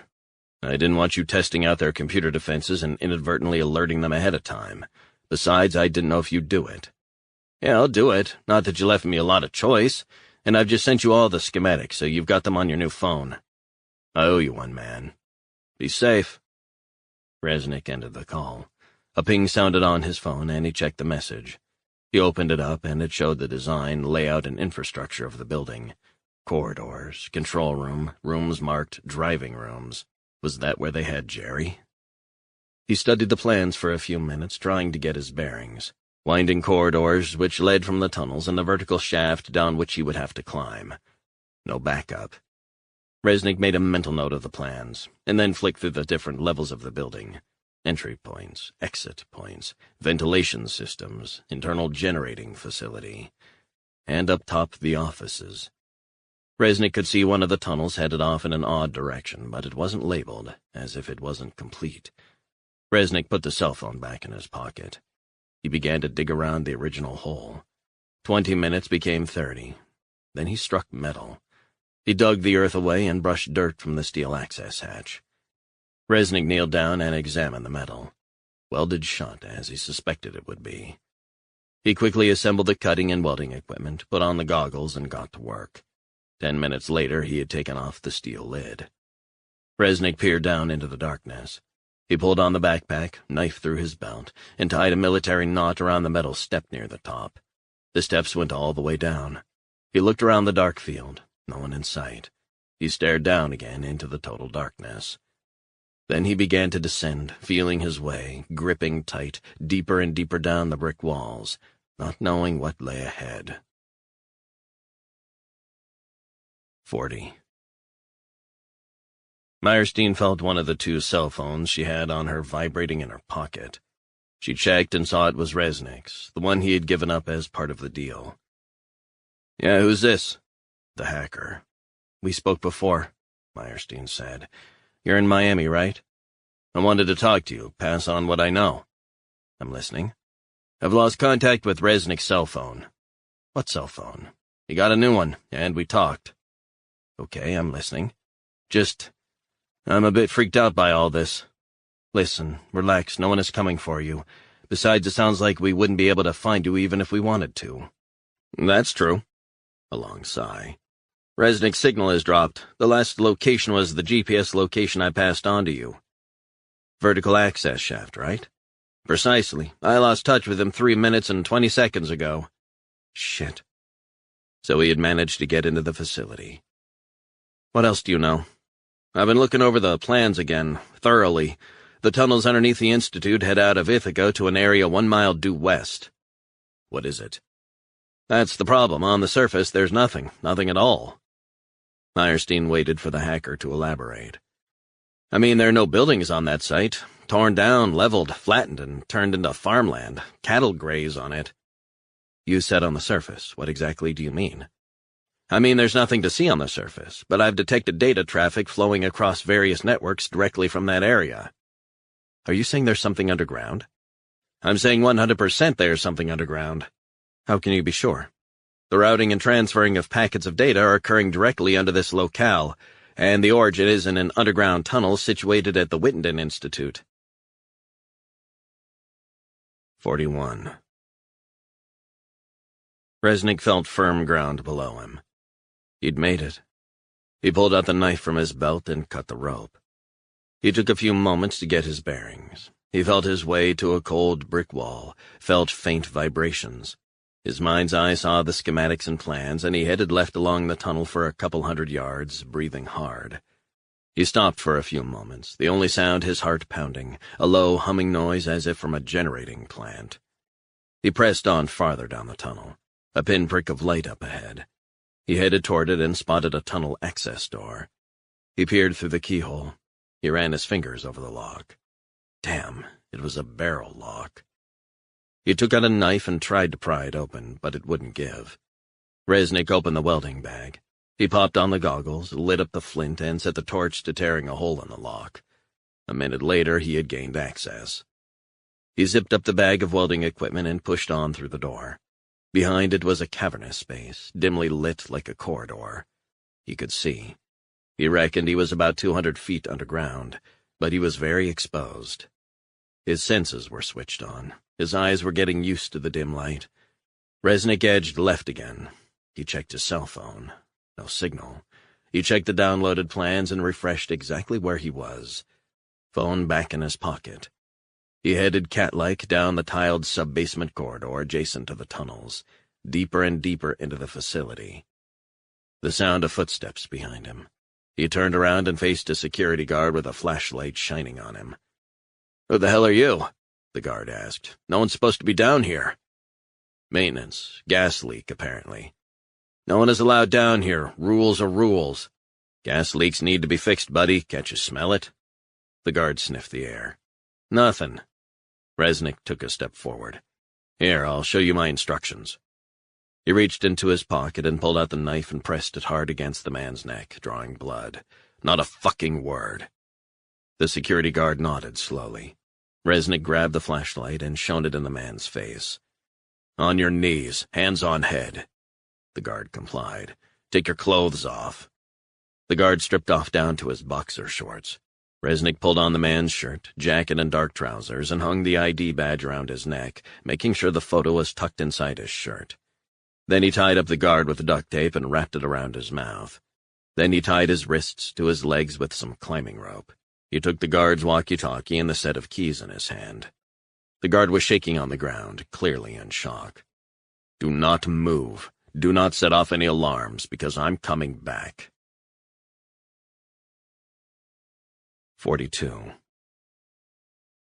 Resnick headed down the tunnel as his mind flashed details of the layout. He saw a door up ahead with a scanner on it. He swiped the ID barcode across it, and it clicked open. He was carrying the backpack. Down the corridor to a set of stairs, ignoring the elevator. The lights were brighter here, but he was still deep underground. Resnick headed up the stairs to level -2. He saw a sign for X-Wing and driving rooms. Up ahead, he saw a thick-set female nurse with a white uniform on. "Only nurses have access to this area, sir," she said. "Sorry, report of a gas leak, chlorine. You've not been told? We have to evacuate this whole section immediately." The nurse grimaced. "I don't think so. Hold on, what's your name?" Resnick stepped forward and pressed the knife to the nurse's neck. "Don't worry about that. I want to know where Jerry White is. What driving room?" The nurse cocked her head. "He's not here." "What do you mean?" "He's not here." "Where was he?" 50 yards away, X-Wing, but they've moved him again." Resnick frog-marched the nurse down a dark corridor. A sign for the reorientation unit. He peered through thick plexiglass. Inside was a man lying on the ground in virtual darkness, having a seizure as a voice boomed out slowly time and time again. "No past, no future, no now." "Jesus Christ, where's Jerry?" "Jerry was moved 3 hours ago." "To where? And don't fucking lie to me." "He's no longer in the X-Wing. He's on the next level up, waiting to be transferred." "Who's the guy in there now?" "He's another patient." "What sort of fucking experiments are you doing on these people?" "We're doing research." "Bullshit. This is torture. Do you understand that?" The nurse began to shake and weep. Resnick pressed the knife to her cheek. "Show me where Jerry is." She led him out of the ward through sliding doors and up some stairs, pressed her thumb against a biometric scanner, and they entered a soundless, windowless space. Resnick edged down the huge room covered in plexiglass. In the middle booth, some sort of glass pod, was Jerry White sitting on a seat, glassy-eyed, still, looking drugged out of his brains. "Open it up." The nurse pressed her thumb to a pad by the door and swung it open. Resnick turned to her. "On your knees for 5 minutes and not a word." She fell to her knees and began to pray, moaning and crying. Resnick edged toward Jerry. "Hey, man, how you keeping?" Jerry stared ahead, mouth agape. "Jerry, it's Resnick." Jerry stared ahead as if in a catatonic state. Resnick had seen enough. He picked up Jerry, who was painfully light, and draped him over his shoulder. He kicked the nurse. "You, open the doors." She got to her feet and opened the automatic doors again. They headed up the stairs from the driving rooms, then out a side door, and then they were in the corridors, the light getting dimmer. Resnick took the nurse's keys and ID badge. "On your knees, now. Count to 2,000 nice and slow, and don't do anything dumb." The nurse did as she was told. Resnick felt a surge of adrenaline and began to jog down the corridor and past the security guard who was still on his knees. He headed through the door he'd opened, and then he was into the tunnels. It was darker here. His heart was pounding as he raced down the darkening tunnel. Blood pumped through his body as Jerry moaned. Resnick slowed down. They were suddenly in pitch darkness. The backpack, Jerry, and the welding bag were weighing him down. He considered ditching the backpack and decided that was a good idea. He kept the welding bag. He felt his way to the vertical access route. Every second his eyes grew a fraction more accustomed to the pitch blackness, but he knew he couldn't hang around. He sensed he was close to the opening, but how close? Jerry moaned. "No today. No tomorrow. No now." Resnick felt a faint chill on his cheek, as if from a breeze. He trudged up the ladder yard by yard, knowing they were close. Really, really close. "No now," Jerry said. "Hang in there, Jerry," Resnick said. Resnick pushed on for another 15 paces until he spotted the faintest bit of light. He turned and looked up and saw the pinprick of inky blue sky through the darkness. "We're nearly there, buddy. Gotta just hold on." He tied Jerry to him and wrapped the rope around them multiple times before tying the tightest and most unbreakable knot he could. "You gotta hang on, buddy," Jerry moaned. Resnick gripped for the metal rails as they began the vertical climb, Jerry on his back. 1 step, 2 steps, and up, each step closer and closer. His heart was pounding, ready to explode. But he was in the zone. He would rather black out than fail. He would get his friend out of the facility and out of harm's way. Sweat soaked his skin. Every step became harder. Jerry was now a dead weight, not even holding on, only the rope keeping him in place. Resnick began to see the sky. He climbed another 30 steel rails and hauled his body into the fresh air, Jerry entangled with him. "We made it, man," Resnick said, breathing hard. The unmistakable cold steel of a gun was pressed to his neck. "Don't fucking move," a voice said. 43. Resnick felt himself moving in darkness. He sensed people were watching him. The sound of talking. A man's voice, a commanding voice, getting louder. Then lights. He opened his eyes and he was strapped to a bed. Leather chest restraint, wrist ties, ankle ties, harsh lights all around, mirrors, no doubt two-way. Was he being watched? Fuck. He struggled to escape, but there was no give. Nothing at all. He summoned every ounce of strength and tried to burst through the straps, but nothing budged. A man's voice boomed out of the speakers embedded in the walls and ceiling. "So the drugs have finally worn off, Mr. Resnick. I'm sorry we can't make you more comfortable, but we thought it would be best to take every precaution to ensure you are compliant." "Fuck you." Resnick struggled hard against the leather ties. "It's natural to be afraid, Mr. Resnick. Fear is something to be embraced, at least occasionally. You will have been trained to deal with that. But fear is interesting. It's there just to remind us that we are indeed alive." "I said fuck you." You're quite an intriguing character, Mr. Resnick. You really don't know when you're beaten. I've got to say, and speaking personally, I find those attributes wholly commendable. You look at this current generation, and it's difficult not to conclude they are exceedingly pampered, selfish, and bratty. Your actions were quite selfless. I admire that in a man. Who the fuck are you? A deep sigh. Very, very impressive, Mr. Resnick. I mean, accessing a vertical shaft. I think we'd be very keen to find out what you know. Go to fucking hell. We believe there was outside help. The question is, was there inside help too? I guess we'll find out soon enough, won't we? Resnick seethed, chest rising hard against the leather straps. He wondered what was in store for him. We've been working on a variety of drug permutations, and I think we're close to finding the exact strength. First, we'll put you to sleep for a little while, and then, while you're out of it, unaware and unconscious, we will administer our special Whittington Institute formula. All those bad memories will disappear, and you will become a different person. Over many days, weeks, and months, but you won't recognize the old John Resnick. Can you imagine how liberating that will be? No more tough guy stuff in your head. You'll be free. Resnick closed his eyes. So close and yet so far, Mr. Resnick. Quite an effort you put in, and so close to being successful. How many others do you have here? Quite a few. Very damaged, like your friend Jerry. Just think you'll be part of the remarkable work we're doing here, helping us to develop a potentially memory-free future. How does that sound? Resnick smelled ether-like fumes in the air. He sniffed. He felt his eyes getting heavy. He fought it. Just a little blast of chloroform, Mr. Resnick, so you can have a nice, long sleep. 44. Time seemed to expand and contract as Resnick felt the needle in his arm. He was powerless to move, paralyzed. He wanted to open his mouth and scream, or move, but he couldn't do a thing. A psychedelic world opened up in front of his eyes. Colors merged, exploded, and erupted out of tiny pieces of dust floating in the air. He felt tears on his cheeks as the drug began to take effect.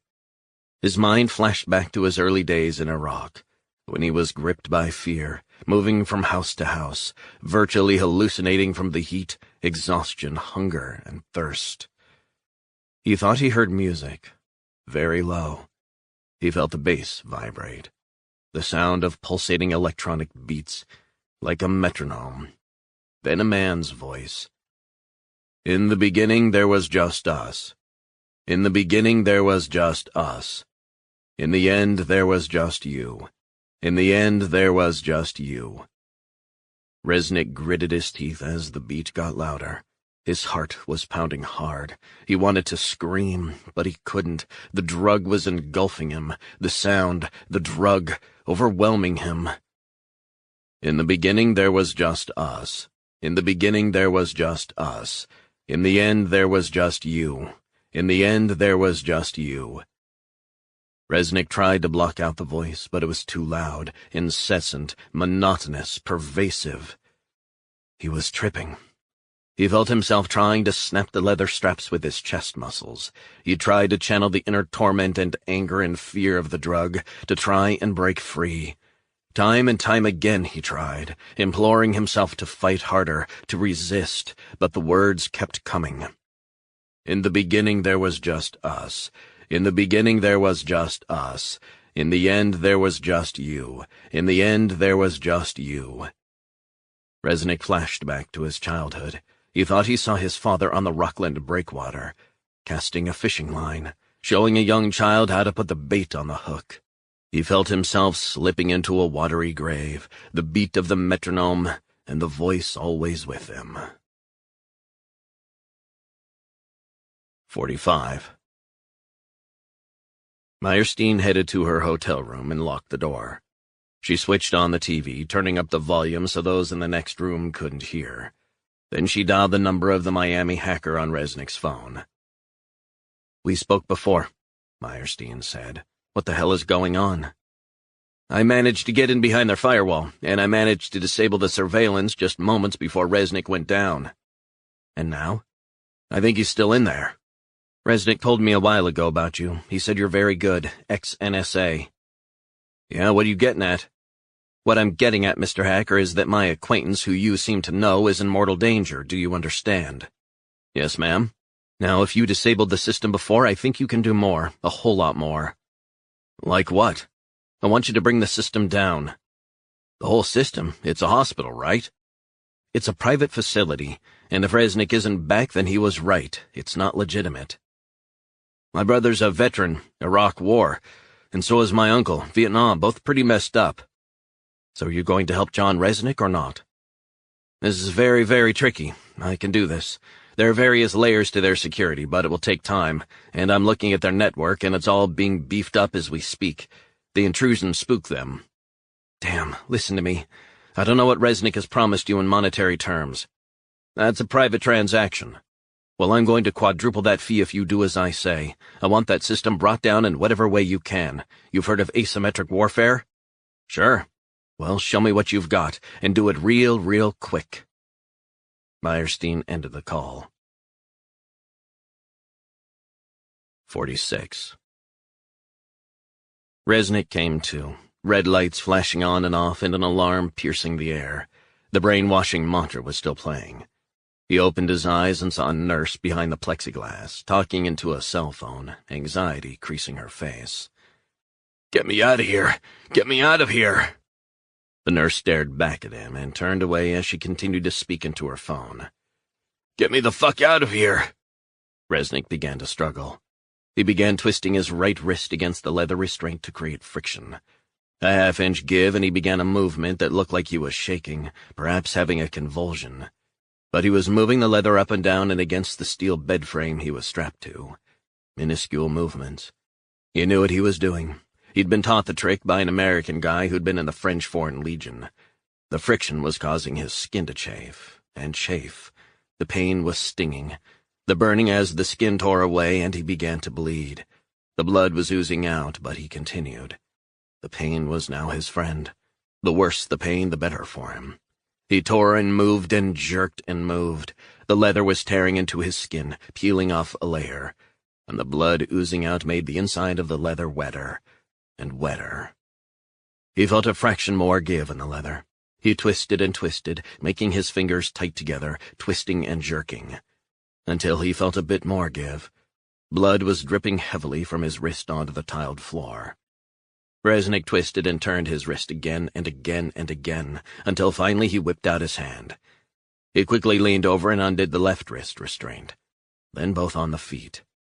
He stood on the bed and punched a hole in the air vent and ripped it out with his bare hands. Resnick pulled himself up into the space. He was crouched, getting his bearings. Then he began to move slowly through the roof space as the alarms rang out. 47. Resnick crawled on exposed steel beams and wooden joists away from the booth. Suddenly he could see down into an empty booth below. He edged forward, the noise of the alarms deafening. On and on across the structure, flashing red lights washing over the area like a warning light. Danger signal, perhaps. He crawled on and on until he saw through a crack in a vent. He noticed there was a corridor below. Resnick kicked it viciously and it gave way, crashing down onto the linoleum floor below. He jumped down, blood dripping from his wrist. He didn't have time to wrap it up. He headed down a corridor. Then he saw a sign for the driving rooms. Resnick stopped outside the first driving room and spied Jerry White inside, huddled on the floor in the fetal position, hands covering his ears, crying and screeching. Resnick banged on the window. He tried the door, but it was shut tight, a barcode scanner and keypad on the side. He grabbed the handle and tried to yank it out of position, hoping to rip open the lock. Fuck! Resnick began to bang on the plexiglass window again and again. Jerry! Jerry! He banged repeatedly with the palms of his hands, blood smearing from his wrist on the reinforced plastic. Out of the corner of his eye, he saw something move. Resnick spun around and caught sight of the hulking figure of Lawrence Cray and two security guards with batons. Behind them was a male nurse with a syringe, obviously hoping to drug him. He went for the first guard, who threw a clumsy hook with his nightstick as Resnick feinted to the left. Then he grabbed the weapon and smashed it into the kid's face, breaking his jaw. The kid collapsed to the ground, motionless. Resnick swung the nightstick low and cracked the other security guard's left shin. He screamed in pain. Resnick smashed the baton hard into the guard's balls, and he crumpled in a heap, dropping the baton, which Resnick kicked behind him. "Only you and me, Lawrence," he said. Cray was flushed red with fury. "Bitten off more than you can chew tonight, tough guy. The way I like it. Are you gonna do this, or are you gonna keep up the hard man persona?" The comments did their job. Cray lunged forward and Resnick stepped back and swung the baton hard at his thick skull, cracking bone and drawing blood. He fell like a tall oak, blood spilling from his wound before he blacked out on the floor. The male nurse turned and fled as Resnick ripped Cray's ID badge from around his neck. He extricated a pile of keys from his belt and put them in his back pocket. Resnick swiped the card over the scanner outside Jerry's room, and the door clicked open. He reached in and pulled the screaming Jerry out, holding him tight. "It's okay, man. It's John Resnick." Jerry was shaking, tears in his eyes. "John?" "Yeah, it's me, buddy. I'm getting you out of here." "Me?" "Yeah, you, Jerry." Resnick could see Jerry was virtually catatonic, staring up at him open-mouthed. "John?" "It's me. Hold me." Resnick hugged his friend tight. He felt Jerry sobbing and crying hard. He was holding on as if his life depended on it. "Jerry, we gotta get you out of here." He looked at Jerry's face. "We need to get out of here, now." Jerry stared, eyes blank. "Shit, don't worry, I got this." Resnick propped his friend up against a corridor wall as he picked up a baton and took away the IDs for the other two guards. He also confiscated a walkie-talkie from Cray, still out of it. In a waistband pouch, he found the man's cell phone, which he stuffed in his pocket. He took a Zippo lighter from one guard's top pocket. He flared it up against a smoke detector and more alarms started going off. He saw an antibacterial hand wash outside a room and kicked it over. He ripped out some paper towels nearby and placed them on the ground, squirting antibacterial alcohol gel onto them. Then he set them on fire. He pulled out the bed from Jerry's room and used it to block the corridor. He set that on fire. It caught easily. Resnick hoisted Jerry and slung him over his shoulder, and they headed down the corridor. He saw a sign for the office of Director of Security Cray. He kicked open the door, no easy matter with Jerry weighing him down. Inside he looked around. He saw a safe with a scanner attached. He leaned down and swiped Cray's ID, and it opened. Inside was a Glock with a magazine already in it. He took it and pulled back the slide. He headed out into the corridor as the noise became deafening again, Jerry moaning and crying on his back. Up ahead, Resnick spotted a sign for parking bay deliveries. He headed through a door and down some stairs, then kicked open a fire escape door, and they found themselves outside. He saw an ambulance, a driver inside. Resnick pointed the gun at him. "Out now! Disappear!" The guy jumped out the other side and ran. Resnick loaded Jerry into the passenger seat, started up the engine and hit the gas and accelerated hard. He sped through a chain-link inner gate and then plowed through a metal barrier, the windshield smashing as he motored through, glass raining down on his face and arms. He ignored the cuts and drove. Jerry whimpered, curled on the passenger side floor. "What's happening, John?" Up ahead, a guard pulled out a gun, but Resnick had already pulled his, and he shot the guy in the leg. The guard went down screaming, clutching his thigh. Resnick drove on hard, head down. A bullet whizzed through the back window, narrowly missing Jerry's shoulder, lodging in the back of the seat. Resnick powered through another gate, and then they were out and onto asphalt. He drove hard, not stopping for anything or anyone. 48.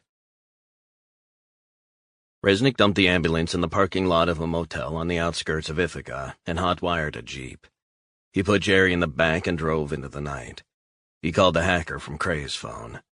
"Hey, you still awake in Miami?" Resnick said. "Yo, Mr. R, how the hell are you?" "I've felt better, but I'm out, for now. Listen, need a favor again. The cell phone I'm calling from, can you download the contents?" "Why?" "Just, can you do it?" "Sure. I'm going to dump this cell phone soon, since I'm sure they'll be tracking me. You're a dangerous man to know, Mr. R. This ain't over. I just want you to see if there's anything incriminating or interesting in the calls on this device. It's uploading as we speak. 3 seconds. And we are done. So that's safe with you? 100%. Keep it like that, and let the assistant director know if you come up with anything. You on the run? Damn right I am. Take care, man. The line went dead. Resnick called his cell phone, and Meyerstein answered. Who's this? It's Resnick. You kidding me? I feared the worst. Listen to me. I have Jerry. Meyerstein took a few moments for that to sink in. John, you've crossed a line now. Maybe I have, but I'm willing to hand myself in. Don't play games, John. Listen to me, Martha. That place is not a psychiatric hospital. They're experimenting on vulnerable, damaged people, and they started on me. What? That's what happened. I can't begin to describe the place. Deeply unsettling. And that comes from someone who was in Fallujah, for Christ's sake. What's the deal? I will deliver Jerry into your hands, and you get Friedman to get a court order to allow an FBI psychiatrist to take him to a safe house to be looked after. This is more than irregular, John. This is criminal. Trust me. I've just witnessed something beyond criminal. If this got out, the American people would burn the place to the ground. Scientific experiments. You wouldn't treat lab rats like that. John, that may be, but we have no evidence with which to bring an investigation. I'm going to give you a heads up. Jerry was down at a veterans hospital in Florida. I'm guessing there's a patient broker there who gets kickbacks for recommending or facilitating the transfer of patients to the Whittington Institute. You have no evidence of that. What if you had a tip-off from a person, a concerned friend of someone who had been inside, who said he believed there was a Medicare fraud scheme? The FBI investigate that kind of thing, don't they? Meyerstein said nothing. Can you do this? I can do this. The question is, should I do this? All I care about is getting Jerry into safe hands. As for me, I'll hand myself in with Friedman in tow to the Ithaca cops. Meyerstein sighed. John, this is crazy. I mean, can you speak with Friedman? Leave it to me. I'll call you back in 10 minutes. Make it 5. Resnick drove along country roads, forest everywhere. He found a good place to stop and put Cray's keys in the glove compartment. He got Jerry out of the car and laid him beside the road on some leaves, and pushed the car over the edge and down a steep incline into the forest below. He heard it crashing and disappearing in the darkness. He picked Jerry up and slung him over his shoulder. He had knives in his belt, the Glock in his waistband, and a Zippo lighter. He crossed the road and headed into the woods. 49. Resnick headed deeper and deeper into the woods, the smell of leaves and bark and earth heavy in the damp air. Eventually, satisfied he was well away from trails or dirt tracks, he made a makeshift shelter. He began the process of cutting off branches and twigs. Then he covered the frame with leaves and foliage and branches. He covered Jerry, who was now shaking, with his jacket. His cell phone rang. John, Meyerstein said. Friedman said no deal. What? Friedman has, as I suspected, pulled the plug on that. Then we got a problem. John, don't be like that. Jerry is not going back in there. Now I have answered your call and the FBI's calls on several occasions. I don't ask for much, but I'm calling in a favor now. John, you're all out of favors. I'm asking you to sort this out and do whatever you have to get Friedman or the director to make this happen. Or what? Just do it. John, you're out of control. Maybe I am. Get on to Friedman again. Get on to the director. Have you spoken to O'Donoghue? I don't appreciate your tone. Besides, I'm hearing that not only has Jerry been taken from the hospital, but that there were assaults on staff and that you stole a handgun and keys belonging to Cray. The keys are in the glove compartment of a Jeep just off Stone Quarry Road, down a ravine in a deep bit of forest. As for the rest, it's all true, but what's also true is that I don't appreciate being drugged against my will and then strapped down to listen to crazy voices on a loop playing loudly in the background. That happened. Now I'm asking you once again to go back to Friedman and the director and also the hacker. Get back to the forensics investigating the death of Jerry's dad and Father McNamara. Also, Jerry White was at a hospital down in Florida, like I said before. Was there any illegality with a patient broker? Meyerstein sighed. Friedman has made his position clear. We have also been informed by a national security expert who is close to the CIA that we would be well advised to stay clear of this. What the hell does that mean? It means this is very sensitive, and that this is not our jurisdiction. Make it your jurisdiction. You're impossible, John, do you know that? The line went dead. 50. Gittinger was ensconced in his office, the shock of the escape still raw, when his cell phone rang. He had a mission, and the escape put everything in jeopardy. He was conflicted.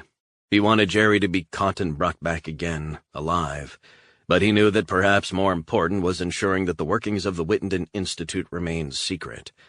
They could find another Jerry. "Bob, it's Lawrence." The voice of his director of security filled him with dread. "Talk to me. This better be good. We've hired a private chopper and have our people spread out all over the area where they headed into the woods." Gittinger closed his eyes, wishing for the whole mess to be a terrible dream. "I don't want to know about their movements. I want to know where they are now, at this goddamn moment. Do you understand? We have deployed military-grade tracking technology. We will find them. I can't stress how vital it is that we not only find them, but we neutralize them. Are you clear on this?" "You don't have to tell me. We handle things in-house. That's the way we work. We don't want this whole thing getting into the hands of the feds or the U.S. Marshals." Gray sighed heavily. "So where do we believe they're headed? What are your thoughts?" "Jerry White won't be driving this. It's clearly Resnick, and I would bet he wants to keep them on the move, but keep out of sight. Which would mean getting some wheels. You need to get a fix on them and take them out. No questions asked. No more fuck-ups. I want them brought back in body bags." The line went dead. 51.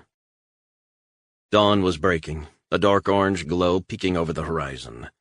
Resnick had been watching the road for several minutes, while Jerry lay semi-catatonic, curled in a ball. He saw an 18-wheeler truck slowly headed out of town. He jumped out, waving his arms, and the truck screeched to a halt. The driver wound down his window. "Hey, what the fuck? You're gonna get killed, buddy," Resnick said. "Me and my friend, he's a veteran, need a ride out of town. Can you help us, yes or no? There'll be no trouble, just broke, that's all." The driver shrugged. "I'm going to Burlington, Vermont." The mention of Vermont triggered Resnick. He thought of his daughter Lauren on the Bennington campus.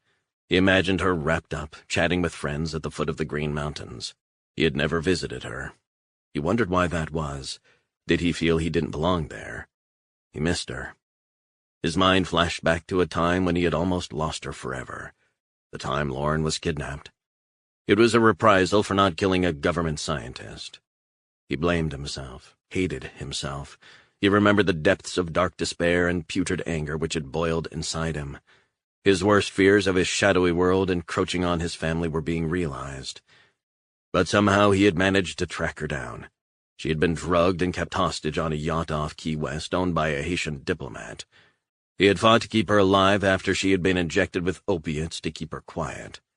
He remembered the moment she had finally come around in the hospital as he had sat watching over her. The hours of not knowing if she would live or die. The agonizing wait to see that she would be okay. "Where's your friend?" The question snapped Resnick out of his reverie. "He's just in the woods. We need to get to a friend's house upstate." "Sure, get your friend." Resnick ran back into the woods and picked up Jerry and slung him over his shoulder. He lifted Jerry into the driver's cabin and drew the curtain. "Down on our luck." The trucker, who was wearing an "I am a deplorable" t-shirt, grinned. "So you say you guys are veterans?" "Yeah, pretty much. You?" "Vietnam. Father was there. Marines." "Yeah?" the trucker said. "I was a grunt. Infantry. What about you?" "Bit of this, bit of that. Most recently Delta." The trucker whistled. "Fuck." "Yeah. Friend of mine once tried to get in, nearly killed him." "You make it?" The trucker shook his head. "Tore his calf muscle on some crazy marathon run up some mountain." Resnick nodded. "It's a tough gig. What about your friend? He doesn't look in a good way." "He's got some issues, but we're going to get him some help." "You guys look like you haven't eaten in days." Resnick smiled. That bad, huh? Been living rough. Might head down to Florida later in the year. Just outside Syracuse, Hank Williams was playing on the radio. "Listen," the trucker said, yawning. "I'm gonna be stopping off at a diner for breakfast soon. You want to join me?" "We have no money, man." "What's your name?" "John. My friend is Jerry." "John, I'm Steve. I know how it is. When I got back from Vietnam, my wife left me. Took the kids, lost my job, drinking, and all that shit. So I know what it's like. My friend needs some food and water more than me. You both need feeding, and it's on me." The huge trucker was as good as his word. He treated them to a massive breakfast of pancakes, smothered in maple syrup, steak sandwiches, glasses of Coke, coffee, whatever they wanted. Jerry came too, but didn't say a word as he ate. "Doesn't say a whole lot, your friend," Steve said. "We're going to get him some help. I know he'll be very grateful for your generosity." "Forget it. That's what we do. We stick together, right?" Resnick nodded and gulped some coffee. "So you're headed to Vermont?" "Yeah." Resnick was itching to put as much distance between them and Ithaca as possible. "But I'm going to book into a motel, and then head off early afternoon. If you want to wait until then, fine, but I need to have a few hours. Been driving all night and all evening." Steve paid the bill in full. Resnick knew the two strangers in small towns in upstate New York would stick out like a sore thumb. He needed to get Jerry out of sight. The cops would be looking for the two of them, and it was only a matter of time before they found them. He knew what was required. He took off his Tag Heuer watch and handed it to the trucker. "This is worth around $1,500 at least, Steve. I'm not taking your watch." "You'll take it." Resnick thrust it into the man's pocket. "This is a small thank you, but in return I'm going to ask for another favor. I noticed your CB radio. You got any trucker friends that'll pick us up?" The trucker pulled out a $20 bill. "Get back in the diner and I'll have someone pick you up in no time. I want sound people. I know just the guy. He lives not far from here. Don't know if he's on the road, but I'll check." Resnick and Jerry went back into the diner and ordered another couple of coffees. A couple of minutes later, Steve walked in. "He's on his way. Just woke him up, but he's a good friend of mine. He'll take you wherever you want to go." 15 minutes later, Steve's friend turned up driving a pickup. He hugged his friend. "Look after these guys," Steve said before he left. 52. The guy driving the pickup was a tattooed bear of a man. "Before you ask," he said, "yeah, you can trust me, and if you're a veteran, I'm going to try to help you out." "Appreciate that." The miles rolled by as they headed east. Resnick popped a Dexedrine and stayed awake as Jerry slept. "I need to make a call," he said. "Any chance of borrowing your cell?" The man grinned. "No problem, bro." He reached into his jacket and handed Resnick the cell phone. Resnick considered whether to call Meyerstein on his cell, which she still had, or on her own cell phone. He thought better of it when he considered there was someone who would not be having his calls monitored. Instead, he dialed the number for the shadowy Miami hacker. It rang for nearly a minute, but no answer. He ended the call. "No answer, bro?" Resnick handed the phone back. "Just keep it," he said. "I've got two more." "You kidding me?" "Keep it." Resnick put the cell phone in his pocket. "I don't need to know what the hell you guys are all about. You wanted?" "Perhaps, yeah." "You in the Marines?" "Yeah, and then Delta." The guy grinned. "Now those are some mean mothers, let me tell you." "We have our moments. Look, you're probably wondering what the hell we've done. I'm on a level with you. My buddy was in a psychiatric hospital, and I sprung him. Long story short, he didn't want to be there, and he's only dangerous to himself. Don't have to explain, man. Just so you know. He escaped and headed to my house, but they brought him back. He needed to be out of there. Best man at my wedding, he was in the Marines. Tough fuck. He was in and out of various mental hospitals, so I got a bit of an idea what you're talking about." The cell phone rang, and Resnick answered. "Who's this?" The husky voice of the Miami hacker. "You sleeping or something?" "Late night. Not used to getting woken at this time of day." "Did you find out anything from the cell phone data you downloaded?" "Have you heard of the word trilateration?"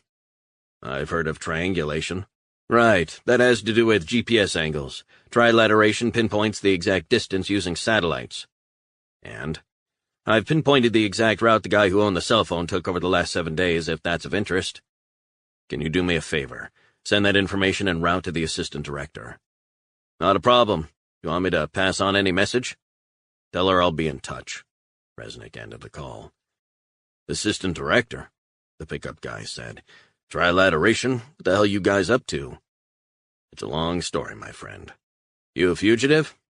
"I think I've said enough." The guy grinned. His CB radio crackled to life, and he picked up the radio receiver. "Yeah, 10-4, good buddy, what have we got?" A voice came over the radio. "Hey, Jazz, I think you might be looking at a roadblock 10 miles up the road from you-know-where." "Copy that. Eyes and ears confirm this?" "Sister girl and her man both got stopped. Don't know what it's about." "Appreciate that, good buddy. Over and out." The guy put down the receiver. "You really are a fugitive from justice, my friend," he said before bursting out laughing. "You want to let us out now? Don't want you being hauled in, too. You need to get you and your friend away off the highway." Resnick wondered if it was the cops or the U.S. Marshals blocking the road. He knew that if the U.S. Marshals were involved, choppers would not be far behind. But knowing what he knew about the Institute, and who was behind it, he wondered if they would keep the escape strictly on a need-to-know basis. He considered his options for a few moments. If he headed out by himself with Jerry, they would be caught. If he was alone, he had a chance. He could head up to the hills, but his first priority was not only getting Jerry help, but getting him to safety. If they hid out, it was the surest thing that Jerry would either be caught or not survive. The worst possible outcome was that he'd be taken back. Resnick couldn't have that. He began to run the options in his head. He needed people who would help him. He'd been lucky so far, but that luck would run out. He saw a sign for Johnstown. "Where's the nearest small airport, where small planes could land?" "Fulton County Airport." "How far is that?" 6 miles from here. Can you head there?" "You sure?" "Yeah." The driver did a U-turn and took a side road before they got on a minor road to Johnstown. "This'll take us away from the roadblock." Resnick picked up the cell phone and called the number of Don Bleeker, a former Marine and now an aerial photography expert. "Hey, Don, I need a favor. I'm not going to sugarcoat it, but it's either a yes or no answer I'm looking for, and it's an urgent job." "Mind explaining?" "Long story, you need a ride out of Fulton County Airport for a friend of mine." "When?" "Couple of hours." "Man, you're crazy." Resnick explained the background. "So he's a PTSD?" "Big time." "And then where do I take him?" "You remember Tom McNulty?" "Yeah, good guy." "Take him to Tom. I'm going to sort it out with him, but no mention of this on the radio." "You think there might be some heat?" "Always a possibility." "And this guy, he's not going to try and take down the plane, is he?" "The guy's a mess. He seems to sleep most of the time. Put a blanket over him, give him a coffee, some chocolate, and then take him over to Tom." "You owe me a bottle of scotch for this, buddy." "I'll buy you a case, and that's a promise." "That, my friend, is a deal." "Not a word to anyone." "I know the way it works, John." "One final favor. We're about the same size. Can you bring a North Face fleece jacket, cat boots?" "I'm a size 9. "Perfect. And thick wool socks and a wool hat." "You're not asking for much." "You have no idea what sort of week I'm having." "Take care, John. See you in a little while." Resnick ended the call before he contacted McNulty. "Tom, serious favor." There was silence down the line before Tom spoke. "John, what the hell? That's twice I've heard from you in the last few days. You in trouble?" "Very well might be. Remember the guy I told you about, Jerry White, that escaped and headed over to my house?" "Yeah, sure." "I broke him out." Silence. "That hospital is not an ordinary psychiatric hospital. Trust me, Tom, it's a sham. It's a hellhole. I know, I experienced it." "Are you kidding me?" "No, so I need a serious favor, and I need it today." McNulty hesitated. "I don't know, man. It's a big ask, I know, but I need an answer now."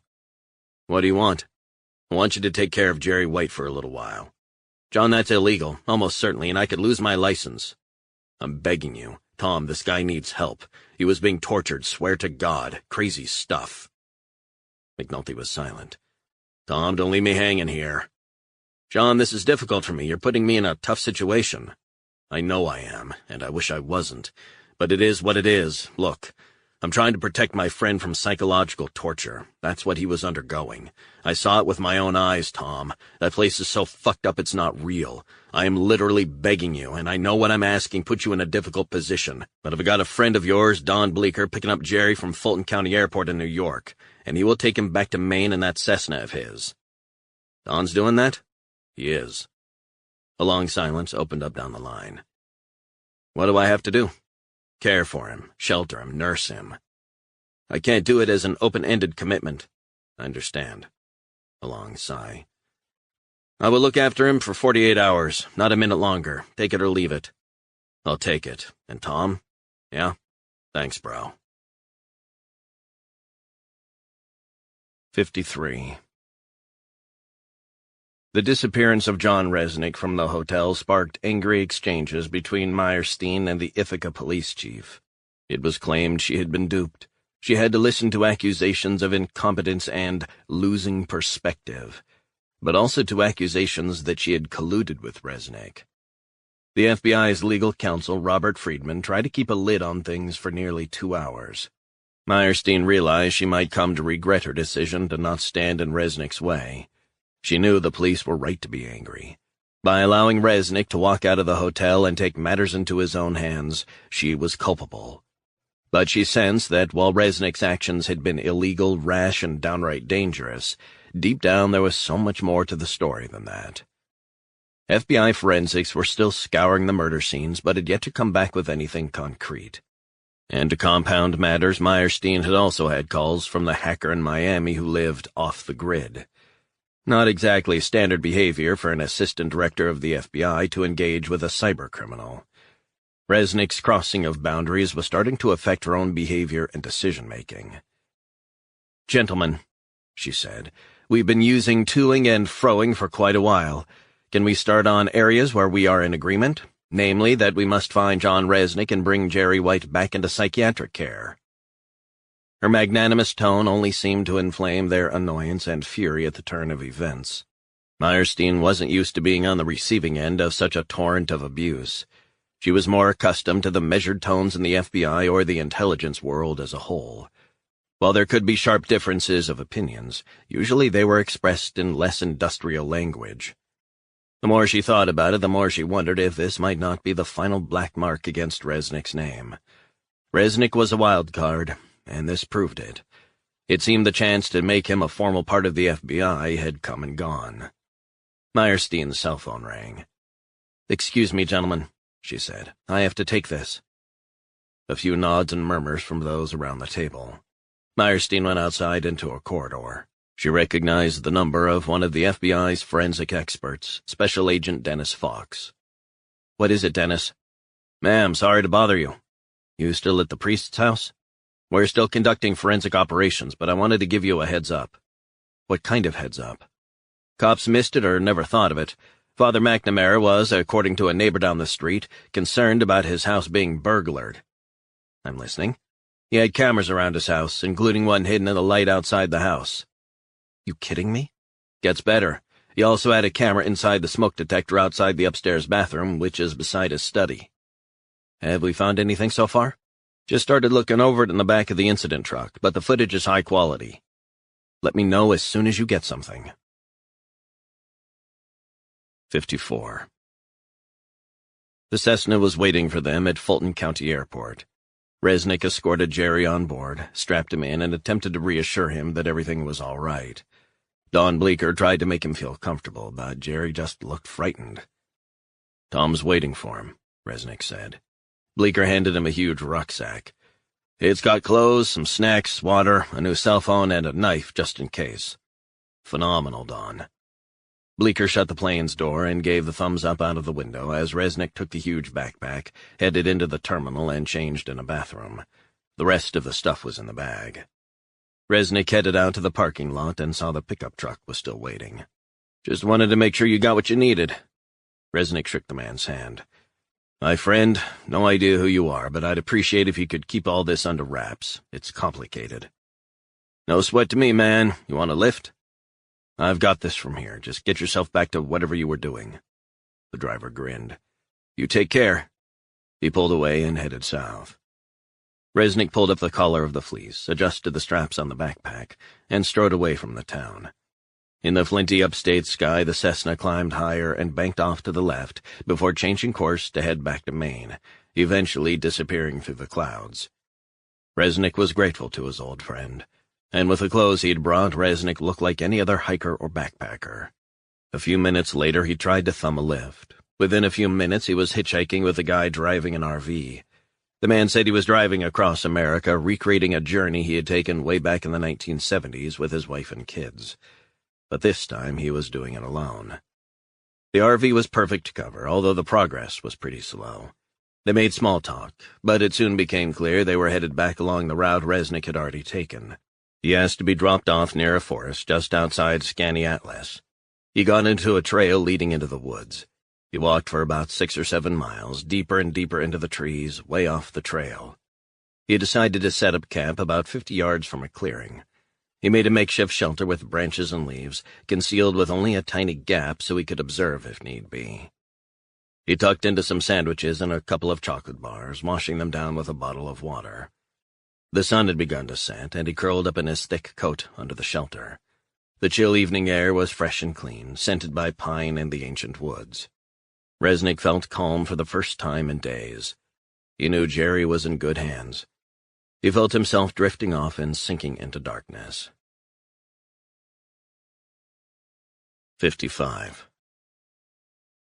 The sound of voices roused Resnick from his sleep. He took a moment to get his bearings. He peered through the gap in his shelter. A couple 100 yards away, Resnick could just make out the silhouettes of what looked like 2 men, both carrying long guns, walking through the woods toward him. Resnick wondered what the odds were of some random hunters walking so close to him in the middle of a huge, dense forest. It took a few more moments to adjust his sight to the near-total darkness. He had a choice to make.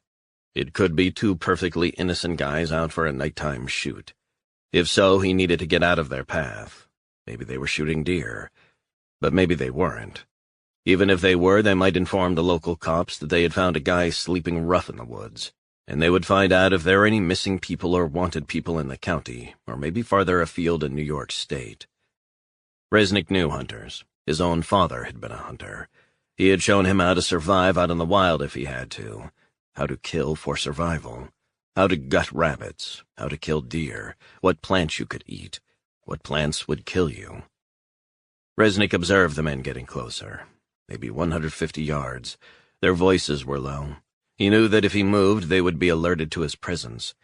He decided to hunker down. He listened to the crunching of the twigs and old branches underfoot, the leaves brushing against their clothes, the low voices. From where he was crouched in his burrow, shielded by the canopy of branches and leaves and twigs, he could see out. His training had taught him that noise discipline was a vital part of operating in an area like this, but also concealment. The hunter's presence spooked some birds. They flapped out of the undergrowth, above the trees, and out of the woods. In woods like this, he had sat with his father, laying traps for animals, learning how to live off the land if need be. His father often worried that one day there would be a global crash and money would die. He had drilled into Resnick the ability to look after himself under any circumstances. He had also hunkered down 1,000 times in ditches in Iraq, shanty slums in Mogadishu as gunfire lit up the night sky, surveillance missions in deserts across the Middle East. He had learned at a young age to endure discomfort, but also to use nature to help him, shield him, protect him, and perhaps even save him. He sensed the hunters were closing in. He felt himself able to switch off, not feeling the tension of mere mortals. He had the capacity to compartmentalize. The sound of boots crunching through the woods stopped. He watched them standing stock still, looking. The glint of a rifle's metal in the pale moonlight as one of the hunters adjusted his position. The bulkier of the 2 kneeled down and examined the ground. He gave a hand signal to his colleague. Resnick wondered if they were looking for human footprints, maybe broken branches. The more he thought about it, the more he wondered if these were really just ordinary hunters. Maybe his location had been compromised by the phone. Maybe the truck driver had alerted the cops, but the way they were behaving indicated they weren't cops, and they weren't U.S. Marshals. Dozens of people, some with night vision goggles and others with dogs, would have scoured the woods if it was cops, feds, or marshals. The bulkier of the 2 stood up and looked around. "John, we know you're out there. We just want to talk." Resnick recognized the voice. It was Wittenden's security chief, Cray, booming out in the darkness of the forest. Resnick felt his heartbeat hike up a notch. "We don't mean to do you harm. We just want to help you and your friend Jerry." Resnick contemplated reaching for the Glock he'd taken from Cray's safe. but it was in his waistband. Any move, the slightest move, and he would be given away. Pulling back the slide, flicking off the safety. He wondered why the feds or U.S. Marshals or cops weren't after him if they had realized he had the cell phone of the pickup driver. Had Steve talked over the CB radio about him and Jerry, alerting eagle-eared security personnel working for Cray? Then again, maybe they were using a Stingray or a handheld version of the cell phone surveillance device.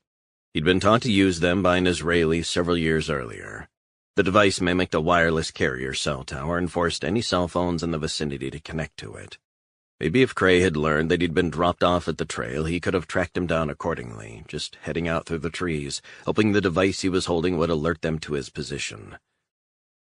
"It'll be light in about an hour's time, John, and we'll find you then. We'll get the dogs in, too. Dogs are great, John." Resnick felt his heart beating hard through his coat. "We reckon you're within a 90-yard radius of where I am just now. How does that make you feel? We've got all the time in the world.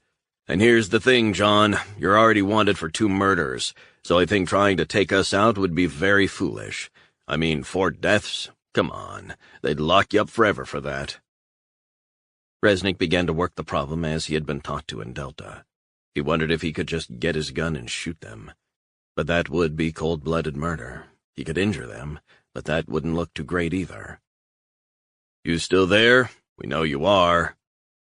Resnick's mind began to work out a solution. He was beginning to get a clearer picture of what he needed to do. He looked at the cell phone lying beside him, a Galaxy Note 4. It was an older model. That was good news for his purposes. He pried open the battery and placed it carefully in his jacket pocket. Then he took out the SIM card. He watched and waited. He wondered if they would notice. If they did, his suspicions would be confirmed. But it would leave them with a decision to make. Cray's sidekick showed him a handheld device. Resnick watched and waited, holding his breath. Cray took a couple steps forward. "Think the fucker gave us the slip," the sidekick said. "Not so fast," Cray said. "We don't have a signal, Lawrence. The fucker's out of range, no question." Cray looked around the woods as if sensing Resnick was close. "Motherfucker!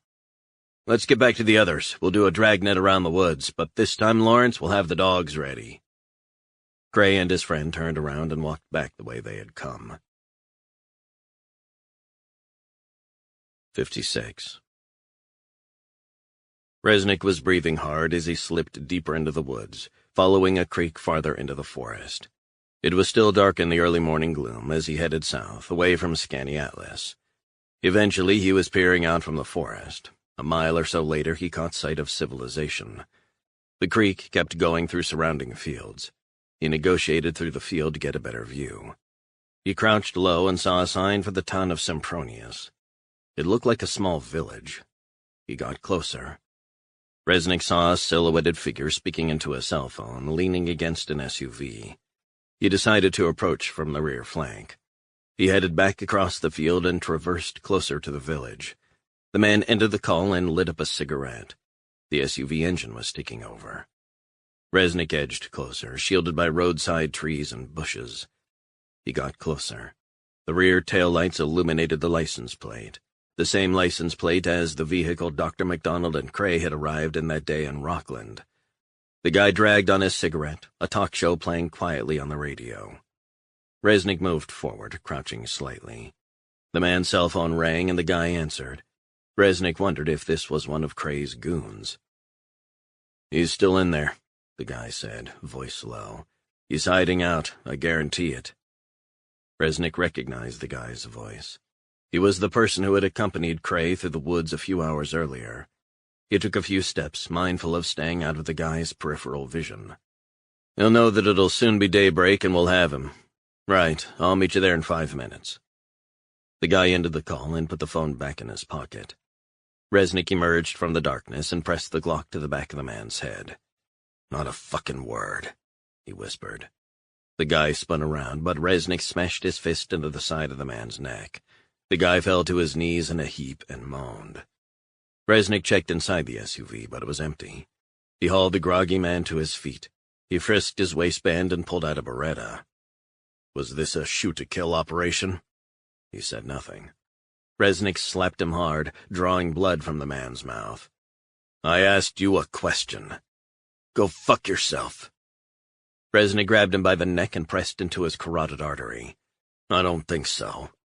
He could see the defiance in the guy's eyes. Give me your fleece. The guy winced at the pain being inflicted. Or what? Or I will put a bullet through your fucking brain. He took off his Berghaus fleece and Resnick threw it in the SUV. Empty your pockets, Resnick said. The guy complied and a couple of $20 bills spilled out. Resnick picked them up and put them in his pocket. I don't think Cray's jurisdiction extends outside the Institute, do you? Resnick said. The guy said nothing. Why the fuck were you going along with him? Who says I am? Resnick slapped him hard again. Who employs you? He groaned as blood trickled from his mouth. We're freelance grunts, apart from Cray. He needs help, he gives me a call. That's better. Where are the rest of your guys and Cray? They're meeting up in Skaneateles. And what are you doing here? Just making sure the southern flank is covered. Resnick pressed the gun hard to the man's head. I want you to walk through the field and into the forest and don't stop. Are you kidding me? Listen up. I'm not in the mood for any bullshit. Do it or you will fucking die, so help me God. Resnick shoved the man off the side of the road and down into the field. He kept on walking. Resnick watched for a minute. He took off his heavy coat and put on the fleece. Then he got in the SUV and turned it around and drove due south for Ithaca. He drove down some back roads for about 10 miles, careful not to attract attention, then left the car in a parking garage in the town of Cortland. Resnick went into a diner and ate a big breakfast. He called the hacker, who picked up straight away. Guess who? Are you for real, man? I've been trying to contact you for hours. I had to ditch the old phone. This is from one of the crew that were after me. Whatever. Listen, the assistant director is desperate to speak to you. She said you needed to call her. Why? How the hell should I know? She said it was urgent. Also that you needed to know something. I'll give her a call. Man, you really owe me. Yeah, I know. And so does the FBI. We'll work something out. Make sure you do. Take care. The line went dead and Resnick keyed in his cell phone number. Who's this? Meyerstein. It's Resnick. John, thank God. I thought something had happened to you. Where the hell have you been, and where is Jerry? This is a serious situation. Long story. I don't want to hear about long stories. Shit. What is it? There's something you need to know. We now know for sure you didn't kill Father McNamara. You're telling me something I already know. Listen, where are you? Why? I want to talk, face to face. Resnick said nothing. John, where have you been? Trying to avoid getting shot by Cray and one of his goons. What about Jerry? He's okay. A long pause. Well, that's something. John, he needs to get help. I know that, but not back at the Institute. You can't make demands like that. I just did. I'm telling you, Martha, he's safe. But he is not going back there. I want Jerry taken into FBI custody and given access to top medical help, psychologists, that kind of thing. Meyerstein went quiet for a few moments.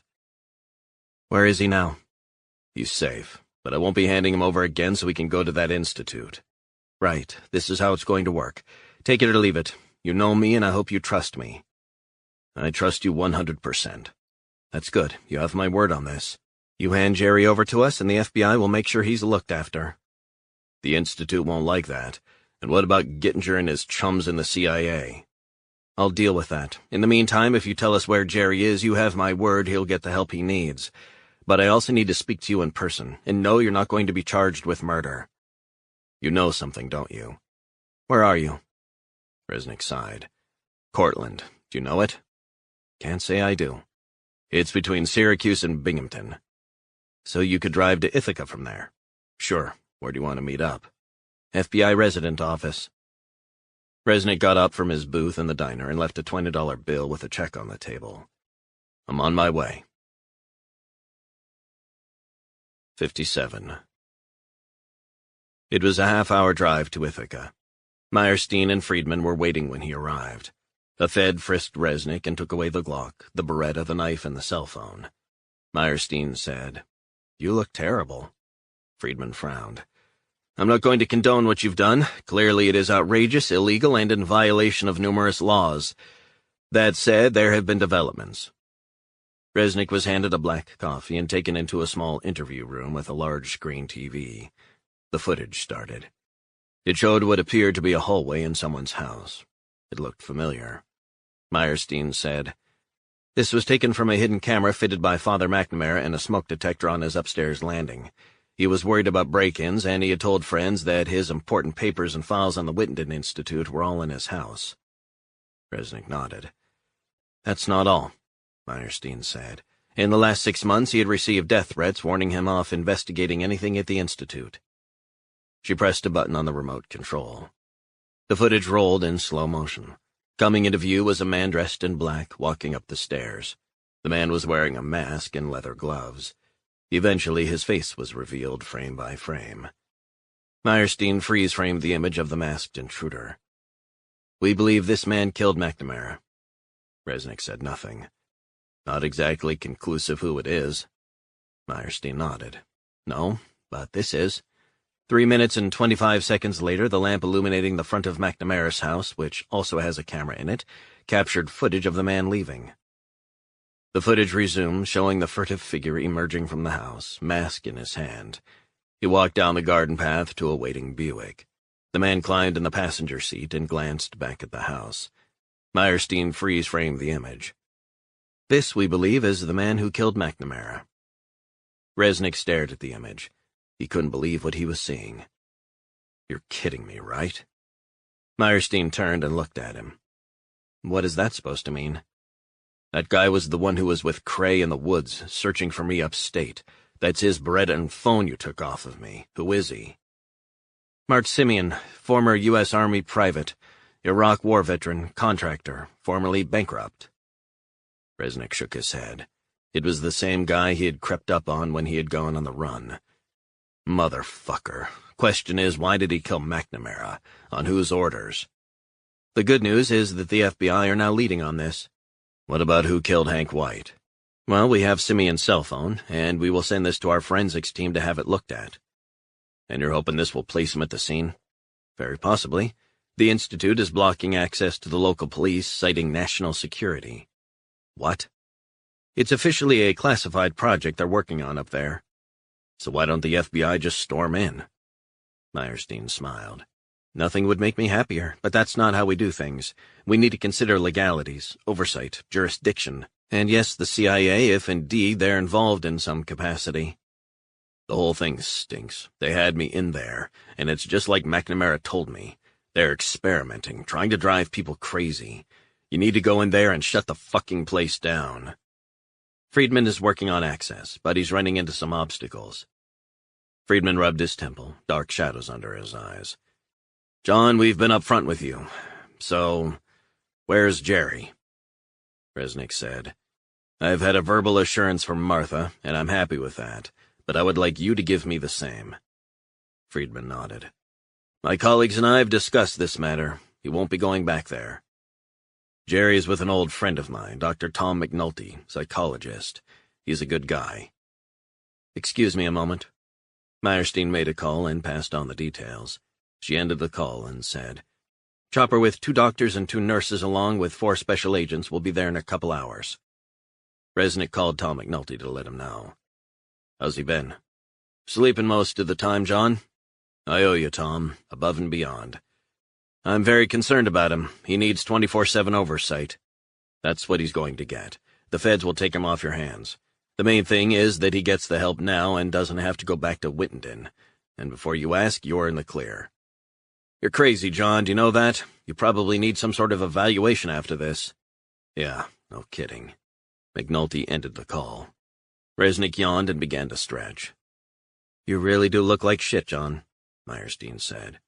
"Just wanted to check. My hacker friend in Miami, you're not going to hassle him, are you?"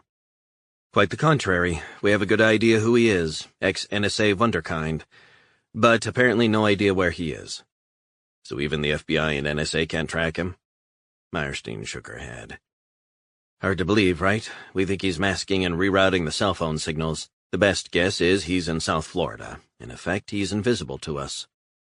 Resnick smiled, thinking of the brilliant hacker, off the grid, helping his every move. "I owe him some serious money." 58. Gittinger was summoned to Wittenden's conference room by the CIA spook, who seemed to have moved in full time, not leaving the building in the last 48 hours. The man was sitting at the head of the highly polished table. "Hard to know where to start," he said. "I'm well aware of the extent of my failure. That's not just your failure. This is a collective failure. We are all responsible. A project that had been progressing so well and with one outstanding candidate is now being threatened. We have had our systems hacked. We have had an escape. And then someone breaks in and, quite unbelievably, leaves with our most valuable asset. I mean, whatever way you cut this, Bob, this is a monumental fuck-up, and it's only a matter of time before the feds are in here." Gittinger took a few moments to observe the emptiness in the man's eyes, a glassiness, almost otherworldly. "The agency is now asking for the project to be wound up with immediate effect." Gittinger rubbed his temples. "You can't just pull the plug like that. We have Jerry White to think of." "That's the least of our problems. But if Jerry White is out there not under our oversight, he is a danger." "I know he is, but we'll deal with that in due course. In the meantime, we have files, thousands of files, footage we have taken inside the facility over the years. We need to delete everything, and burn every piece of paper in the Institute." Gittinger felt a deep sense of emptiness. He had envisaged the final chapter of his working life, his swan song, to be finally activating Jerry White for the task all of this was meant to prepare him for. Instead, the project had started to crumble. "Did you hear what I said, Bob? I want everything burned. Everything. Notebooks, tapes, footage of any sort. I want it all incinerated." Gittinger looked at the man.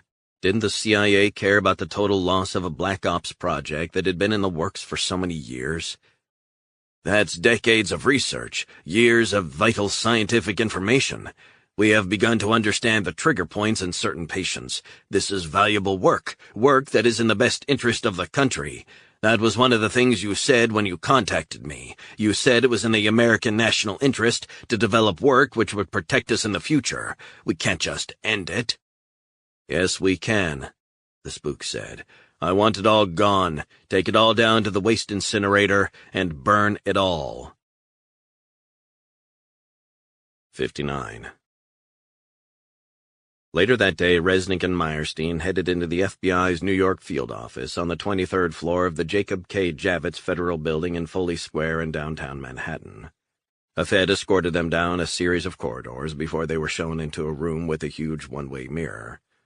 On the other side was Mark Simeon, sitting alone, smiling and staring.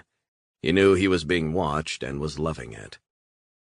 "Interview will begin in 15 minutes, Meyerstein said, as Resnick followed her down a corridor to a conference room. Inside, he was introduced to a mustachioed FBI profiler. Resnick shut the door behind him. "Sam Tompkins," he said, stepping forward to shake Resnick's hand. Resnick took a seat beside Meyerstein as Tompkins gave them a briefing. "So, Mark Simeon, what sort of guy are we talking about?" "The guy's a classic psychopath, in my opinion. Glib, superficial, charming, accommodating, and completely full of himself. He's also very dangerous."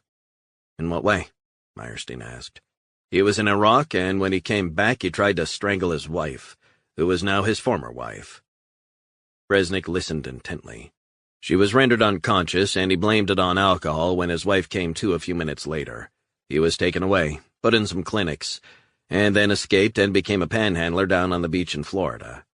Resnick said, "Hang on. Florida?" "Made a tidy living by all accounts, according to his medical file.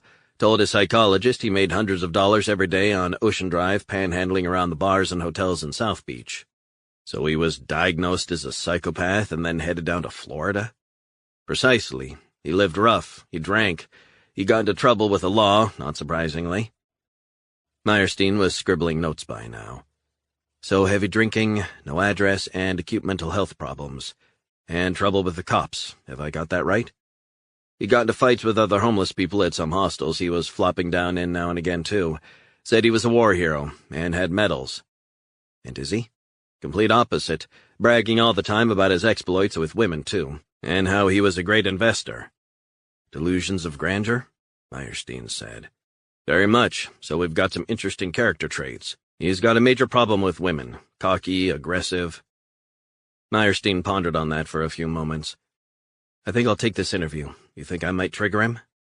I think you would. I would caution you that he is an incredibly dangerous, devious individual. Meyerstein turned to Resnick. What are your thoughts, John? You ran into him twice, right? Resnick nodded. Clearly dangerous. Keep your wits about you around him. He was security inside Wittenden, too. Tompkins said, What the hell is going on at that place? Is this for real? It's for real, and it's not good, trust me. I saw it with my own eyes. Experiments, sensory deprivation. A psychopath following orders. Sounds all very familiar. Tompkins smiled. I think in this case a more nuanced approach might be required. Resnick shrugged. How do you mean? What you need is a warm-up act. Meyerstein said, Good cop, bad cop? A variation of that, sure. Tompkins opened up his palms as he got up from his seat and paced the room. It was as if he needed to move to explain the situation better. We need someone to empathize with him, be impressed, show admiration, but perhaps more importantly, the interviewer should talk not as an equal, but as someone who is beneath the capabilities and intelligence of this guy. Meyerstein scribbled more notes. Are we talking about trying to establish a rapport? More than that, something in common. Resnick said, I've got something in common with him. We were both in Iraq. Tompkins contemplated that for a few moments. That would work. Meyerstein held up her hand. Hang on, we're getting way off base on this. I just wanted to get a handle on where we are with this guy. Tompkins smiled. Martha, how long have we known each other? Too long. A long, long time. My opinion is that John would be a perfect foil, unless you happen to have any special agents who have served in Iraq. Meyerstein's facial expression could have turned Tompkins to stone. No, we don't. We do have exceptionally qualified special agents who are highly skilled in such interviews. My opinion, I say John does it. What? That can't happen. John is not authorized to conduct interviews.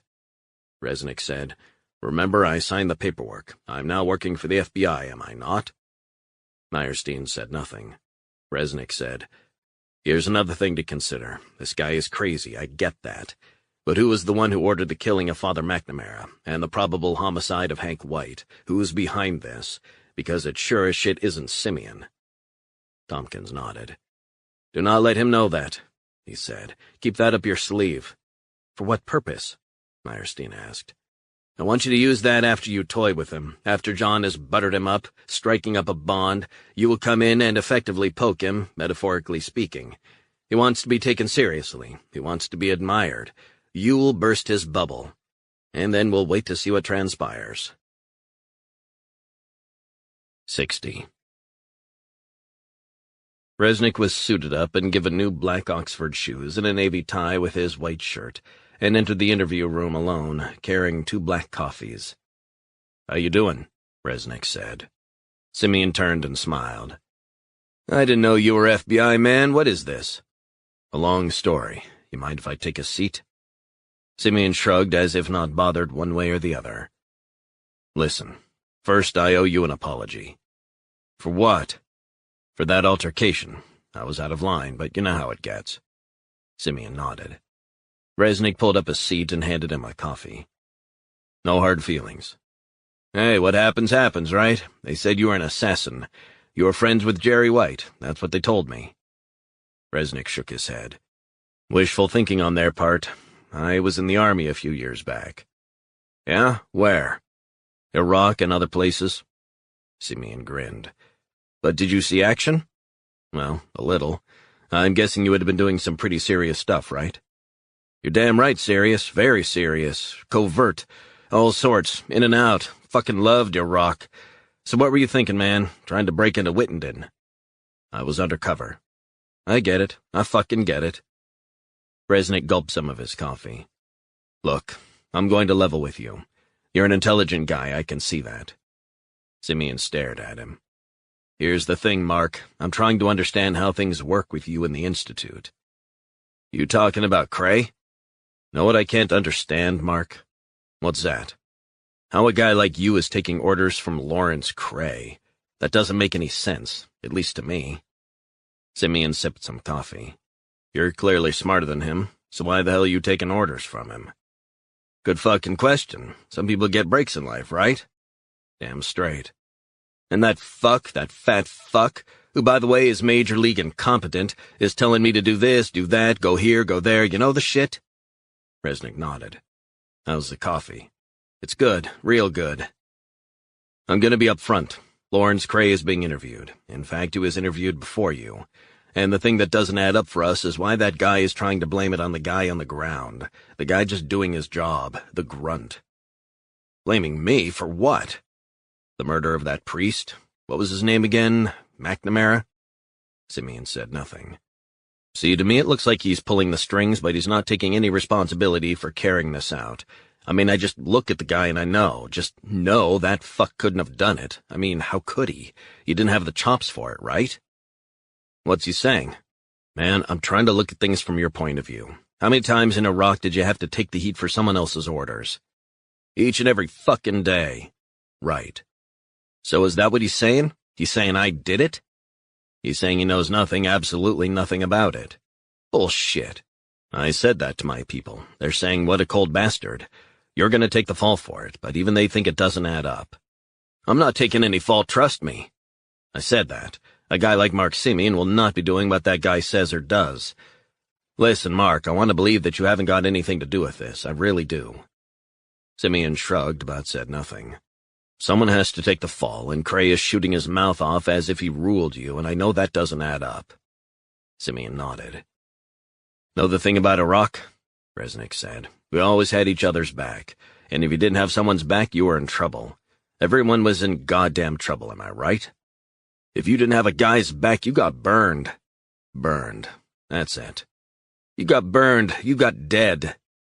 Simeon gulped the rest of his coffee. Resnick got to his feet. You want another coffee? Appreciate that, bro. Resnick took Simeon's empty mug and his own. You need any smokes? I'm okay, man. Resnick turned and left the room, the door automatically locking behind him.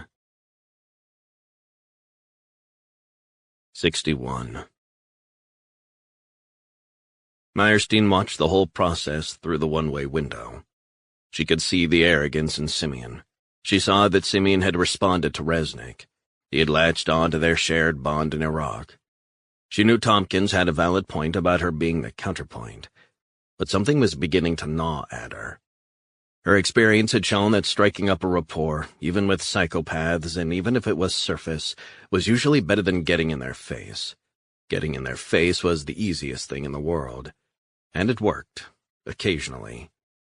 Simeon was different, complex, narcissistic, superficial, glib, gave the appearance of being subservient while inside he was probably bursting to scream and shout how he had done it, how he had gotten away with it. The more she thought about it, the more she wondered if Resnick shouldn't continue what he was doing. A few moments later, Resnick walked in, shutting the door quietly behind him. This is not going to be easy, he said. Meyerstein cocked her head and then headed back to the conference room, where Tompkins was going over Simeon's notes. Here's where I'm at, guys. I think John is establishing trust there, she said. It might just be an elaborate act, Resnick said. Maybe, Meyerstein said. But I'm not too sure that me going in there smashing his ego to pieces, dismantling his lies, is quite the right play here. Tompkins looked up from the notes. The fury in him might play into your hands, but it wouldn't do any harm for John to continue doing what he's doing. Resnick nodded.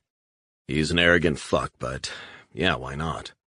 I would like you, John, Tompkins said, to go back in, not straight away, but let him just stew big time. That will bring the emotions very much to the surface. Then you can return and change the tone. Say you've been handed some fresh information. About the footage of him?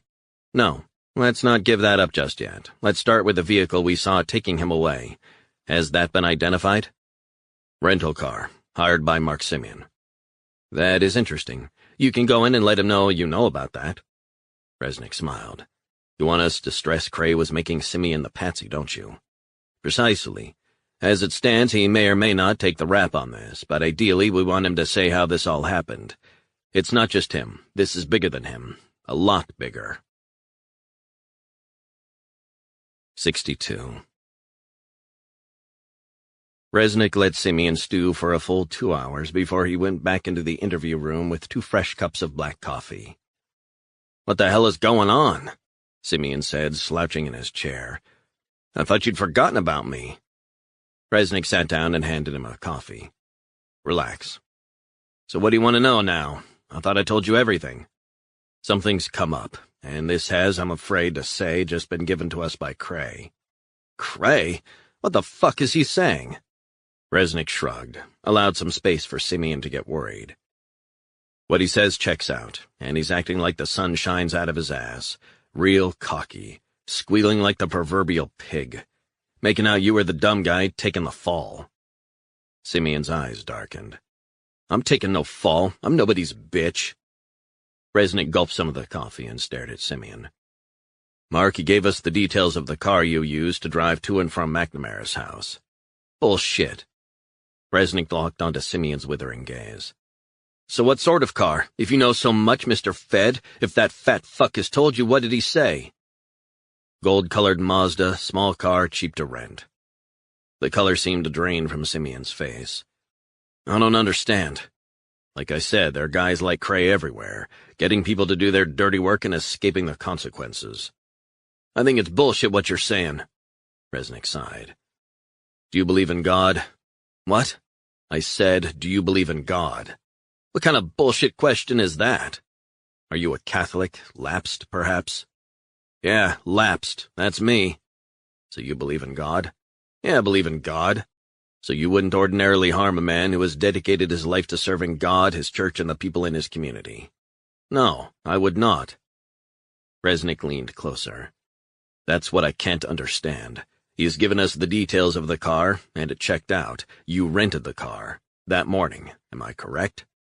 Simeon said nothing. "So what I'm not buying is why a smart guy like you would kill a priest for no reason at all. I don't believe you just woke up and decided to head over there and kill him, but that is exactly what Cray wants us to believe, and he's laughing his nuts off, too." Simeon stared at Resnick, an emptiness in his eyes. Resnick reached into the pocket of his jacket and showed Simeon the photo of him getting into the gold Mazda. "Cray is telling the truth on that. I have to give him that. That is a gold Mazda, and that is you, no question." Simeon stared at Resnick. "Where did you get that?" "He thinks he's outsmarted you." "No one outsmarts me, you understand?" "It looks like it in this case, Mark. You see, as it stands, you're looking at first-degree murder." Simeon shrugged. "You know how we got the photos?" Simeon just stared back at Resnick. "We were told by Cray that he had fitted surveillance cameras in and around McNamara's property." Resnick lied. "So what that means is you were walking into a trap. He trapped you." "Whatever. Do you know, one thing Cray isn't aware of is that there's a thing called extreme emotional disturbance, and it's a defense in first-degree murder cases. I know a lot of guys who have suffered over the years. I'm talking psychological damage. You were damaged by a rock, weren't you, Mark?" "Yeah, I was. Only people who were there would understand. You have trouble sleeping?" "Yeah, I don't sleep."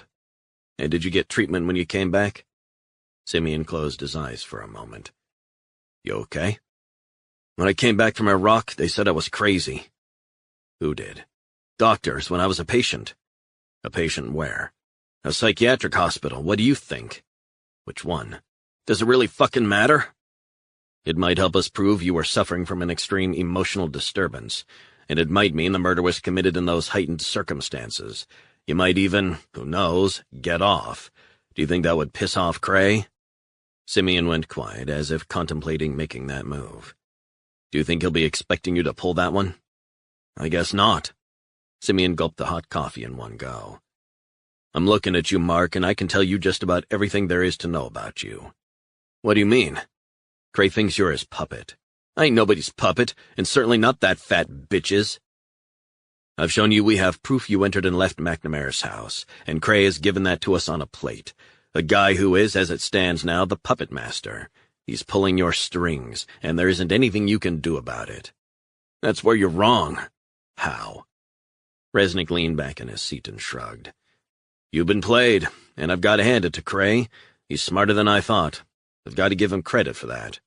"He's not smart, him. Give me a break." He's got you by the balls, and he's squeezing real hard. Nobody's got me by the balls. Mark, I'm sorry to break it to you, but he does. Simeon sat upright, eyes locked onto Resnick's. Don't say that. Did you want to kill the priest?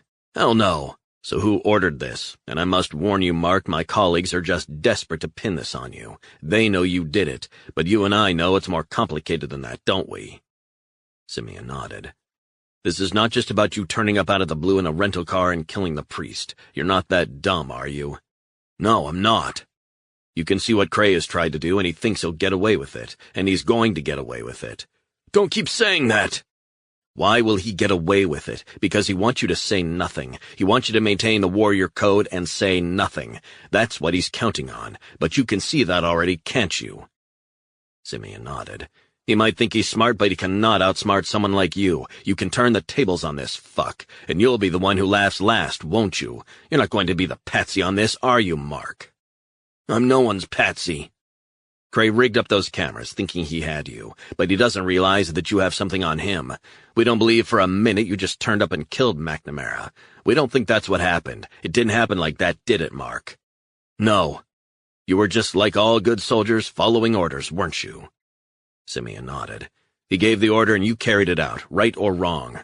Right. You killed McNamara? Right. But you didn't order the killing, you were following orders, right? Right. Who ordered McNamara to be killed? Simeon was now breathing hard. Who was it, Mark? Are you going to take the fall alone? Fuck that! So who ordered it? Simeon began rocking back and forth. Who was it? Lawrence Cray. Resnick let the name sink in. Can you repeat that so there's no misunderstanding? Lawrence Cray gave the order. He asked you to kill Father McNamara. Yes, he did. What did he tell you? Did he pay you? He paid me $2,000 up front. What about after? He said he'd give me another $10,000 in cash when the job was done. And has he paid that to you? Yes, he has. $12,000 in total. That's a lot of cash. Simeon nodded. I'm broke, man. Sure, I understand. And he told me to rent a car with that money. He told you that? Said it would be safer to just rent a car, not use the Institute's vehicles or mine. That's interesting. Pretty cute. Not cute enough. I want to fuck that bastard up bad. So let me be clear, you're saying Lawrence Cray gave you $2,000 up front, $10,000 after the kill, and told you to rent a car. That's exactly right. Why did you do it? Simeon shrugged. I needed the money, man. Everyone needs money, right? Did Cray tell you how to kill him?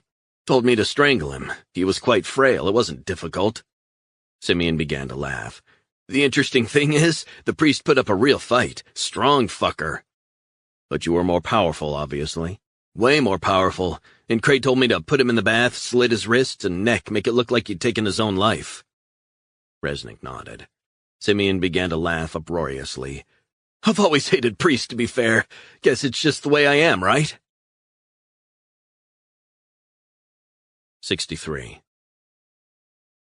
Resnick suggested an hour-long break to Simeon and ordered pizza, Coke, and fresh Starbucks coffee for him.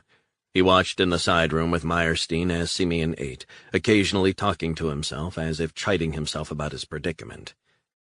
He'll be looking for an attorney soon, Resnick said. Meyerstein was checking her notes and nodded. I thought you would be more skilled in enhanced interrogation techniques. There are countless ways to get people to talk. No point in ramping it up for the get-go. Sometimes it pays to play nice, use their own prejudices and mental fragility and narcissism to do the work for you. Doesn't always work like that, but I got lucky. You make your own luck, you once told me. Yeah, well, that's true as well. Meyerstein smiled and glanced at her notes. There's a gap in what he told us regarding where he was in a psychiatric hospital. We need to know more about that, which begs the question of why he would be recruited as security at a secretive psychiatric facility. That's just plain odd. Resnick finished a slice of pizza, washed it down with a glass of Coke, and then took a couple of gulps of coffee. He stood up. I'm going to the bathroom to freshen up, and then I'll head in and try and find out more about that. Meyerstein nodded. Details, the more the better. Resnick went to the bathroom and splashed cold water on his face. He stared at the reflection in the mirror. Pale pallor, sunken blue eyes, dark shadows, and the same hollow expression he had seen in his father. He didn't give much away. He popped a couple Dexedrine and washed them down with water. He let the drugs begin to rouse his system. He felt more alert, sharper. He headed back into the interview room, which smelled of pizza and coffee. I just wanted to say that we appreciate your honesty with us, Mark, but also the fact that you're brave enough to not become the fall guy for this. Simeon wiped his mouth with a napkin. No fucking way, man. The thing is, you need to say what you told me, that you killed Father McNamara, to my colleagues, who will take a formal statement, and that will ensure that you won't take the fall for this, and Cray won't expect that to happen. Simeon showed a sly grin. He doesn't know who he's fucking with, man. So you understand what I'm saying? You have to tell my colleagues what you've told me. Or else you will take the blame for this, and Cray will be able to walk away, laughing his nuts off. Your choice, man. I've only got another point or two I need to ask you, and I'm done. Simeon dropped the dirty napkin on the desk. What? You said you were admitted to a psychiatric hospital when you came back from Iraq. I'd been in and out of various facilities, man, and then I ended up in some place in Florida. Florida's a big place. Where in Florida? Hollywood, Florida. Resnick felt a jolt to the heart. They were getting closer to how Jerry White had ended up in Wittenden. Can you remember what it was called? It was for fucked up veterans, the Palm Hospital. Resnick nodded. Can't say I've heard of it. Neither had I. Private charity or something ran it. And what happened after you spent some time there? I got the job working a security detail for the Wittenden Institute. Resnick wondered again how it was possible to get a security job after being in a psychiatric hospital. Why would they think you were qualified for that? I don't know. They had me and all the other guys sit lots of little tests. Psychometric? Yeah, psychometric, to find out what sort of people we were, what job we would fit. And I have a lot to thank the hospital in Florida for. Didn't end up so good for me in Ithaca, but in Hollywood, that place at least gave me a chance. You said it was a private charity. I'm going to be blunt with you, Mark. It appears to me rather reckless, and I'm putting this mildly, for a charity that purports to look after the welfare of damaged veterans in Florida to get you a responsible job way up in Ithaca. I would have thought your mental health problems would have flagged something. So would I, but one of the doctors put in a good word. One of the doctors in Florida? Yeah. You got a name? Sure, Dr. McDonald. The name crashed through Resnick's head. She recommended me, said my profile was perfect for the new job opportunity up there in Ithaca. Resnick's antennae had been turned on. Dr. McDonald? What was the doctor's first name? Why do you want to know that? Just curious, I guess. Eileen, really nice lady. Dr. Eileen McDonald, and she got you a security job at the Wittenden Institute. Did she specifically recommend you? Sure thing, she was the chief executive of the Palm Hospital. Resnick excused himself for a bathroom break. He left the room and headed into the adjoining room with the one-way mirror. Jerry White was at a hospital in Hollywood, Florida, before he was transferred to Wittenden, he said. Meyerstein stared through the glass. I haven't seen that in any of the files. Jerry told me. He didn't name the place. Also Dr. Eileen McDonald, now at the Wittenden Institute, and she was the head of that hospital in Florida. We need to get that verified. Let's get on it. 64. Ginger was watching as the last traces of the secret operation were burned in the huge hospital waste incinerator in Wittenden's sub-basement, adjacent to the mechanical room. He felt sick to his stomach. The work that had been part of his life for so long was being turned to ash. Files, papers, videos of the patients, laptops, everything was being loaded in. An operator wearing a mask shut the lid and fired up the incinerator to the maximum. 16 loads had already been destroyed. He headed back to his office, beat. He wanted to go home. He wanted to go home and sleep and rest. But there was still much work to do. The more he contemplated the series of events since Jerry White's escape and Resnick appearing on the scene, the more concerned he became. He needed to make sure there was nothing incriminating left behind. He had to ensure that all evidence of the Wittenden Institute's methods was erased from computers, from cloud memory, and from thousands of hours of interviews and tests on the damaged veterans. He sat back in his seat and called his wife. She wondered if he was ever coming home. Gittinger explained that events had conspired to keep him at work for at least another few hours. She hung up, leaving Gittinger to contemplate his next move. He knew it was only a matter of time before the FBI entered the facility. He knew Cray and his security guys had been apprehended up near Skaneateles, and it was highly possible the fallout would continue from there. No one really knew where the investigation would end up. He wondered if the true purpose of the Wittenden Institute would ever be unearthed. His job from the beginning had been to operate in secret throughout the lifetime of the project. Gittinger's cell phone rang, and he expected to hear the voice of his wife again. "Gittinger speaking," he sighed. "Bob?" The voice of the CIA handler, who seemed to have left the site, echoed over the line. "Is this encrypted?" Gittinger's stomach knotted with tension. "Fully encrypted. Where the hell are you?" "Not far. I'll be back in an hour or so. Listen, how is the incineration proceeding?" "We're getting there. I want it done within the hour." "Will do." "Bob, we've now had confirmation that both Cray and Simeon are in the Fed's custody." "I know that." "They're holding them separately." Gittinger groaned. "What do we know so far?" "It ain't good." "Can you be more specific?" "I've heard that the Feds have footage of Simeon leaving the priest's house." "That's not possible." "That fucking priest had cameras all over the interior and exterior of his house. He was so paranoid about getting burgled." "That is dumb fucking luck." But it doesn't stop there. That fucker Resnick is not just satisfied with springing Jerry White. He's determined to destroy what we've built, and he's taken a lead role in all this. He has maneuvered Simeon to say Cray instructed him to do it. "No, how the hell? Simeon is not the type to blab." "Resnick, according to a person in the FBI office in New York, is playing this game like an old friend. They were both in Iraq and getting him to stick it to Cray. There's no way I could have foreseen that there'd be video footage and that Simeon would point the finger. To be fair, I didn't foresee John Resnick breaking into the facility and breaking out with a patient. Look, Bob, what about the 3 remaining patients?" "I've had them moved out, back down to Florida for reintegration." Gittinger closed his eyes for a few moments as the impending fallout from the events threatened to engulf not only Wittenden, but those who had worked for the hospital. It had taken the best part of 10 years to resurrect the methods of the MK-Ultra tests. But Gittinger's responsibility was to take the work of the original research and explore other possibilities. And he thought he had achieved that. Not just interrogation techniques, torture, mind control, sensory deprivation, thought insertion, and memory wiping, but something even more radical. With an end result that depended entirely upon Jerry White's activation. The early release could jeopardize everything. "Tell me, Bob, we had envisaged keeping Jerry White until the right moment, but this is earlier than we planned. Could we still activate him?" Gittinger had his answer ready. He had no other choice. To give up now was to lose too much. "I believe we can, but we need to expose him to the trigger words." "That can be arranged, can't it?" "If we know where he is." "Leave that with me." Gittinger went quiet for a few moments.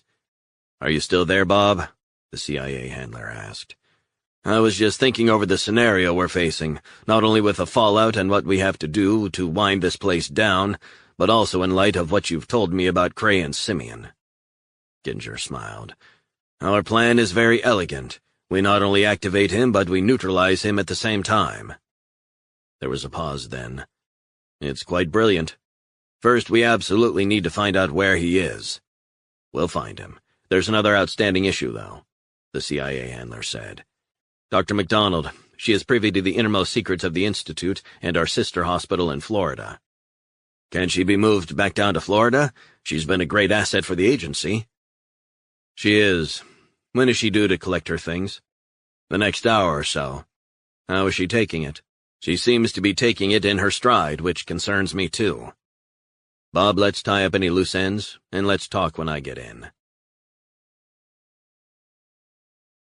65.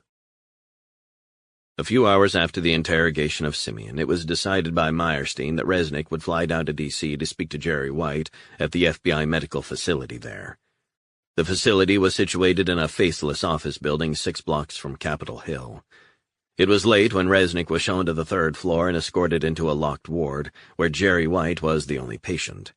He was drinking coffee and watching Fox News. White turned around and gave a blank stare as 2 male nurses watched from behind a large desk. "Hey, John, am I good to go?" Resnick hugged his old friend and pulled up a seat beside him. "I don't know, Jerry. I'll find out for you. Anyway, I'm assuming this is a bit more to your liking?" "Man, this is fucking great, but my thoughts are all—" I don't know, kind of out of sync. It'll probably take you time, a few weeks, maybe months to get over this. How did you get me out? Long story, man. White began to cry. John, what the hell happened to me? Resnick got up and gave him a bear hug. I love you, man, and you're gonna be fine. White wiped his eyes with the back of his hand. I can't even count to 10, you believe that? What? I've forgotten how to count, I don't know what happened. Do the nurses here know? Sure, they're real nice. This place is so nice, quiet, and I've got TV, which is great. Can you remember the trip back to Ithaca on the plane? No. What about your stay with Tom McNulty? Vaguely. I remember him taking my temperature, said I was burning up. He gave me something to help me. I keep seeing things. What kind of things?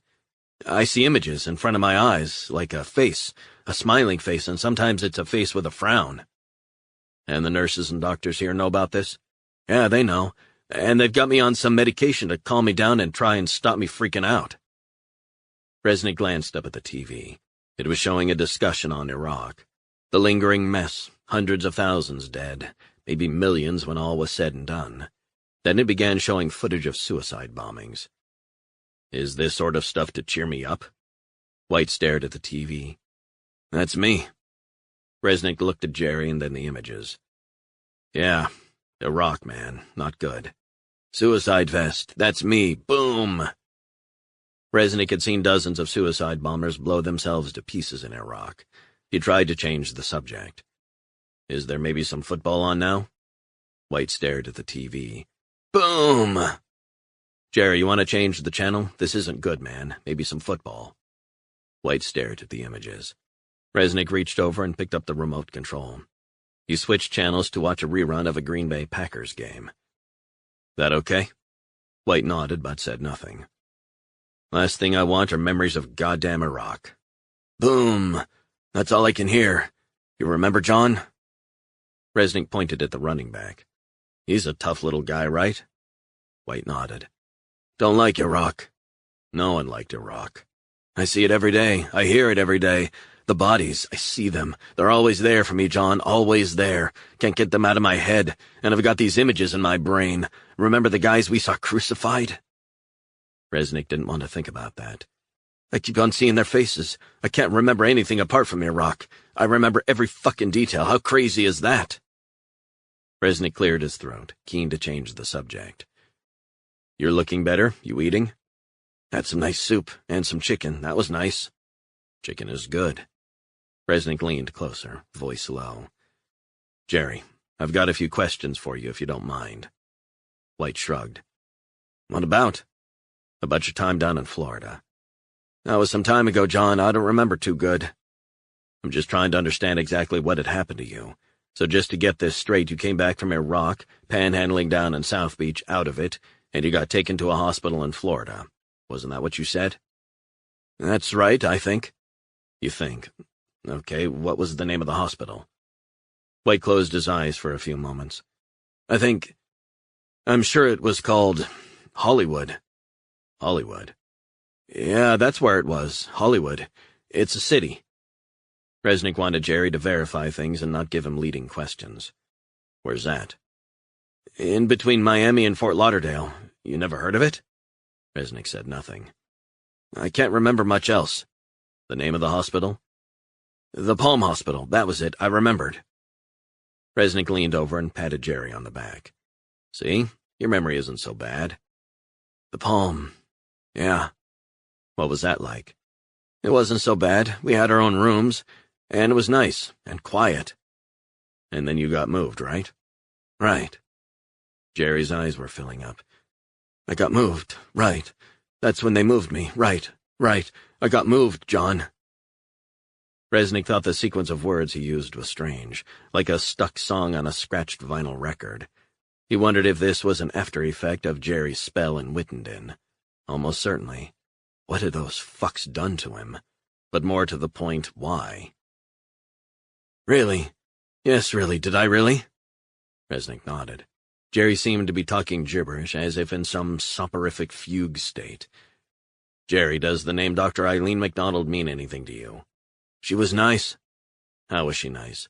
She treated me nice, and she thought I deserved my own room, but she thought I needed a bigger room. Did Wittenden have bigger rooms? No, it did not. So who was Dr. MacDonald? She was nice. Okay, I get that, Jerry. She was nice. What was her job? She picked people. She picked me. Why? She thought I needed a bigger room.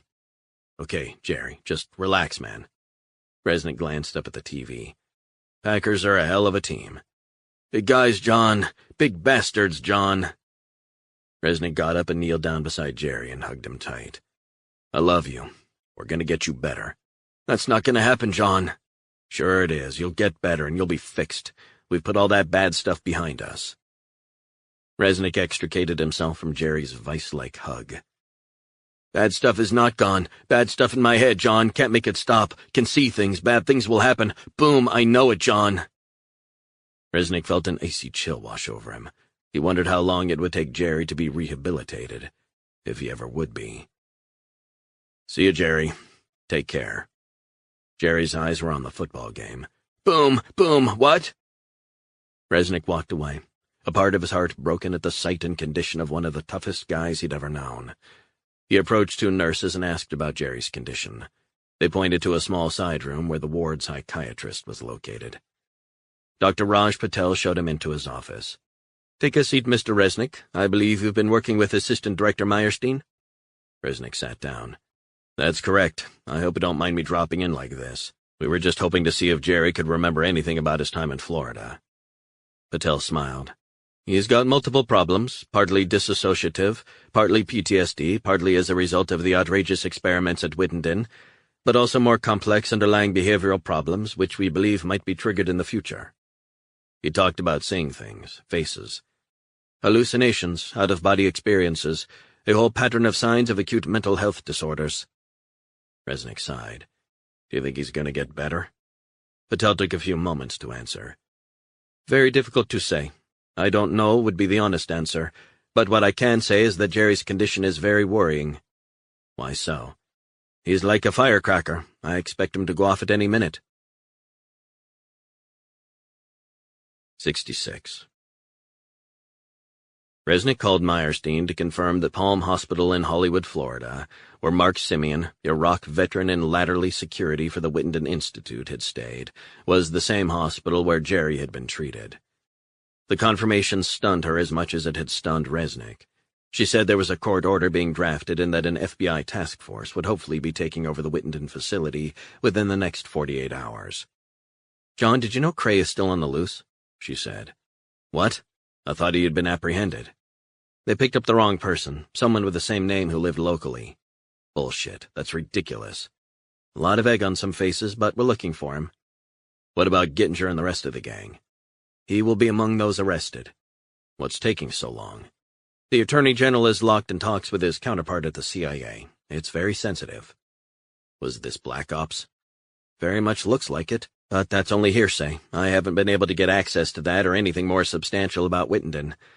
The best guess from our analysis is that this started as a briefing paper by some CIA officer just after 9/11.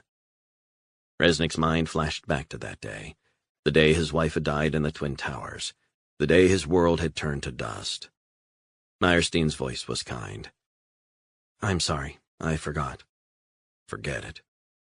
The climate afterward was fevered, and this decision to resurrect the MK Ultra program in a different format started it all. So when are the feds going to go in and shut this bullshit program down? Very soon. When? That's an operational matter, and I can't divulge that. But it is going to happen, right? Count on it. Tell me, John, how is Jerry after all this? Honestly, I'm worried about him. He's in a good place. Dr. Patel is a fantastic psychiatrist. He's doing everything he can for Jerry, and if anyone can get him better, it'll be Patel. I don't doubt that, but the way Jerry was talking before we left, there was something unsettling about it. What was unsettling? His use of language, repetition, like a needle stuck on a scratched record. Isn't that just part and parcel of his condition, his symptoms? Maybe, but what? I know Jerry. I know him well enough that when he managed to get out of that hellhole, he came and saw me. So I feel like I know when something isn't right. Know what he said? What? Bad stuff will happen, John. Bad things will happen. I don't know. Probably just the jumbled-up thinking he's got right now. Can't be easy. Martha, I'm telling you, something is seriously wrong with Jerry. Something I missed before. He was transfixed by a program about Iraq on TV, some suicide bombings. He kept saying, "That's me." It was like he was so jumbled up he couldn't think straight, like he was getting mixed up between what Al-Qaeda were doing as opposed to what we were doing. Then again, maybe it's something that's just been lying there dormant. What are you getting at, John? Resnick sighed. Honestly, I don't know what I'm getting at. I'm so dead tired I'm not thinking straight myself. Jerry's in the best possible place, but to calm your fears, I'll pass on your thoughts to Dr. Patel. Thanks. And you're probably right. You just need some rest. You can't have slept much in the last few days. A few hours at most. Resnick fell silent for a moment, thinking until Meyerstein cleared her throat. I sense that you're not telling me the whole story, John. I'm trying to understand what I'm even thinking. This whole thing has been truly horrifying, and I don't think it will end well. How do you mean? I keep thinking about Wittenden and the recordings repeating those phrases over and over and over again. It's like they were priming Jerry. Priming him for what? Boom, he said. I believe they were priming him to kill on command. He knows it, but can't express it. Meyerstein took a few moments to let the information sink in. How can you be so sure? I can't, it's just my gut feeling. Martha, he needs to be under 24/7 guard. That's already in place, but I'll also pass that on to Dr. Patel's team. Can I pass on your cell phone number in case they want to talk to you? Yeah, do that. I'm gonna crash. Need some sleep. Take care. 67. It was nearly midnight, and Gittinger decided it was time to do what he had been putting off for days. The sealed white envelope was sitting on his desk. He picked it up and went through to the conference room where the CIA handler was deep in conversation on his cell phone, a bottle of scotch and 2 half-full glass tumblers sitting on the highly polished table. Can I have a minute? Gittinger asked. I'll call you back, the CIA handler said to whoever was on the line. He ended the call and put down his cell phone. What's on your mind? Gittinger handed him the envelope. What's this? Resignation letter. I'm sorry, but I feel like this whole thing has been very unsettling for me.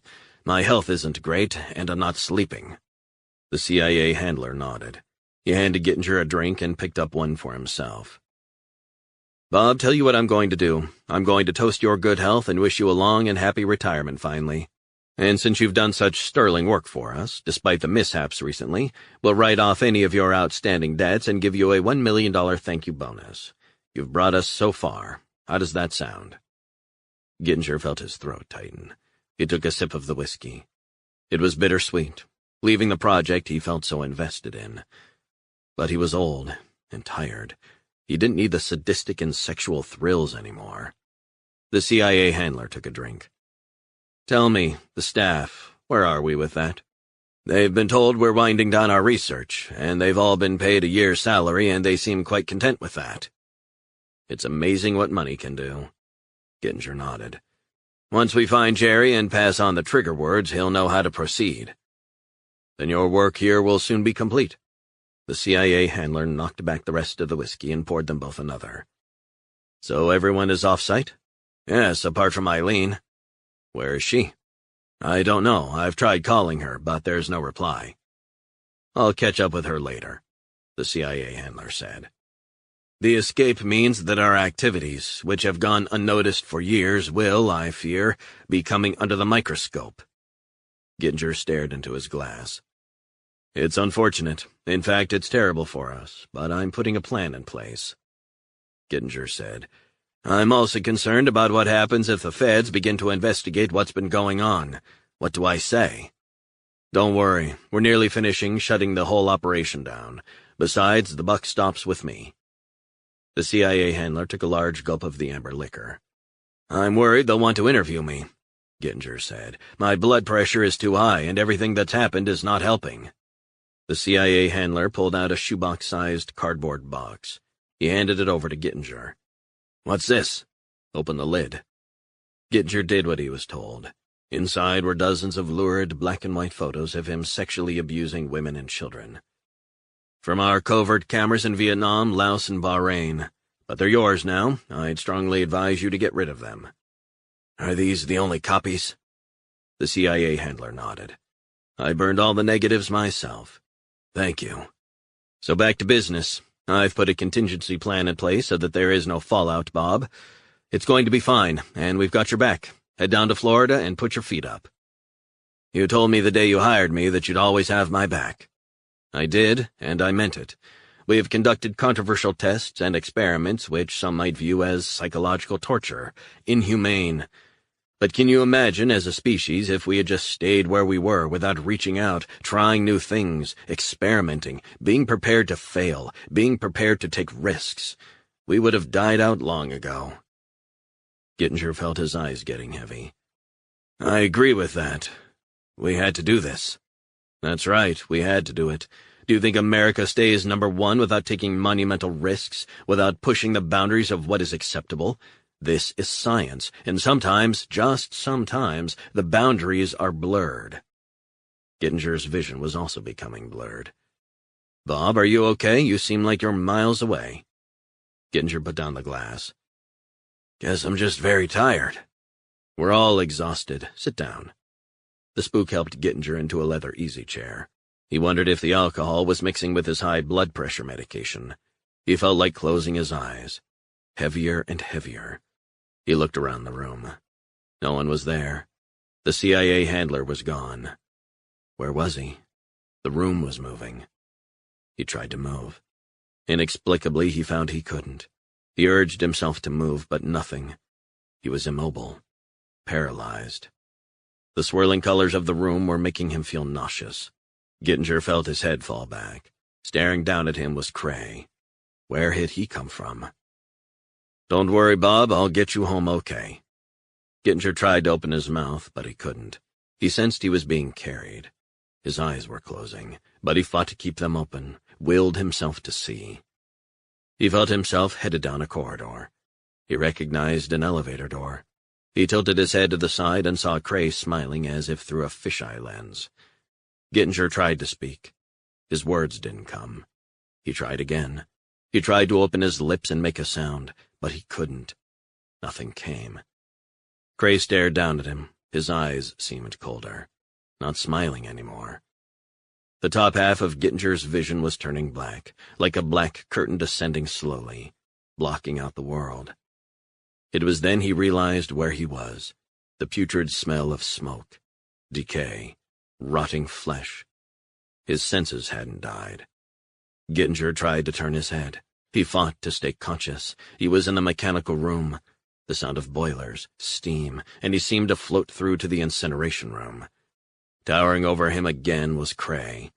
He felt himself being strapped to something. He was being hoisted up to a metal platform over the incinerator. Waves of panic washed over him, but he couldn't move a muscle or utter a sound. The terror of what awaited him was slowly dawning. The huge steel lid opened. Fires raged through piles of clothes, laptops, phones, papers, files, and a charred body. He tried to scream. He saw the face up close. It was blackened, but the lips were still red. As he was lowered into the chamber beside the torched remains of Dr. Eileen MacDonald, his mind was in freefall. He tried to scream as the flames consumed him. Then all the black and white photos covered her face before they too caught fire, flames erasing the last traces of his crimes. His last thoughts were of home. He thought of his wife. He thought of his obituary. He thought of himself as a boy. The happy smile, carefree. The boy was smiling at him in his mind's eye. The young man in the lab in Canada. He tried to reach out to him as he said a silent prayer. 68. It was nearly dawn, and Dr. Amy Nashim was exhausted after a long shift in the burn unit at MedStar Washington Hospital Center, following 2 extensive reconstructive operations on burn victims. She changed out of her scrubs, showered, and put on her jeans and t-shirt. She headed across to her mother's house in Georgetown for breakfast. She kissed her mother and hugged her tight. "You look tired, my darling girl," she said. "You work too hard. I tell you that all the time." "Mother, you worry too much. Long hours are part of the job. This is America, after all, isn't it?" Her mother nodded, still unconvinced about their adopted country. "We're very lucky to be here, Mother." Her mother averted her gaze. "I know you miss home." "I miss home. I miss your father. Each and every day I miss him more. I still cry myself to sleep. After all these years, I mourn him forever." Nashim wanted to confide in her mother about what she was going to do. She knew it would almost certainly result in her own death. But she didn't care. She had a mission that would avenge the death of her father. Her mother would be devastated at her death, but she would over time come to see it as a beautiful chance for immortality. She looked at her mother. Pain was still etched in her face. Eyes heavy, turned slightly downward. Her mother took out the old photo album, which she often did when she felt down. She began to look over the grainy photos of their old life in Manama, Bahrain. They were of her mother and late father getting married in an Orthodox church. They were part of the tiny Christian Bahraini community. Her father handsome, her mother looking demure and petite. Her father had been westernized and become a prominent human rights lawyer. But 3 years after Amy was born, her father had been taken in the middle of the night by Saudi secret police. He had been dumped outside the family's home dead, showing extensive signs of torture. Her mother plunged into a terrible depression, and Amy received counseling sessions from an evangelical charity working in Manama. She thought back to the couch where the man had promised to protect her and her family, but she had to do everything he said. She was drugged. She lost her inhibitions. Months of therapy, delving into her past as she lay on the couch in the air-conditioned office, while the man stroked her hair and kissed her. He was going to be her protector, her father figure. And he told her the sacred words uttered over and over again. No today. No tomorrow. No now. Ingrained in the darkest recesses of her mind, those words were lying dormant. The man was as good as his word. He enabled Amy and her family to leave Bahrain and settled them in a beautiful new home in Georgetown, in Washington, D.C. It was a new start, a boundless opportunity. "Mother, if I could grant you one wish, what would it be?" Nashim asked. "I would wish to be with my husband again, forever." Nashim's cell phone rang, snapping her out of her reverie. Her mother said, "Always work with you. I don't understand why there's always work." Nashim checked the caller ID. The man, a Christian friend and intermediary, hadn't called in months. "Mother, I need to take this upstairs." Her mother shrugged. "If you must." Nashim headed up to her old bedroom, still the way she remembered it from when she was a teenager. Pink Barbie wallpaper. Tiny single bed. "Dr. Nashim," she said. "Is it okay to talk?" the man said. Nashim cleared her throat. "Sure, what's on your mind?" "You're going to be receiving a new patient very shortly." Nashim felt her heart rate hike up. She had been dreaming that this day would come. She had been preparing for it. "An important patient?" "Very much so, but I can't say too much more. It's a surprise." "When will this patient be arriving?" "Real soon." Nashim's stomach knotted tight. "So the operation has been green-lighted?" She had given the code words. "The operation is tricky and there are obstacles, but we believe your skills are a perfect fit for us." He had given his code words. Nashim took a deep breath. "Do I have anything to worry about? Do I need to know anything else?" "I think you're going to be pleasantly surprised at this opportunity." "Sounds important." "This is a once-in-a-lifetime opportunity. You always wanted to make a name for yourself, right?" "That I did." "Then you've got something really exciting to look forward to. Take care. I'll be in touch." 69. Resnick was free-floating in darkness, struggling to breathe, gasping for breath in the pitch-black air. A piercing sound, and he awoke bolt upright. His cell phone was ringing. It took a few moments to get his bearings. He was in a small hotel room in downtown D.C. He reached for his phone. He recognized Meyerstein's caller ID. "Yeah. John, we got a problem." Resnick switched on the bedside lamp. "What time is it?" "It's just past 11 in the morning." Resnick got out of bed and pulled on his pants. "So what's the problem?" "Jerry has disappeared." "You're kidding me. How's that possible?" "You tell me. I'd imagine he has a skill set that might be useful." "Jerry was acting very strange when I saw him last night." "Well, he's out now." "How?" Apparently he knocked out the old guy who was cleaning his room in the middle of the night when they thought he was asleep, tied him up with wires, used the man's swipe card to exit the ward, get down the stairwell, and disappear into the night. You've got to be kidding me. We've got police and FBI units working on this, dog teams. We're bringing the whole intelligence-gathering operation into play. Resnick sighed. Have we had the timeline of what happened within this unit? I've been looking over that. Just over an hour before he escaped, there was a call. What sort of call? A man called the unit, said he was Jerry's brother and wanted to wish him well. Resnick sat up in his bed, rubbing the sleep out of his eyes. Jerry doesn't have a brother. I know that, but the nurse didn't, and she was going to ask the psychologist for permission, but he was seeing another patient, so she handed Jerry the phone. Shit. Okay, tell me what we know.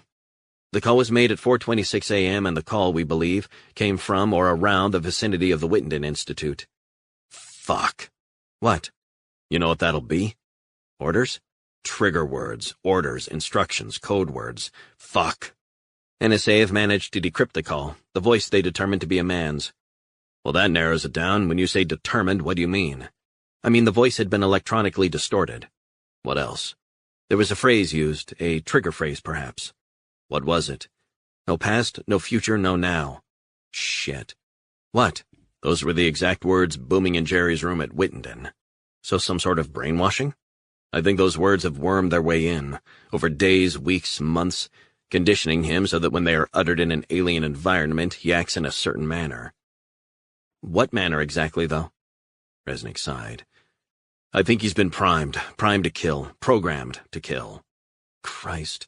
So where's he going to get a gun or a rifle from? Probably someone who has planted the weapon or weapons at a safe location for him to pick up. Then again, he might just raid a gun shop. John, we need to find him. I want in. I thought you would. I'm outside in an SUV. You've got 2 minutes. Don't keep me waiting. 70. 90 seconds later, Resnick slid into the back of the waiting SUV beside Meyerstein. You took your time. Give me a break. Meyerstein sighed. Let's hit it, she said, tapping the driver on the shoulder. Straight to the Hoover building. The driver nodded. Very good, ma'am, Resnick said. What was the last known sighting? He caught a bus to Arlington. You think he might be headed there? Military cemetery and all that? We've got people there. Our analysis shows that an attack is more likely to be in D.C., so we don't think Arlington is his final destination. FBI guards stopped the SUV and scanned their credentials before they were waved through to the parking garage. Resnick followed Meyerstein and her team to a newly allocated room on the 5th floor. Meyerstein sat on the edge of a desk. You know Jerry better than anyone alive. What do we need to know? Resnick slumped in a chair. Give me a fucking break. Do you know that Jerry was really fucking good? Better than me, better than just about everybody on my Delta crew? Meyerstein shook her head. Long-range rifle shot. He was a sniper. I'm wondering if in his mental state he would be physically as well as mentally capable of doing such a thing. I can't believe he escaped from the FBI ward. He told me, he begged me not to let them take him back, and then I got the fucker out. That was before the trigger words. I'm wondering if he had an inkling that something bad was going to happen, but he couldn't tell you what it was. Maybe he couldn't remember. Maybe. So after this sighting of him getting on a bus, he drops off our radar? Meyerstein closed her eyes and sighed. Precisely. John, you know this guy better than anyone. You know what we know. What's the playbook for this? From Jerry's point of view? Meyerstein nodded. He gets into position unnoticed, unseen. What position? If it's a sniper situation, ordinarily a tall building, but Washington is not known for its tall buildings. Meyerstein reflected on that. That's interesting. So if that's the case, we might be talking about getting in closer and lower than would normally be ideal. Do you think he's capable? I think he's capable of just about anything. Do you think we could be overreacting? Maybe. He's potentially dangerous. We have proof that trigger words or something similar have been passed on to him, and he reacted by escaping. That doesn't mean it will necessarily translate into a terrorist incident.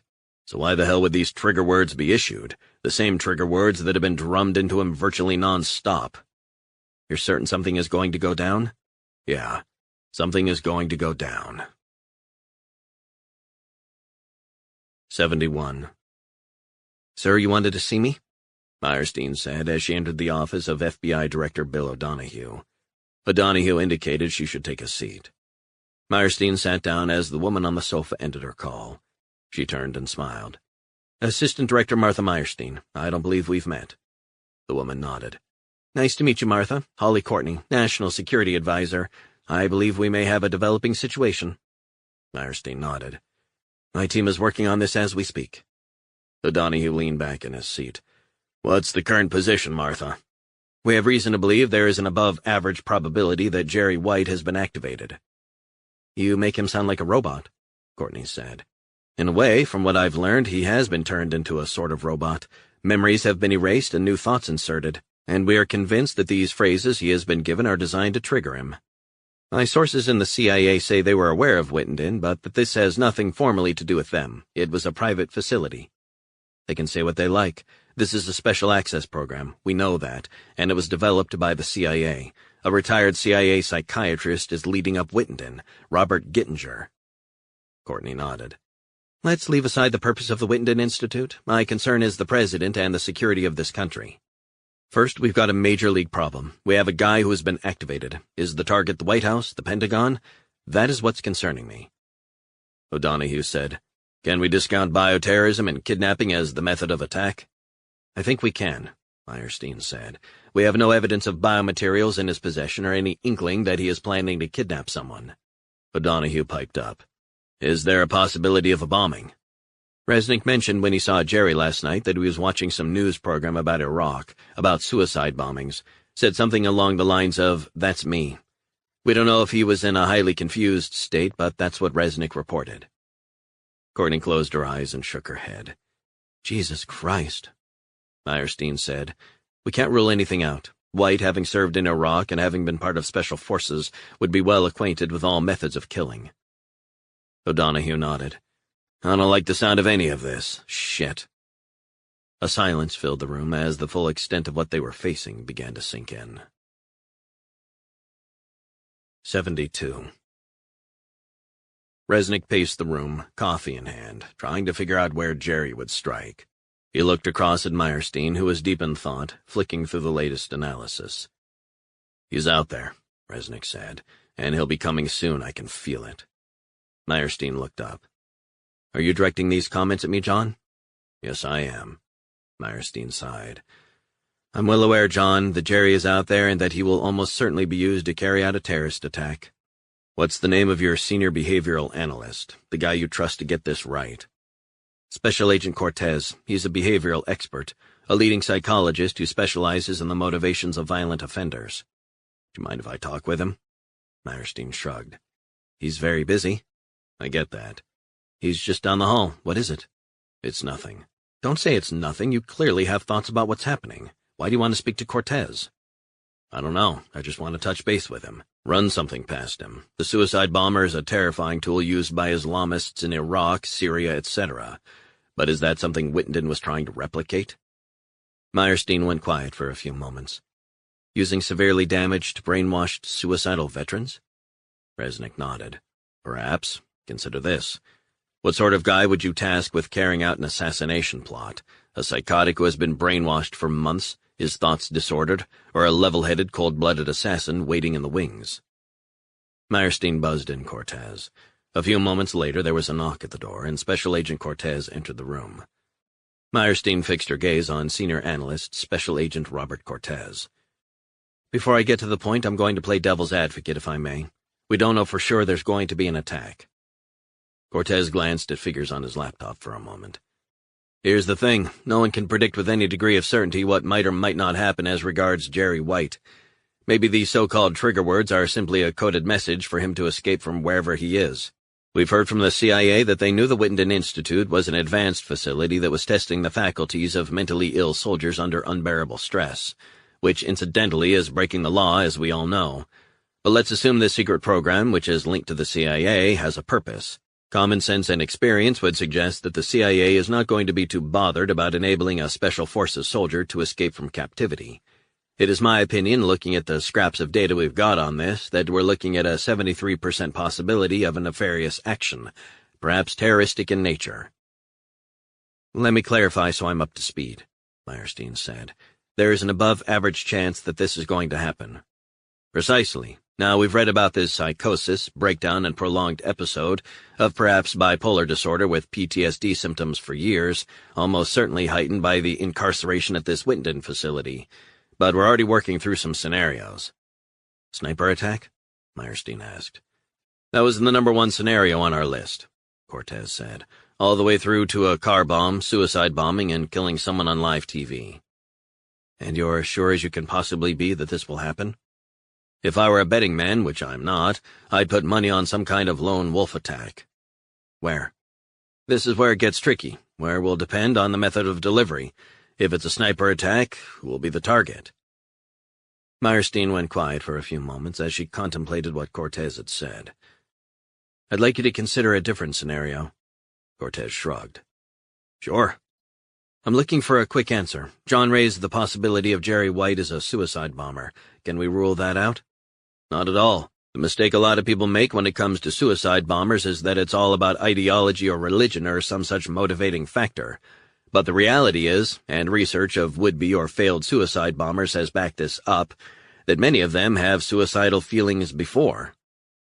Resnick nodded, listening intently.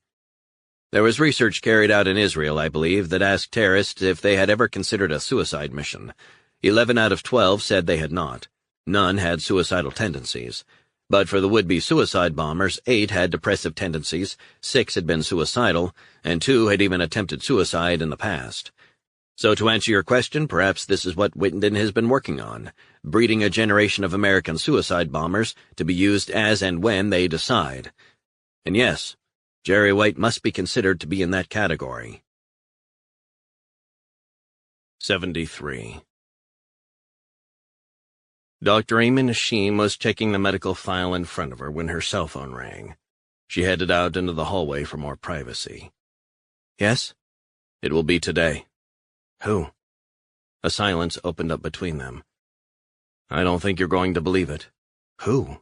Who do you most wish to kill? I think you know who. It is him. You cannot be serious. I'm deadly serious. It is him. Nashim's mind flashed on her memories of her father's tortured body. Please do not toy with my emotions. I will tell you one final time, it is him, and you have been chosen. You have the opportunity to avenge, to slay the man who signed your father's arrest warrant. Nashim felt her heart rate quicken. He was the man in charge of the Saudi General Intelligence Presidency when your father died. He was the man who signed the orders, and he is here in Washington, D.C. with his entourage as we speak. He is the oil minister now, a crown prince. Nashim felt giddy with excitement. My next call will be the last. The operation has begun, so do not leave the hospital. This is a Code 1. I repeat, this is a Code 1. The line went dead. 74. Sandwiches, water, and coffee were brought as the discussions on the 5th floor of the Hoover building continued apace. Cortez tore into a roast beef sandwich. Tell you what, how about I bring Ben Goldman in here? He's the only guy who's talking about your scenario. Resnick looked at Meyerstein, and she was nodding. Yeah, absolutely, he said. Goldman was called in and introduced to everyone. He was a frail, middle-aged special agent with an intense gaze. Cortez said, Ben, tell me again what you think might develop. We're all intrigued. Goldman flushed. I don't know, it's just my take on it. He pressed his hands together as if part of some OCD ritual before he spoke. I believe this private company that owns the Wittenden Institute, staffed by former CIA types and associated with the CIA, might be developing a new strategy based on what we faced in Iraq. Meyerstein said, Iraq? What strategy? Maybe I didn't make myself clear, Goldman said. What I'm talking about is suicide bombers and suicide car bombings. The Baathists, Al-Qaeda, and ISIS have used these to devastating effect. Meyerstein said, So why would the CIA, even if the CIA is involved in the most tenuous way, come up with this? Goldman said, It is a weapon of war to be used at home or abroad. Is this a trial run? I don't know. What about the plans the CIA drew up for Operation Northwoods in 1962, a false flag operation to blame the Cubans? Part of the plan was to carry out bombings on U.S. soil. Meyerstein nodded but didn't comment. I'm with you, Resnick said. "Jerry seemed fixated on suicide bombings when I spoke with him last night." Goldman looked at Resnick. "He was?" Resnick nodded. "Now that is interesting." Like he was in a trance, repeating phrases, even used the word boom as he watched a Fox News report showing footage from Iraq. "Then if that's the case, I would say my analysis would now predict, after what Mr. Resnick has told me, a brainwashed veteran either shooting or bombing some innocent people. The fact that the phone call to his ward earlier today came with the code words he had been absorbing indicates a high probability that whatever he's going to do, he's going to do it today." 75. Cray escorted the CIA handler in charge of shutting down Wittenden's operation through the tunnels underneath the Institute. Up ahead he saw the arch-shaped opening, which Cray had carved out a few hours earlier with concrete drills and rotary hammers. They walked for nearly a mile until they reached an exit door. Cray keyed in the code and pushed the door open. It revealed a near-deserted underground parking garage. A white BMW SUV sat at the far end. He turned and shut the door, the heavy clunk of the electronic lock making it impregnable again. The CIA spook slid into the back seat and Cray pulled away. "There's no one left on the premises, is that right?" "That's correct. The databases have been wiped, laptops, phones, cell phones, and servers all incinerated. Everything is gone or destroyed." "What about the video material?" "Wiped, deleted, and overwritten 100 times. The spook gazed out the window at the passing green fields. "How about the exterior gates and fences? All activated?" "Still in place, sir. If anyone wants in, they'll have to drill their way in, but it's been set up to take time in case we had to evacuate." "Not how I'd imagine the facility closing." "Me neither, but you do what you gotta do, right? The operation is king." "What about you, Lawrence?" "What about me?" "Where will you go?" "Guatemala. Got a few friends down there. And you, sir?" "The company that owns the Wittenden Institute is offshore, so I believe the Caymans will be my first stop. I will get an update to the shareholders and backers. Then our plane can take you directly to Guatemala afterward, unless you want to stop over in the Caymans." "No, if it's all right with you, I'll head straight there." "As you wish. The money, $3 million, was transferred just over an hour ago." Craig grinned. "I know. I checked." "Then you're good to go." "Damn straight." It was a 15-minute drive to a tiny airfield in the middle of nowhere. The Gulfstream was waiting on the runway. They parked the SUV and walked the short distance to the plane, climbed the stairs, and slumped into their seats. The CIA spook began to think about what was going to unfold in D.C. as the plane taxied and took off into the gray afternoon skies. 76. During a short break, Cortez's cell phone rang. He answered and immediately handed it to Resnick. "It's Assistant Director Meyerstein. Urgent." Resnick pressed the phone tight to his ear. "Yeah, Resnick. What have we got?" "I'm in the director's office. Face recognition has picked out Jerry White at the underground parking garage at City Center, D.C. "How far?" "Not far. Cortez will take you." Resnick and Cortez were already on the move. "Martha, do we know if this is going to be a shooter situation, or maybe worse?" "John, we have no idea. All you need to know is that you have to take him down." Resnick ended the call and returned the phone to Cortez. An SUV with 2 other agents whisked them to the site in under 3 minutes. He had an earpiece to hear what Operational SWAT Command were saying. Cops were trying to clear the upscale shops. His earpiece crackled into life. "He's on the move on foot, walking very close to a larger group of people. He's holding something in his right hand." "Shit," one of the SWAT team said. "I think that's a trigger in his hand." Resnick's heart sank. "Not good. Get this mall cleared, now." Meyerstein was in his ear. "John, he's tagging along close to this group, a very well-dressed group of women surrounded by a phalanx of what look like male bodyguards." "And Jerry's a few yards behind them?" 15 yards or so. He appears to be browsing, but it looks like he's following this group." "And he's got a handheld thumb switch?" "That's what they're saying." Resnick didn't need to know any more. "We're talking a bomb." Resnick bounded down some stairs and was in the mall, being guided to the scene via the earpiece. Suddenly up ahead he saw the crowd of affluent female shoppers about 100 yards away. He was staring at them as they approached. They were Middle Eastern in appearance, super-wealthy Saudis, maybe. They stopped to look in the window of an upscale jeweler, pointing at the gold rings and watches. The voice in his earpiece. "John, not too close. You're too close." All of a sudden, Jerry emerged. He seemed dazed as he stared at Resnick, maybe 60 yards away. "Jerry," Resnick said, "you don't need to do this, whatever it is. This doesn't have to happen." "You can take me down, John," he said, holding up the trigger, his thumb pressed down on the mechanism. "We all know how this ends." "This doesn't have to happen." The Middle Eastern women were looking alarmed as the bodyguards ringed them, speaking into cell phones. Resnick took out his gun. "Leave them alone, Jerry." Jerry unzipped his jacket, exposing explosives strapped to his body. "They told me to come here, John. They told me to do this. They told me last night, John, what I had to do and when. It has to be now, that's what they said." "Jerry, this doesn't have to happen." "No today. No tomorrow. No now." Jerry recited the line 2 more times. "Please, Jerry, don't do this." "You know all about trigger mechanisms, John. It'll blow the place sky high." The Middle Eastern women began to scream, and a few ran away from Jerry. Resnick had his gun trained on Jerry. He knew a bomb was going to go off. "Ladies, get the hell away from him. He has a bomb. Bodyguards, do not shoot him or the bomb will go off."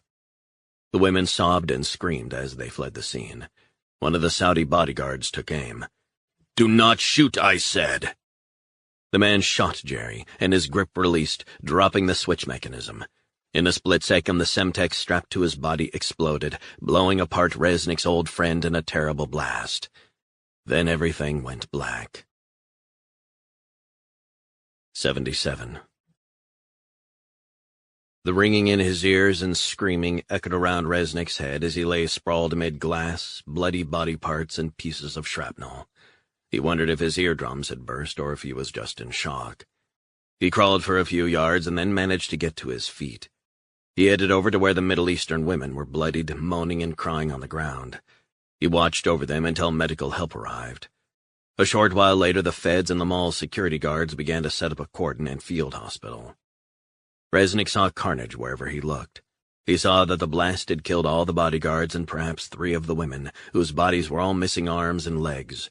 4 were still alive. "John!" A few minutes later, Resnick turned, dazed, and saw Meyerstein. She waved him toward her. He staggered to her as the paramedic dabbed his wounds, shining a penlight in his eyes. "I'm fine, goddammit." The paramedic ignored him and continued to swab the wounds. The smell of antiseptic alcohol was filling the air, stinging his face. "Fuck!" Sirens were going off. The paramedic escorted Resnick to an ambulance. "Forget it." "Not an option, John," Meyerstein said. "You're injured." "Clean it up. We can stitch it all up later." The paramedic shook his head. "Not an option, my friend. You're going to the hospital." The minutes that followed felt like a lifetime. Slowly, Resnick was wheeled into a hospital room on a gurney. Cortez and Meyerstein came into the room. His mind was racing as he tried to process what he had just witnessed. "There's something else," he said, looking toward the ceiling.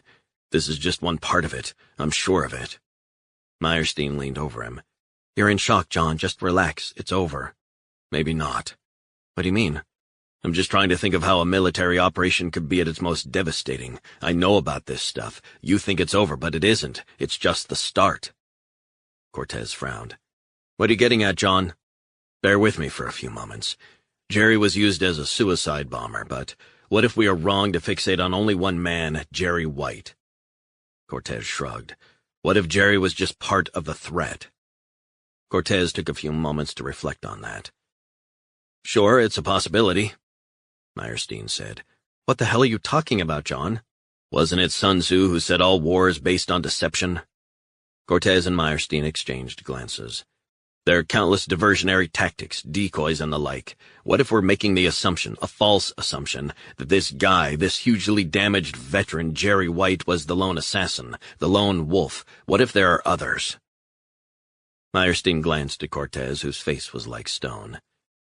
"What if there was more than one, part of a coordinated attack?" Cortez reflected on what they had just said. "I think something like that, a strategy like that, would have to be high-level, government-level thinking." Resnick shrugged. "What, like the CIA? Wasn't this program devised by the agency? Wasn't it being led by Gittinger, former CIA?" He looked at Cortez. "I'm just putting this out there." Cortez nodded as the lines bunched up on his forehead.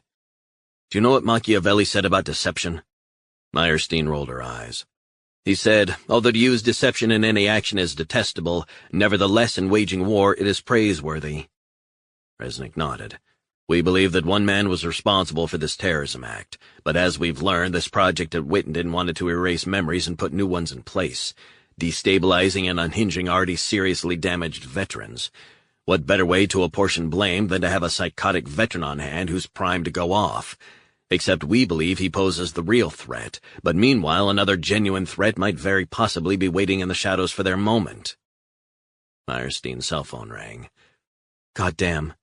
She pressed the green button to answer. Quantico, put them through. She paced the room. Are we sure? Positive? Triple-checked, and it's her? We're not far. Resnick's head was pounding and his ears still ringing as he got off the gurney. What is it? That was Quantico, Cray's keys that you took. There was a flash drive on the keyring. And? NSA had been looking over this after Quantico checked. The FBI saw extensive footage inside the facility, but the NSA have uncovered an encrypted contact too. What about it? The cell phone belongs to Dr. Amy Nashim. She works at MedStar Washington Hospital Center here in D.C. She's a burn specialist. That's why they've taken all the most seriously injured, including several prominent Saudis. Bullshit. Meyerstein shook her head. There's more. Her father was tortured to death in Bahrain by Saudi intelligence.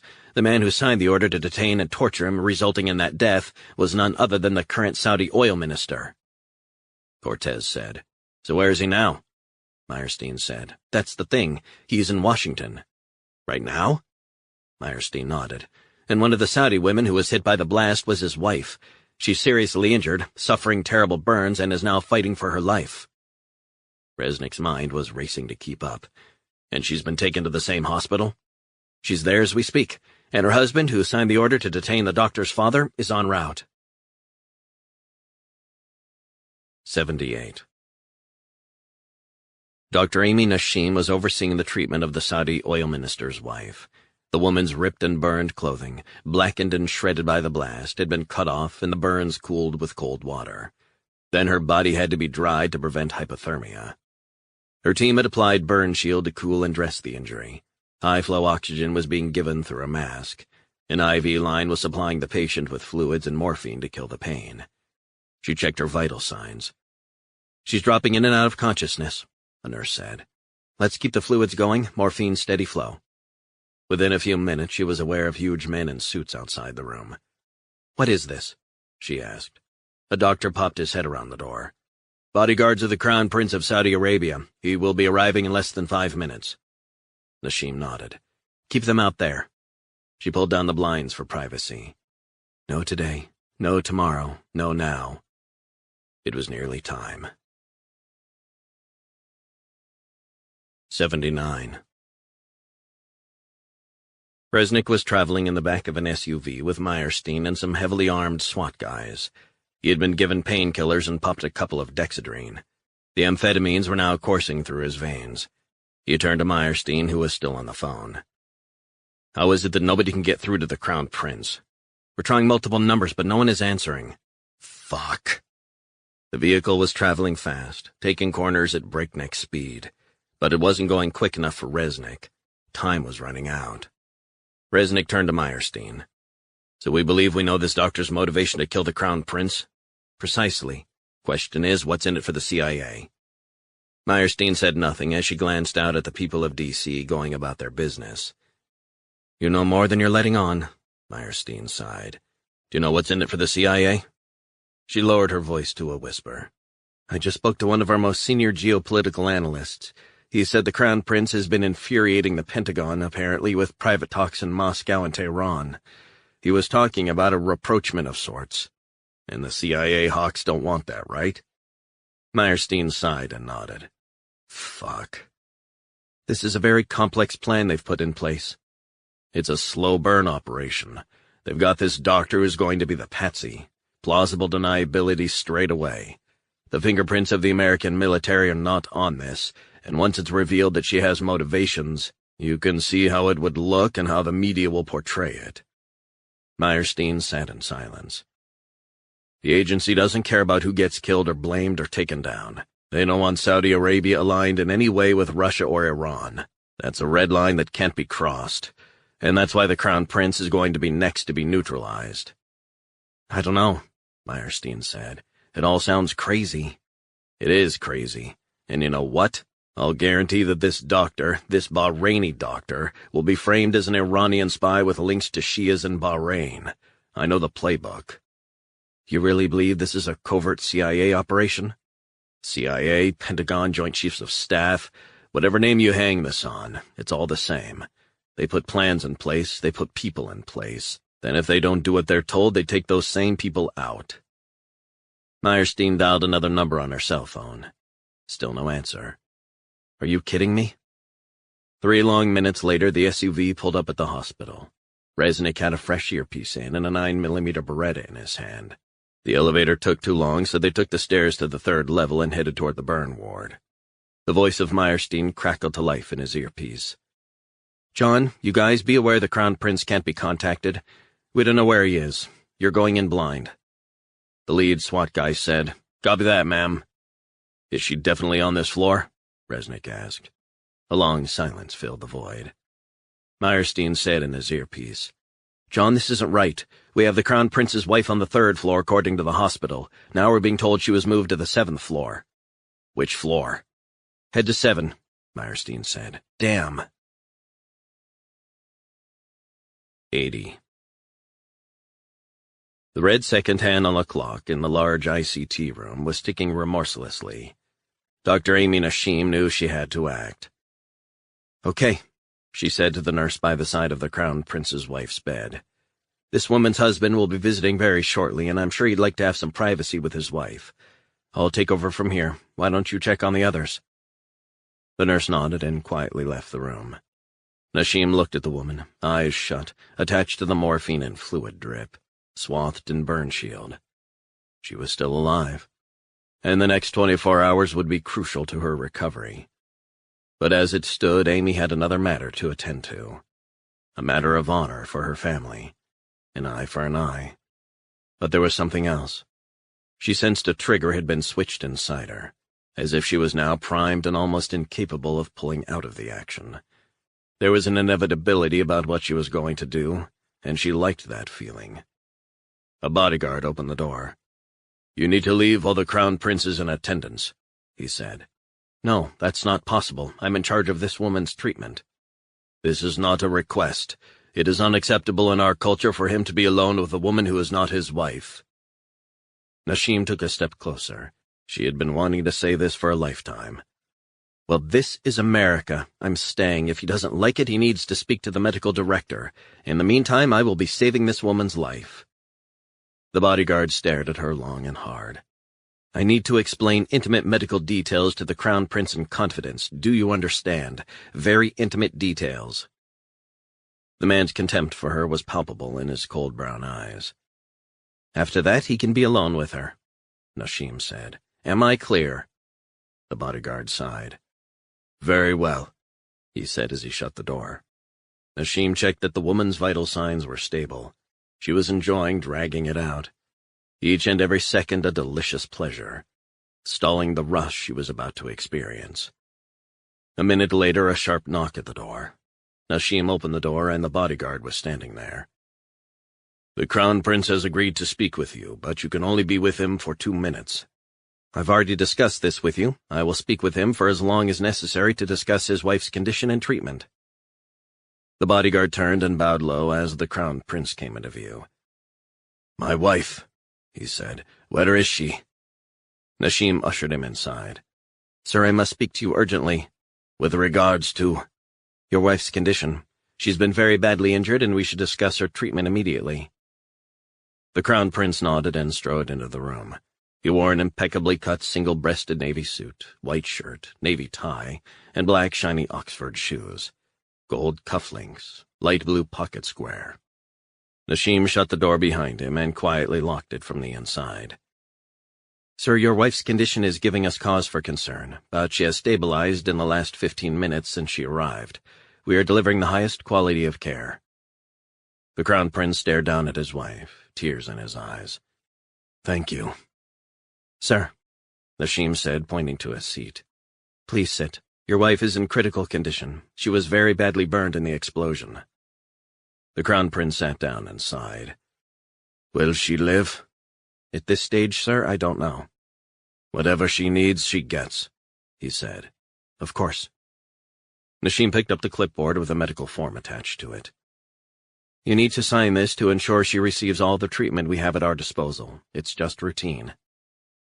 The Crown Prince reached into an inside pocket and pulled out an expensive-looking pen.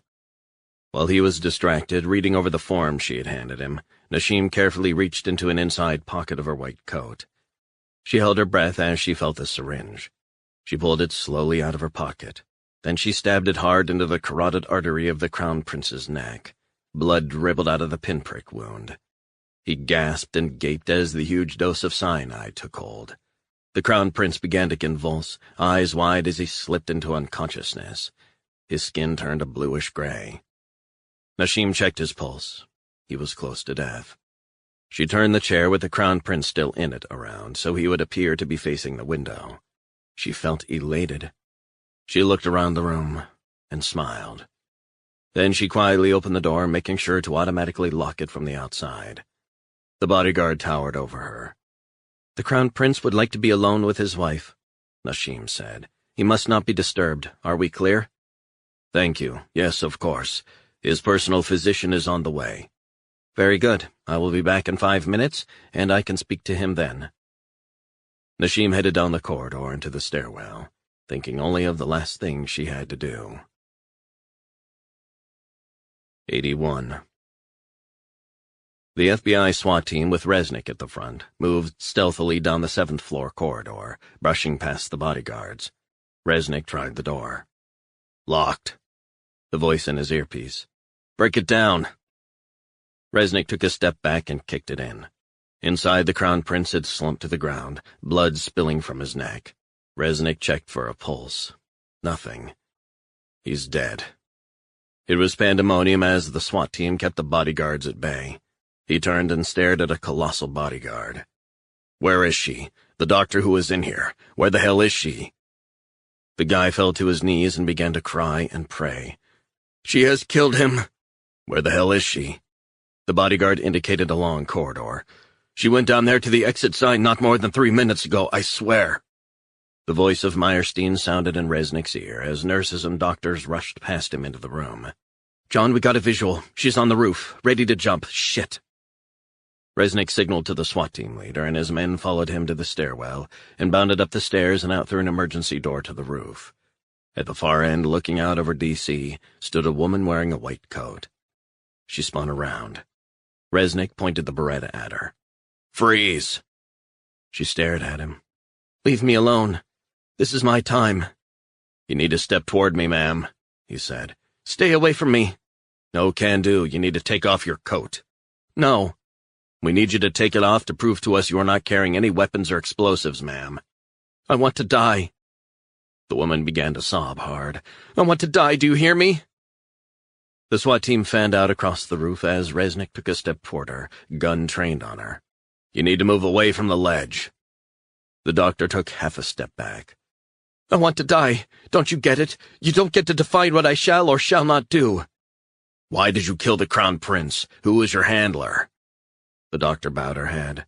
"Please leave me to die alone." Resnick said, "Ma'am." "My name is Dr. Amy Nashim." "Dr. Nashim.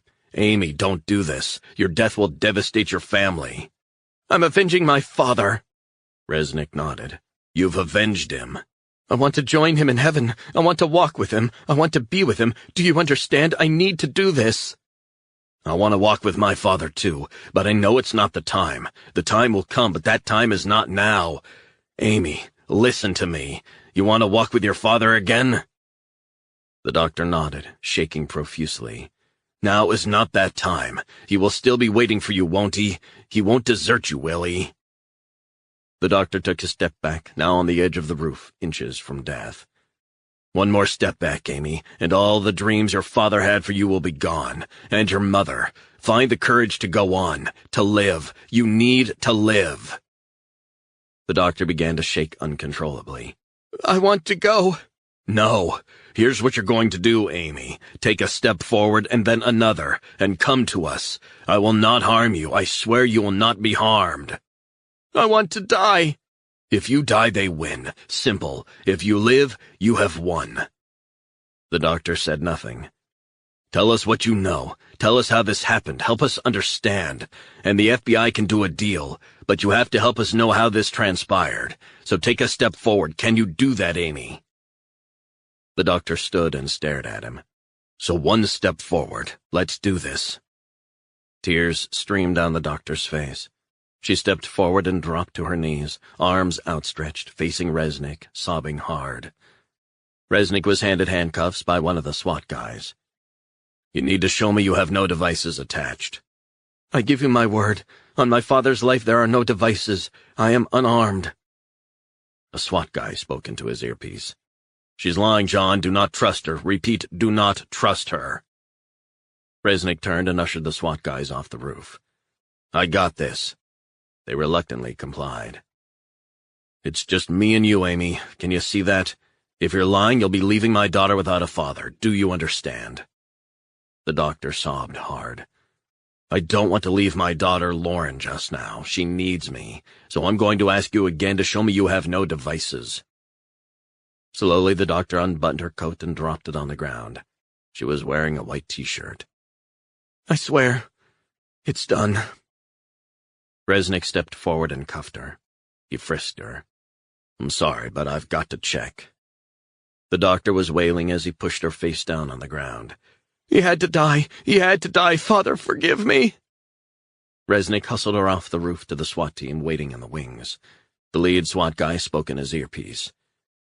You done it, man. Fuck. You really done it. 82. In the minutes that followed, Resnick was whisked away from the hospital with the SWAT team. He felt deflated as he sat opposite the sobbing, handcuffed doctor. He tried to put himself in Amy Nashim's shoes. Would he have done the same thing to avenge his father? The answer was almost certainly yes. The more he thought about it, the more he realized what a mess the whole thing was. A mess which had begun with Jerry White tailing him and ended with the slaying of a Saudi crown prince by a Bahrain-born doctor. You done it, man. The words echoed in his head. The truth was he hadn't done it. Resnick realized that tiny delays getting to the room had cost the Saudi crown prince's life. He did get there in time for Jerry, but not before Jerry had blown himself and half a dozen innocent people to smithereens. Resnick felt a deep sense of sorrow about Jerry more than anything else. A guy he had fought with, a guy that had read his daughter's stories as a child, a guy she had called Uncle Jerry when she was just a little girl. And to see him end his life in that way hurt him deep down in his soul. The look in Jerry's eyes for that split second was a memory Resnick would not be able to erase. The more he thought about it all, the more he recognized he had been behind the curve and unable to see the big picture until it was too late. This was a parallel operation. While Jerry White had been brainwashed into being the suicide bomber, hidden like an iceberg under the water, another killer was in waiting. A doctor, not on anyone's radar. This was a complicated, slow-burn, false flag operation to point the finger at a fucked-up veteran and a crazy Bahraini-born doctor. This was high-level CIA stuff. Complex. Perhaps years in the making. When everyone, including the doctor, was back inside the Hoover building, the FBI began a major debrief. Then Resnick's wounds were cleaned and dressed before he was shown into Meyerstein's 7th-floor office. We have to stop meeting like this, she said. Resnick pulled up a seat and slumped down. What a mess. I'm sorry about your friend. That can't have been easy for you to witness. Resnick sighed.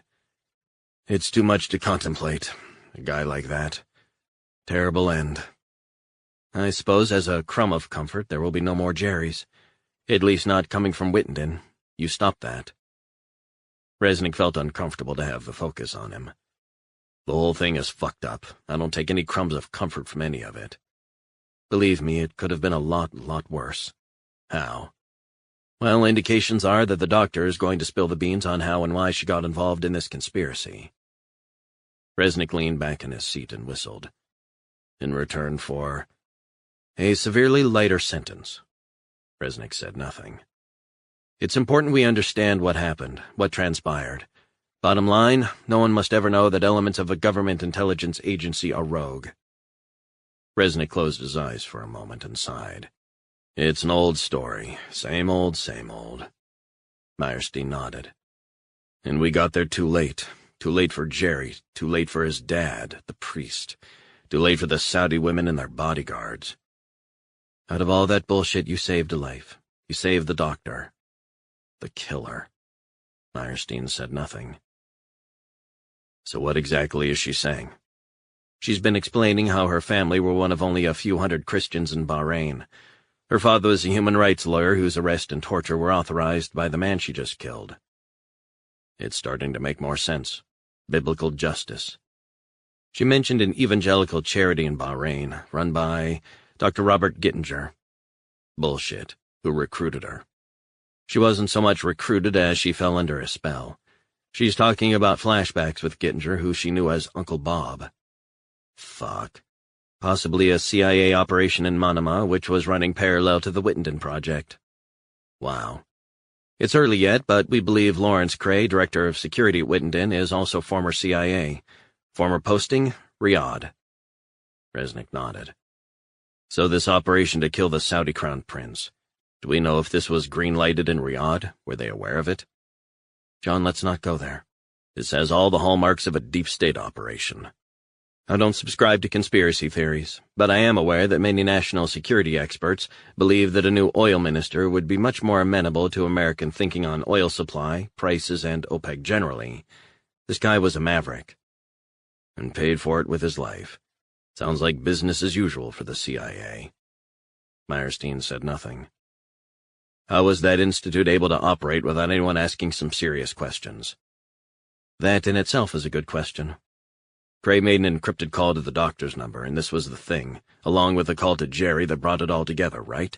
So they were inextricably linked. Pretty much. You managed to get the keys, and we're assuming the videos of the patients and footage inside the facility he took on his cell phone were for his own voyeuristic purposes. Former staff have said he was a sadist, an evil bully who lorded it over everyone in Wittenden. They said he was untouchable, so maybe he got his kicks watching that stuff in the evening. Resnick looked across at Meyerstein. Not exactly Monday Night Football. Indeed. So where's Cray? No one knows. Left the country, no doubt. I wouldn't bet against it. What about you, John? What about me? You seem to attract malevolent forces wherever you go. Yeah, tell me about it. Meyerstein smiled. There's one thing you still haven't answered yet, John. And what's that? You've signed the forms to join the FBI for the next year, but we're still waiting on an answer from you on your longer-term plans. Resnick smiled and got to his feet. You gotta be kidding me. Meyerstein shook her head. I need a vacation. An answer, John, one way or the other. Otherwise, the director is going to freak. Tell him to take up meditation. The last time I saw him on TV, he looked really strung out. Why won't you commit, John, to the longer term? I will, I promise, one day. When? When I get back from vacation. Meyerstein looked at him and smiled. I want you on my team, John. Can you deal with that? I can deal with that. The question is, can you deal with me on your team? Meyerstein smiled. I guess we'll just have to wait and see. Epilogue. 3 days later, Resnick was back home in Rockland, wrapped up against the cold as he sat down in the sandy cove beside his daughter, Lauren, home from college for a couple days.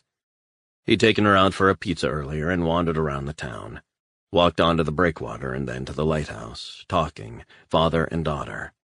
She talked of one day moving back to Rockland. He smiled.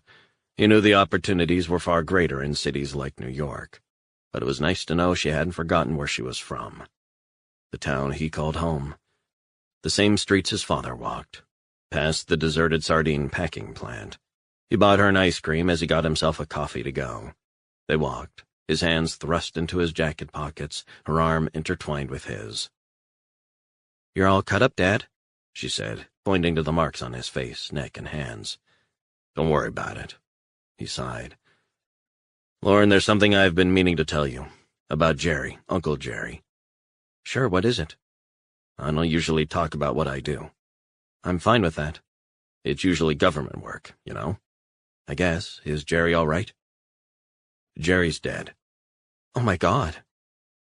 Resnick closed his eyes for a few moments as he gathered his thoughts. I just wanted you to know. He sat on this very spot with you all those years ago, right here. What happened to him, Dad?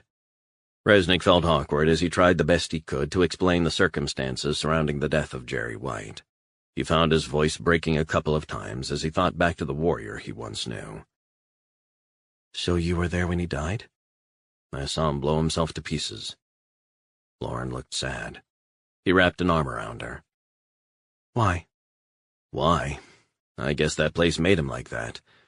But then again, maybe they just accelerated the process, pushed him over the edge that little bit quicker.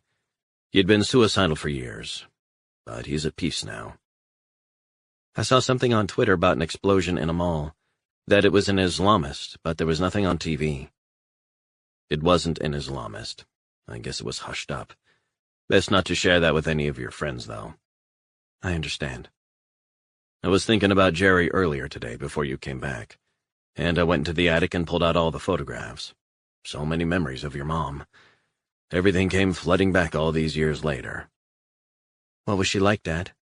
What was she like? She was like you. Real smart, beautiful. Bit of a pain in the ass, if you must know. Lauren's eyes filled with tears as she smiled. Know what else I found? Resnick wiped the tears from her eyes.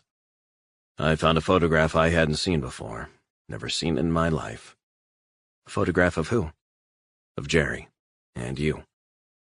Resnick took the faded color photograph from his pocket and handed it to his daughter. Lauren held it carefully at the corner. She stared at the image for nearly a minute. He's holding me, smiling. Resnick nodded and turned to stare out at the waters of Penobscot Bay. When was that taken? Not long after Mom died. Right on this spot? Right where we're sitting.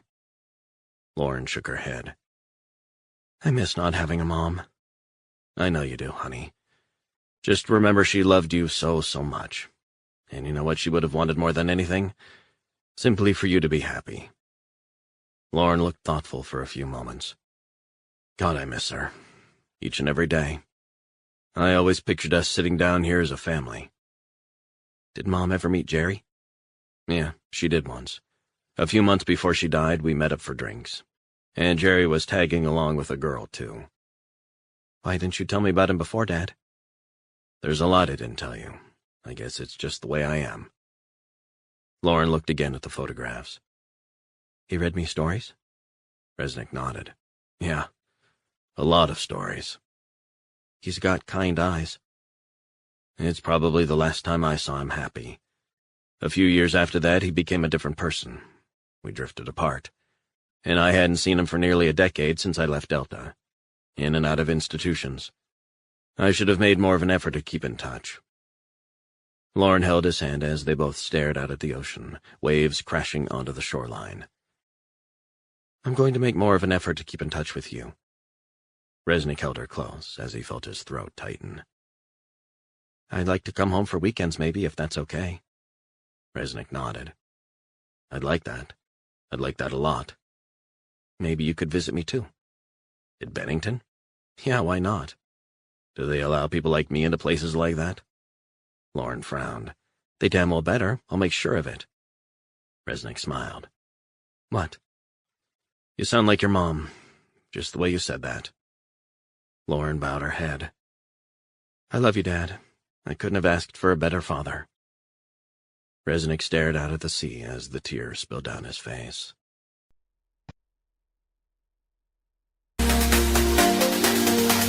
Let go play.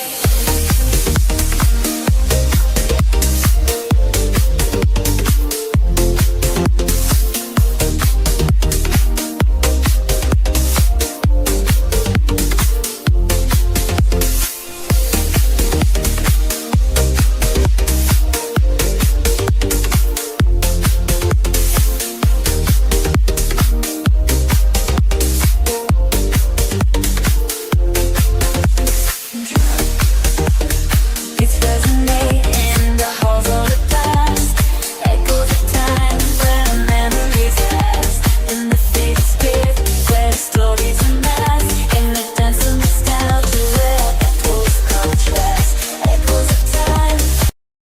Resnick felt uncomfortable to have the focus on him. The whole thing is fucked up. I don't take any crumbs of comfort from any of it. Believe me, it could have been a lot worse. How? Well, indications are that the doctor is going to spill the beans on how and why she got involved in this conspiracy. Resnick leaned back in his seat and whistled. In return for a severely lighter sentence. Resnick said nothing. It's important we understand what happened, what transpired. Bottom line, no one must ever know that elements of a government intelligence agency are rogue. Resnick closed his eyes for a moment and sighed. It's an old story. Same old, same old. Meyerstein nodded. And we got there too late. Too late for Jerry. Too late for his dad, the priest. Too late for the Saudi women and their bodyguards. Out of all that bullshit, you saved a life. You saved the doctor. The killer. Meyerstein said nothing. So what exactly is she saying?